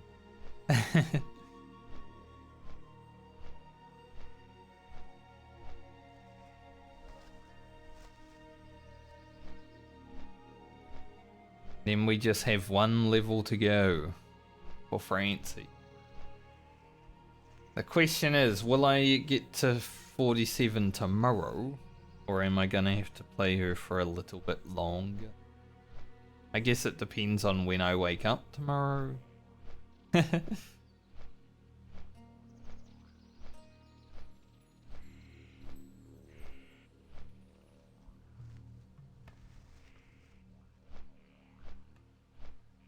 hopefully like today, I wake up at a good time, and then I actually went to bed a bit earlier last night because I was terrible at it over the weekend. I was going to be at like 2 in the morning. I'm like, this isn't going to be very good for when I want to stream if I keep this up. So I went to bed at like 12:30 last night. Just a good time for me. And then, yeah, I woke up at my alarm and I felt refreshed. And I was like, okay, go.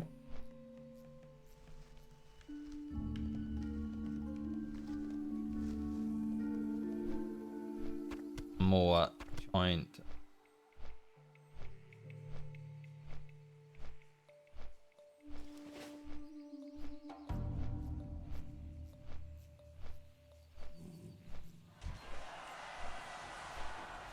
Man's fishing right before that, right in front of that frickin' giant.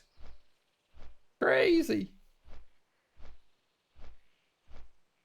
They're having a fish right beside the giant. Like, the giant's one level higher than him. And it's an elite.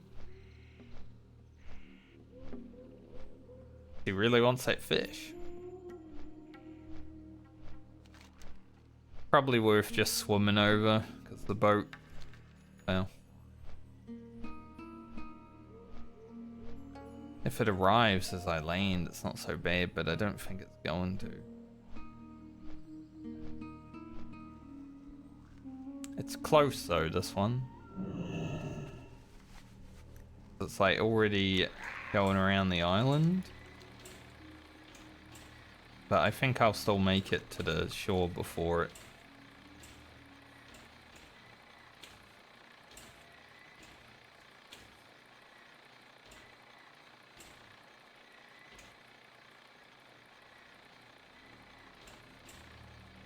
Now, if it somehow beats me there, then I'm like, what the boat speed up? They hit the nitrous.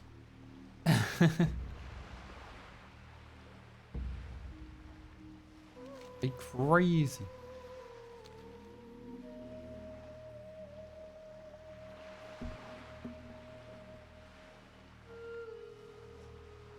Looks so close, but it is.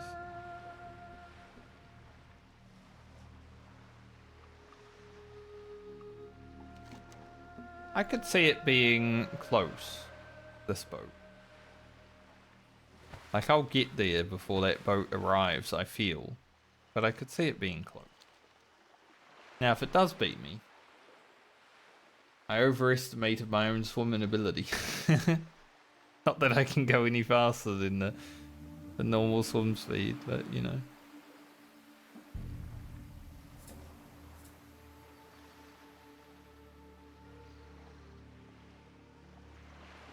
Imagine you like hitch a ride on the boat. Might actually beat me.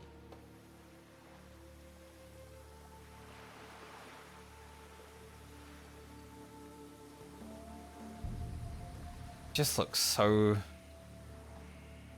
I'm about halfway, you know, and the boat's probably about to leave the shore and then be like, meow.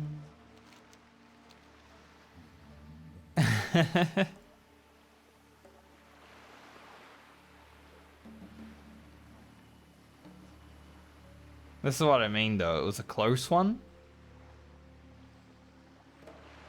I think we're basically going to arrive at the same time. Surely it's about to leave. It's been there for an hour. Yeah, here it comes.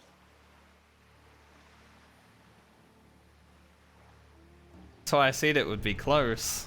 I think I beat it just ever so slightly.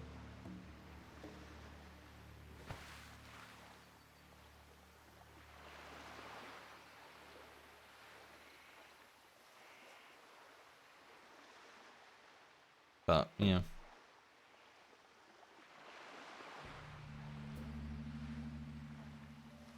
So I guess it was in a pretty good spot. I could have just taken the boat, but I'm here before it, so... Heh, lose a boat. Very close, though. I thought it might be.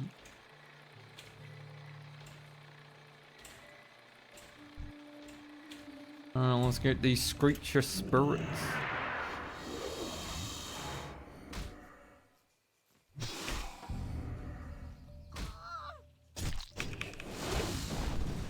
As I said, I'm not going to repot, so these 46 ones might be a little bit hard.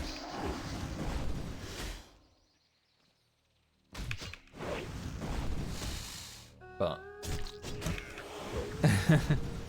it'll be alright.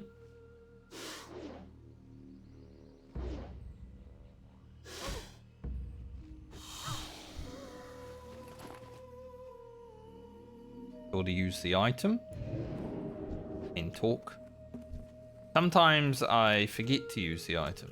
Like I kill a few and then I'm like, oh yeah.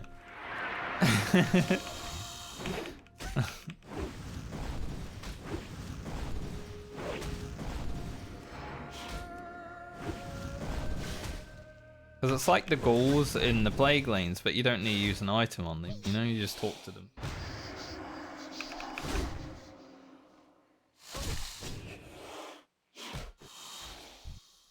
Harry hasted crit out of a crit. That's sick.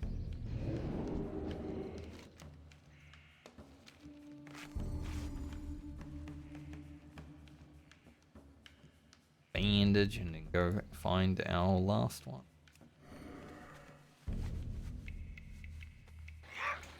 And then I'll get myself to 107, maybe 108,000 experience. We'll probably just go back to the island, kill some snake people.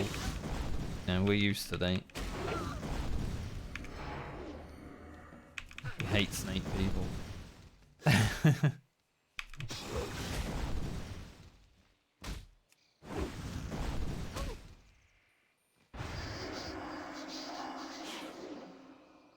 Then we'll go hand in all the quests. Live what?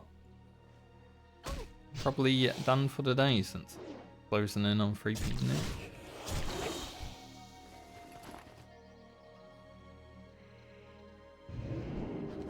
Been a very productive day of wowing. Hampton Blade created. Levels gotten in blacksmithing and mining. Like we're prepped, ready to go for the next leg of the Medley. We're already able to mine thorium.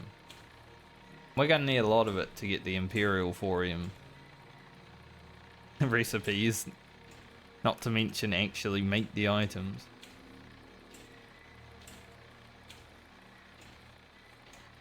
Boat is back over there.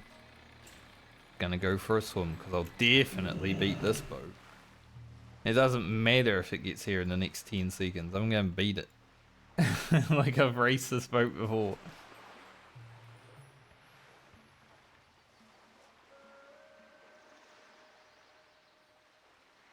Yeah, we'll go get 4,000 more experience while we're here.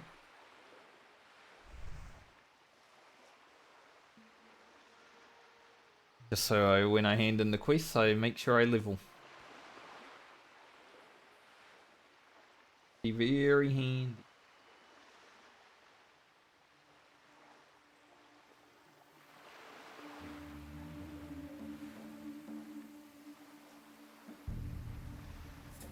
I would definitely like to play some hardcore with my friends soonish. But as I said, we haven't really played in a month. Like, you know.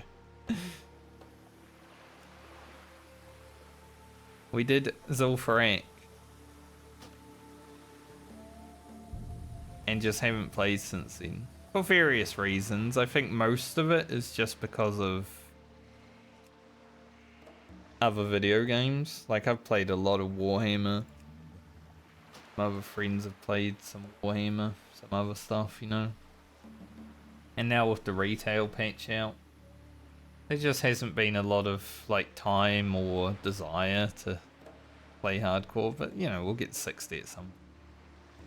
Even if like Nax Ramus comes out and then I'm like, alright, Nax is out. We're on the final patch before TBC. I guess it's time to hit 60, guys.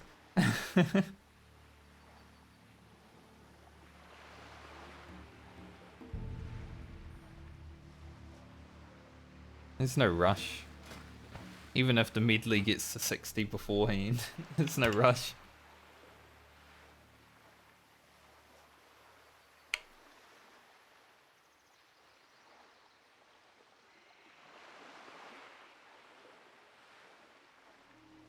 It's a bit of a different experience. When you're playing with your friends and you're doing all the dungeons and stuff, it's way different to what I'm doing here in the Medley. Because with that, I'm just chilling out, having fun with people, and I don't really care about making it to 60. I'd like my friends to hit 60, because 3 of them haven't been in hardcore. It would be awesome for them, you know? So if I need to sacrifice myself to make sure one of them lives, yeah, I would.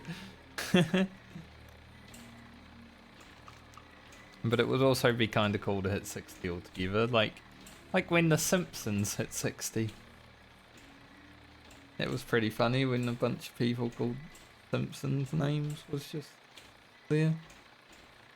Marjorie, Homer, Bart, you know.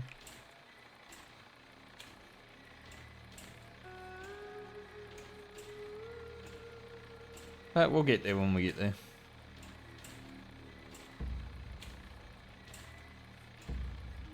Like there may be someone out here killing right now.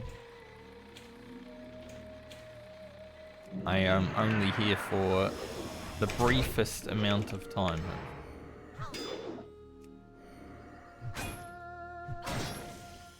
Don't need any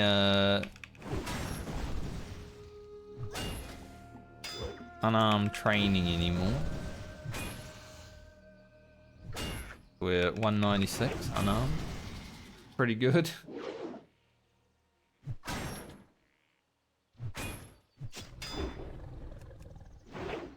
Harry miss crit. Harry miss crit.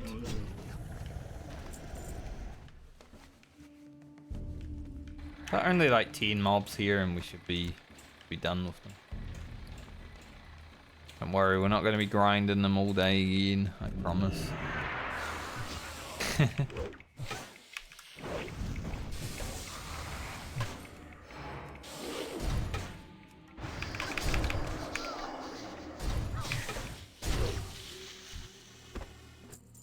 Plus it's nice being a little bit higher level, so.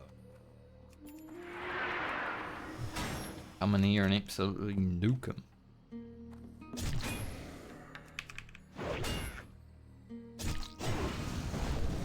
Just that we're in the area and I need a little bit of experience, so I might as well do the thing we're good at. Killed hundreds of them. Fun. Especially with my headset on it. You know, like a part of your ear just gets a little itch and then your headset just makes it.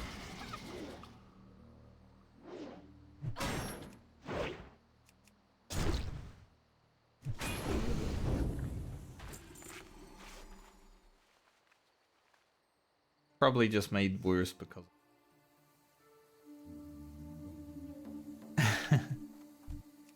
had to.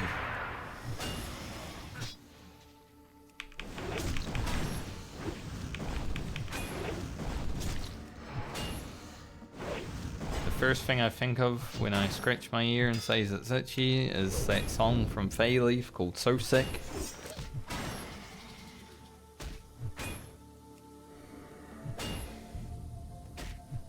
Flyleaf, ain't it?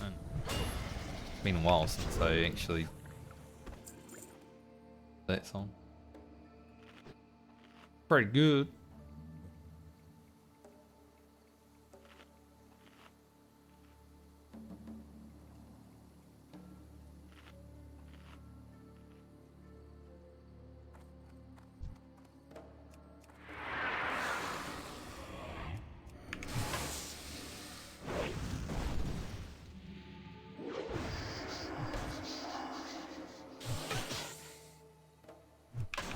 Been here for like 2 minutes. I'm already like over it. I got PTSD from boredom.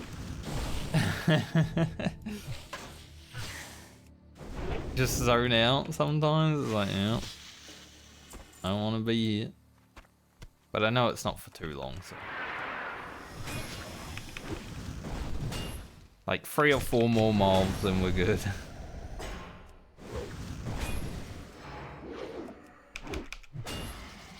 When overpower misses. Then I got another overpower, but game scammed me. Overpower popped up on the screen.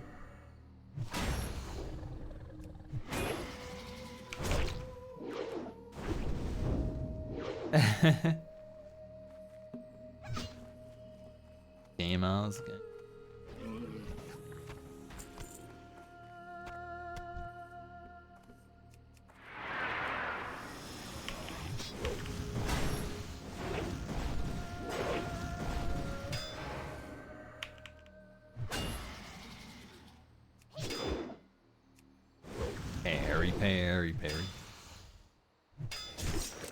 Parry. I didn't parry to disarm though. The one thing that actually made it.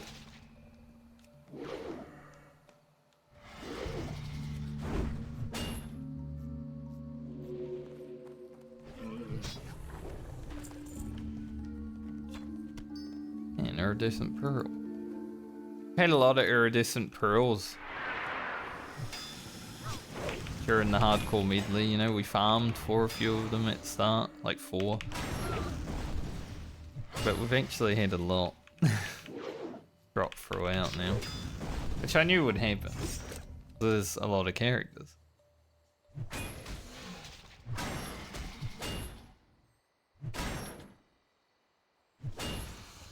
By like over the course of leveling to 60, you feel like iridescent pearls are not a rare drop, but man, when I started farming for them, they were rough.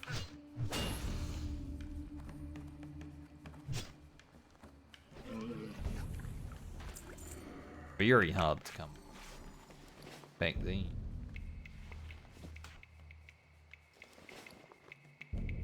One more mob, and then I think we will be good.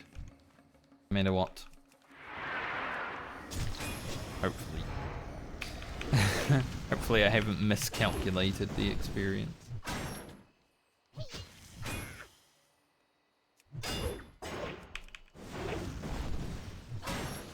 Dodge that disarm.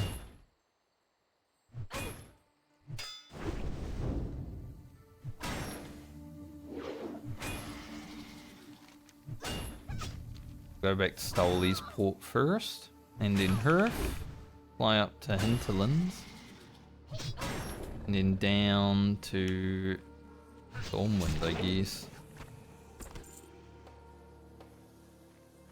That's where we're gonna have to go. Assuming Wellhead wasn't trolling, but don't know why it would.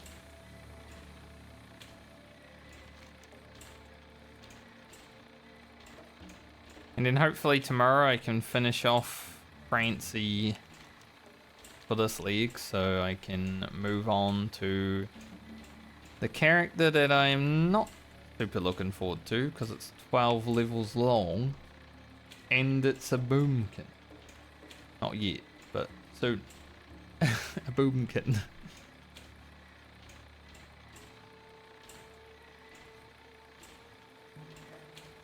The 12 levels is definitely something I dread. Like, maybe we could get it to 40 this week. See? But I supply only the finest. it's gonna take a few weeks, I would say, to get done with that druid.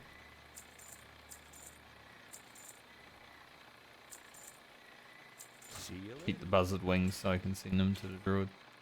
What brings you here? May the stars guide Alright. A few more flight paths ahead of us.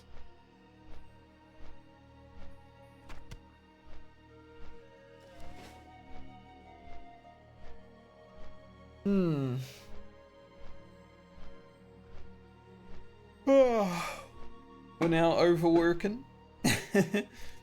Past 3 PM.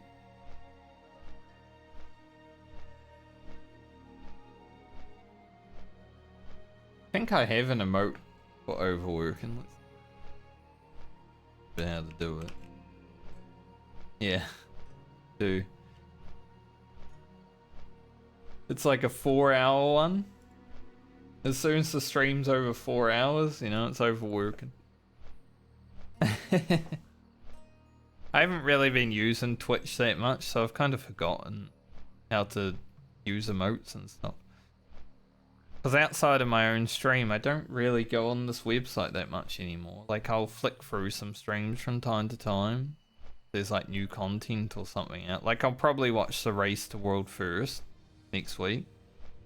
At least a little bit of it. I probably won't catch all of it. I never do.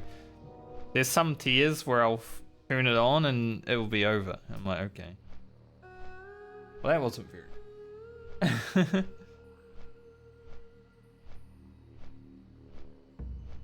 But yeah, that's how it goes. So hopefully this tier, because it's the final tier of the expansion, lasts for a few weeks. That would be cool.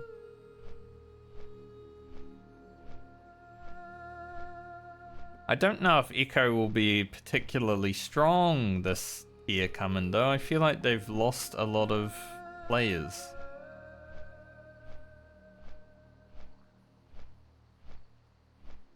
So, see, maybe Liquid will just run away with it.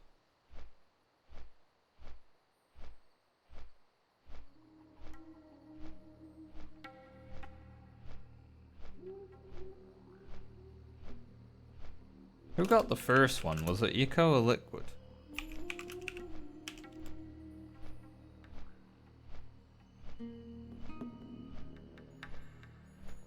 I know Liquid got the Gallywix first kill, but Gallywix, the final fight of that raid tier was piss. It wasn't even that great. I think the first tier was much harder in terms of that sort of stuff. And the Rubar, Team Liquid got world first there, so they could actually queen sweep. It was queen answer it. Clean sweep this expansion. They win Mana Forge, which would be kind of cool because then, you know, Echo would be like, fuck, now we're gonna come back next expansion stronger. Or Method. I think Method are pretty strong this going into this tier as well. They have been slowly picking up some good placement in the last years, so maybe they'll come back. Maybe they'll get a Method World first again. Be cool. Like, I know they've had a lot of controversy and all that throughout the years, but I mean, anyone that's been around for in a video game for 10 plus years is gonna have a little bit.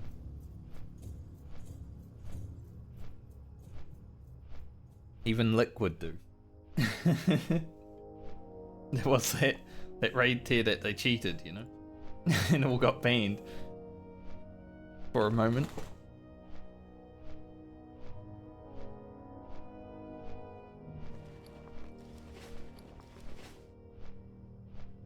And obviously there's been some weirdos in those guilds, but I mean, you don't really know people.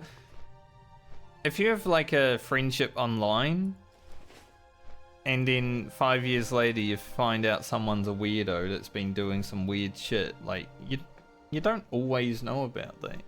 People are pretty good at hiding stuff.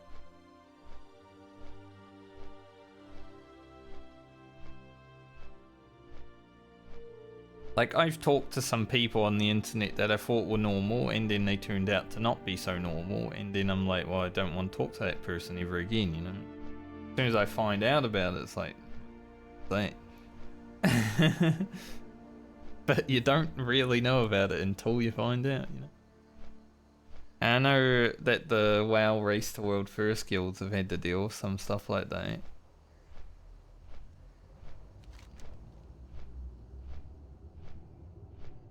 So I can never like put a blame or anything on the players, because some people are just really good at hiding their true self when it's a weird one.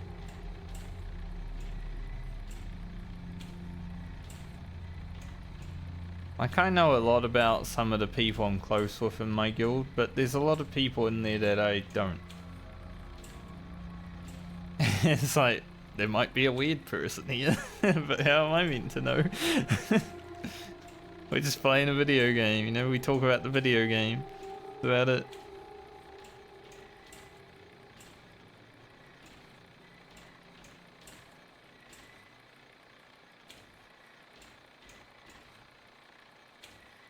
Like it happened with Final Fantasy group recently, I think like last expansion.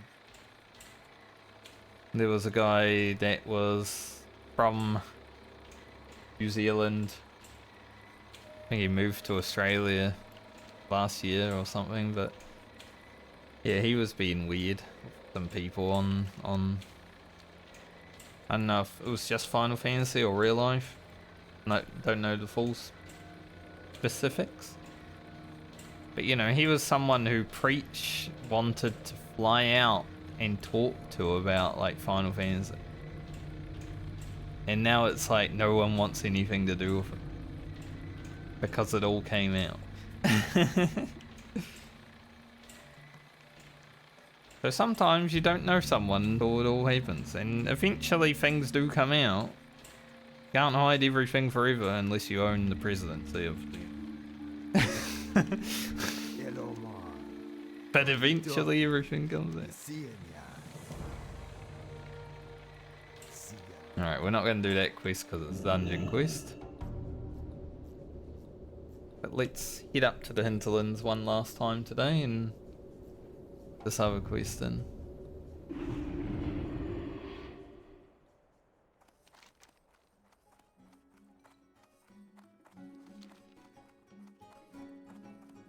Just thought I'd throw that shade in there because, I mean, it's so ridiculous. How one man can get away with so much. Have a good one. Not be held accountable. It's like, huh. Wish I was a millionaire.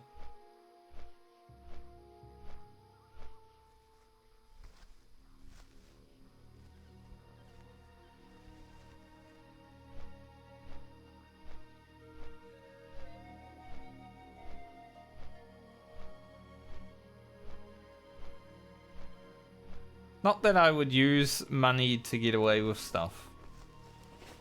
Because I don't have, like, my brain isn't that psychopathic. I think that's why I'll never be a millionaire or billionaire, because I don't have psychopathic tendencies.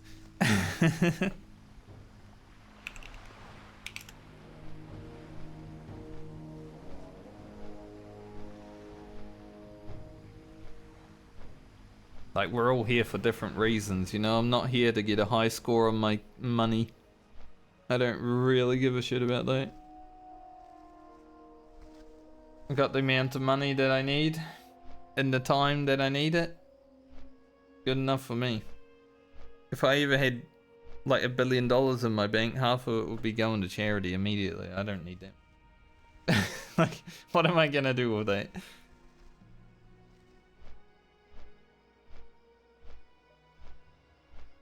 And this is why I never will be. But I'm completely fine with not.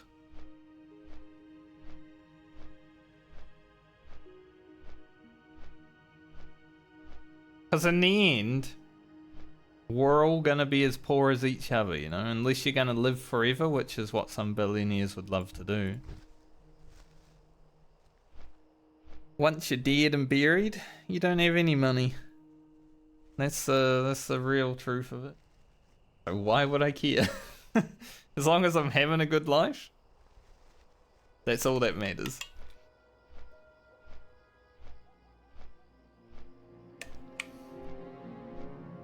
I really accepted that philosophy really early in life. When I was like 22, I think. I had a moment where I was like, man, I could die. And ever since then, it's like, alright, have fun, have a good life, nothing else matters. Be good to people. I guess that also matters. Because there's no point being an asshole.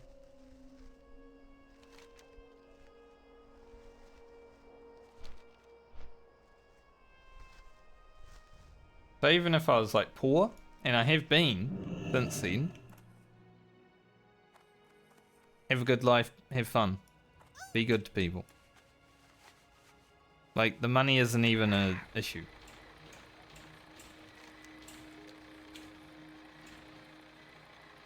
And I'm glad I adopted that early on in life because it has been a lot less stressful.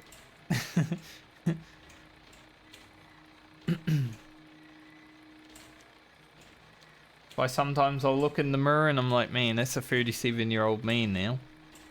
It's from last week. He looks good. Less stressed in life than some people, you know. Some people you look at and it's like, that person has had a hard life. Just because of stress. I try not to.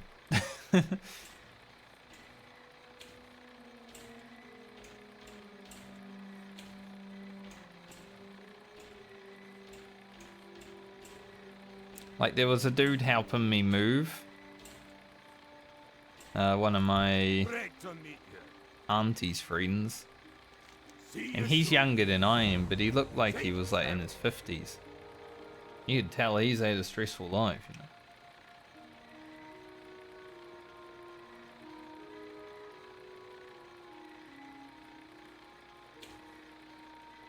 Having a good drink, are you, mate? Fucking drunk. Okay, who pushed me down? Was it you, Francie? Someone turn the lights back on. Some good stuff, huh?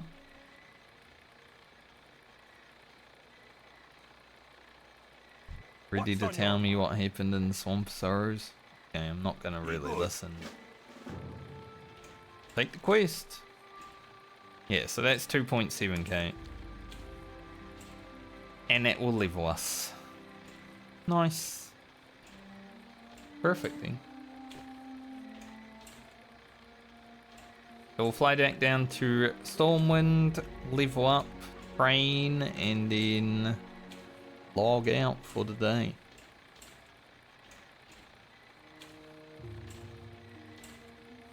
And then we just have one level to go on Francie. But it's been a very productive day for this reason.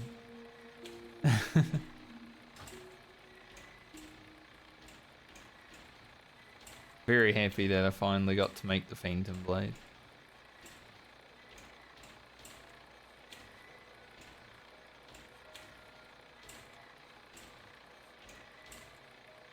Then we'll go back down to Tanaris tomorrow, and I don't know if I will commit to doing the Pirate Cove quest, but you know, we'll go in there, we'll have a look at it. Might be a bit too scary for me to stay. But we'll definitely do the Waste Wander justice and stuff.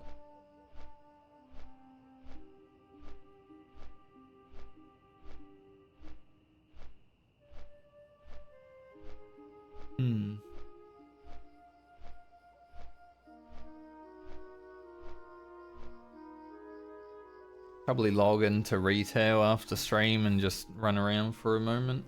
Maybe after a shower. Feel like having a shower. I don't feel filthy or anything, but I like having at least one shower a day. I know, not a degenerate gamer. Having a shower each day, that's crazy. Even when I was playing Total War, when I first got it, that first weekend, I played 24 hours in 2 days.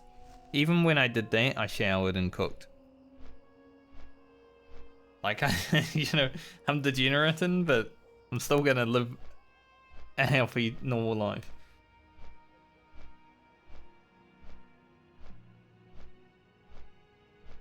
I may have some chicken and rice tonight, I think. Maybe chicken and veggies. It depends. Depends if I feel like making rice or I don't even... It doesn't really matter. Maybe chicken and rice then. Yeah, why not?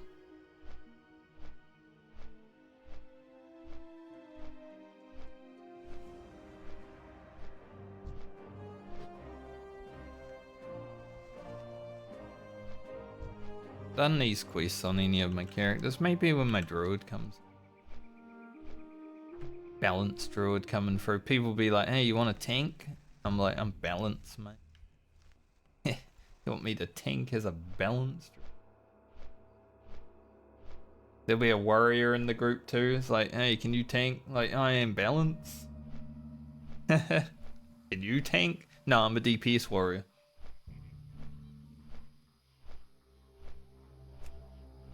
people that play warrior and they're like, I'm DPS dedicated. Like, you're stupid. Someone called Prawny just hit level 60. Someone called Prawny that plays World of Warcraft retail. Don't think he's the same guy, but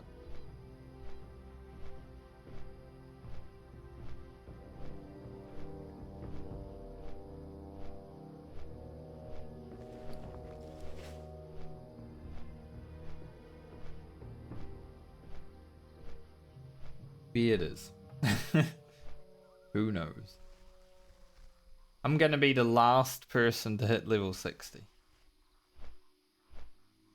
Unless my friends and I don't play again until afterwards. Then they're gonna be the last people to hit. In the anniversary hardcore rounds. But I'm coming. I'm over halfway there. I think once Friend hits 40, then we're about halfway overall for the whole medley.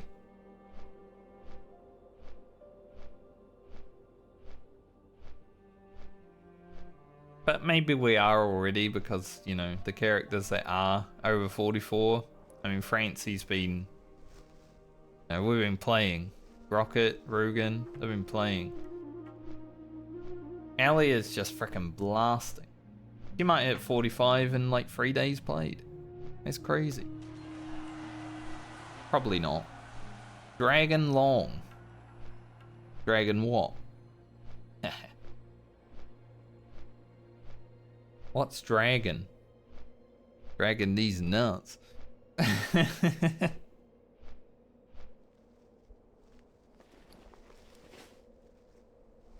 It's always a good one. What's dragon? Dragging these nuts across your face. Ha! Got him. I always appreciate when someone pulls that one out when they're like playing games with their friends or something. Maybe I should do it later. Like if next time I'm playing with my friends on like Warframe or WoW, they're like, who's got dragon? See if they fall for it. Hopefully no one's watching right now. If you're my friend and you watch and pretend you're not watching.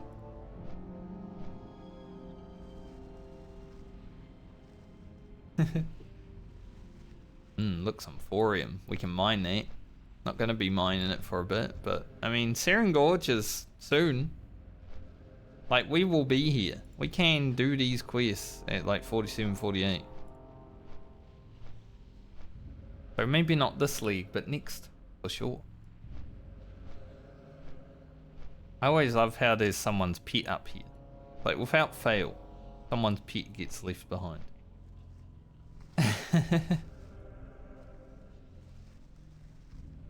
But the sun's coming out.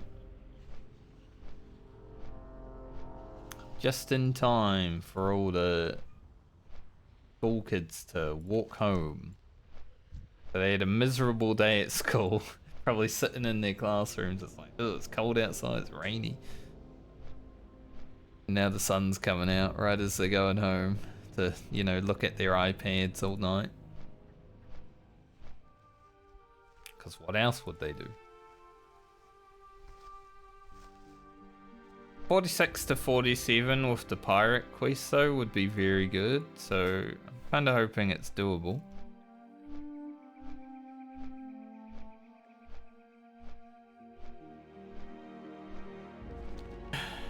Can be tough, and maybe I won't do all of them, but you know, can kill things.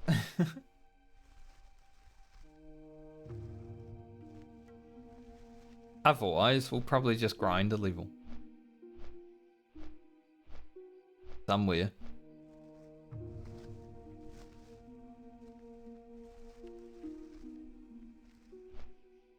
So whether we get to 47 tomorrow or not, who knows? Depends how things look.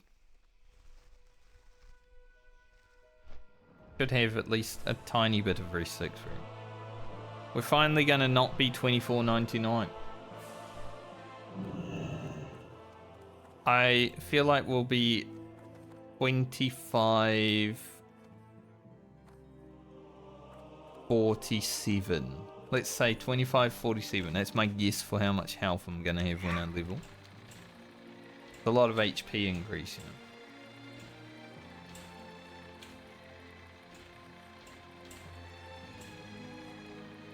And if 2547 is anyone's bank code, I'm sorry.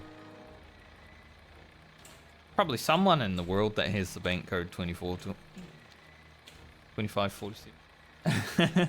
I don't. I can assure you.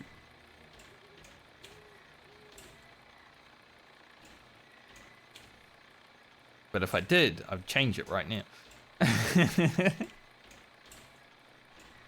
Give me 1 second. What can I do for you? Level me up, mate. Off with you. Watch your back.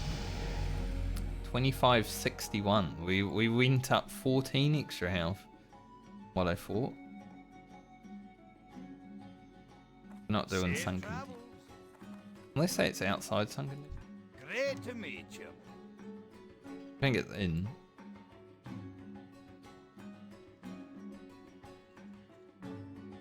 Watch your back.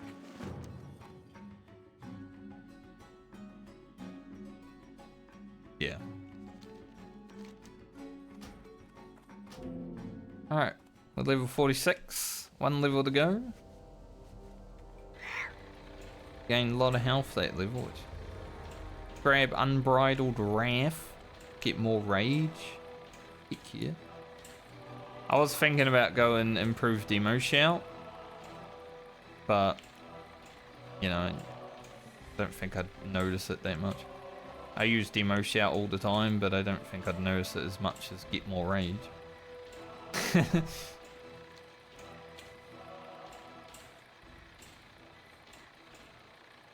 We'll go train. And be done for the day.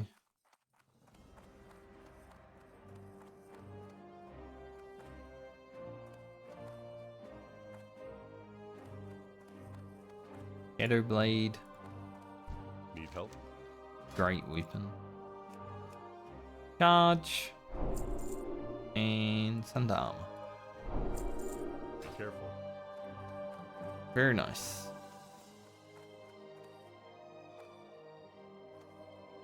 So we have close to 5 bars of rested, so I feel like we'll get another, you know,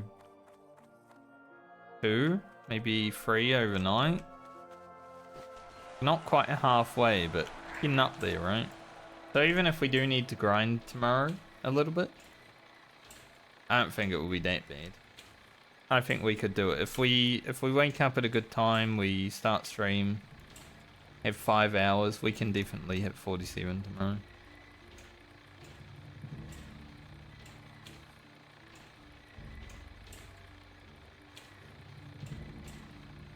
Especially because I don't need mine anymore. That's done. Woohoo.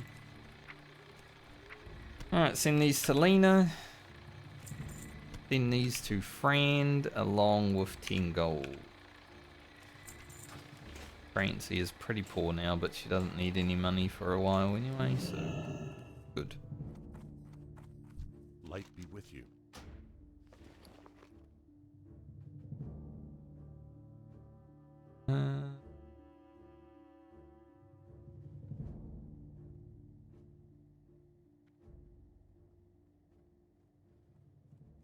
Looks fine. Might buy some more food. Or log out. Thanks for joining me today. Hope you all had a good time. And I hope you all have a great night or day, depending on where you are in the world.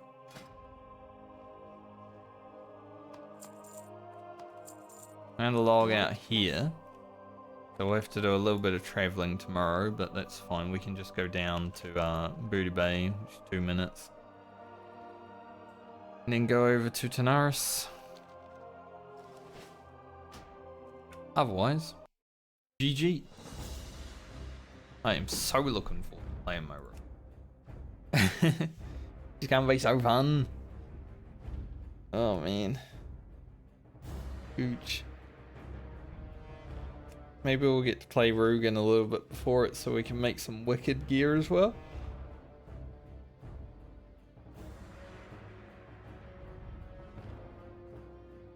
But yeah, I'll see you guys when I see you next. Should be tomorrow. Assuming everything's fine. Assuming I get to bed and actually sleep. Finish off Francie. Hopefully. It's gonna be rough, but at least we have some good gear to look for. See you everybody. Have a good one. No video tonight, like I said. No video probably this week because I still gotta edit it. It'll happen. Later.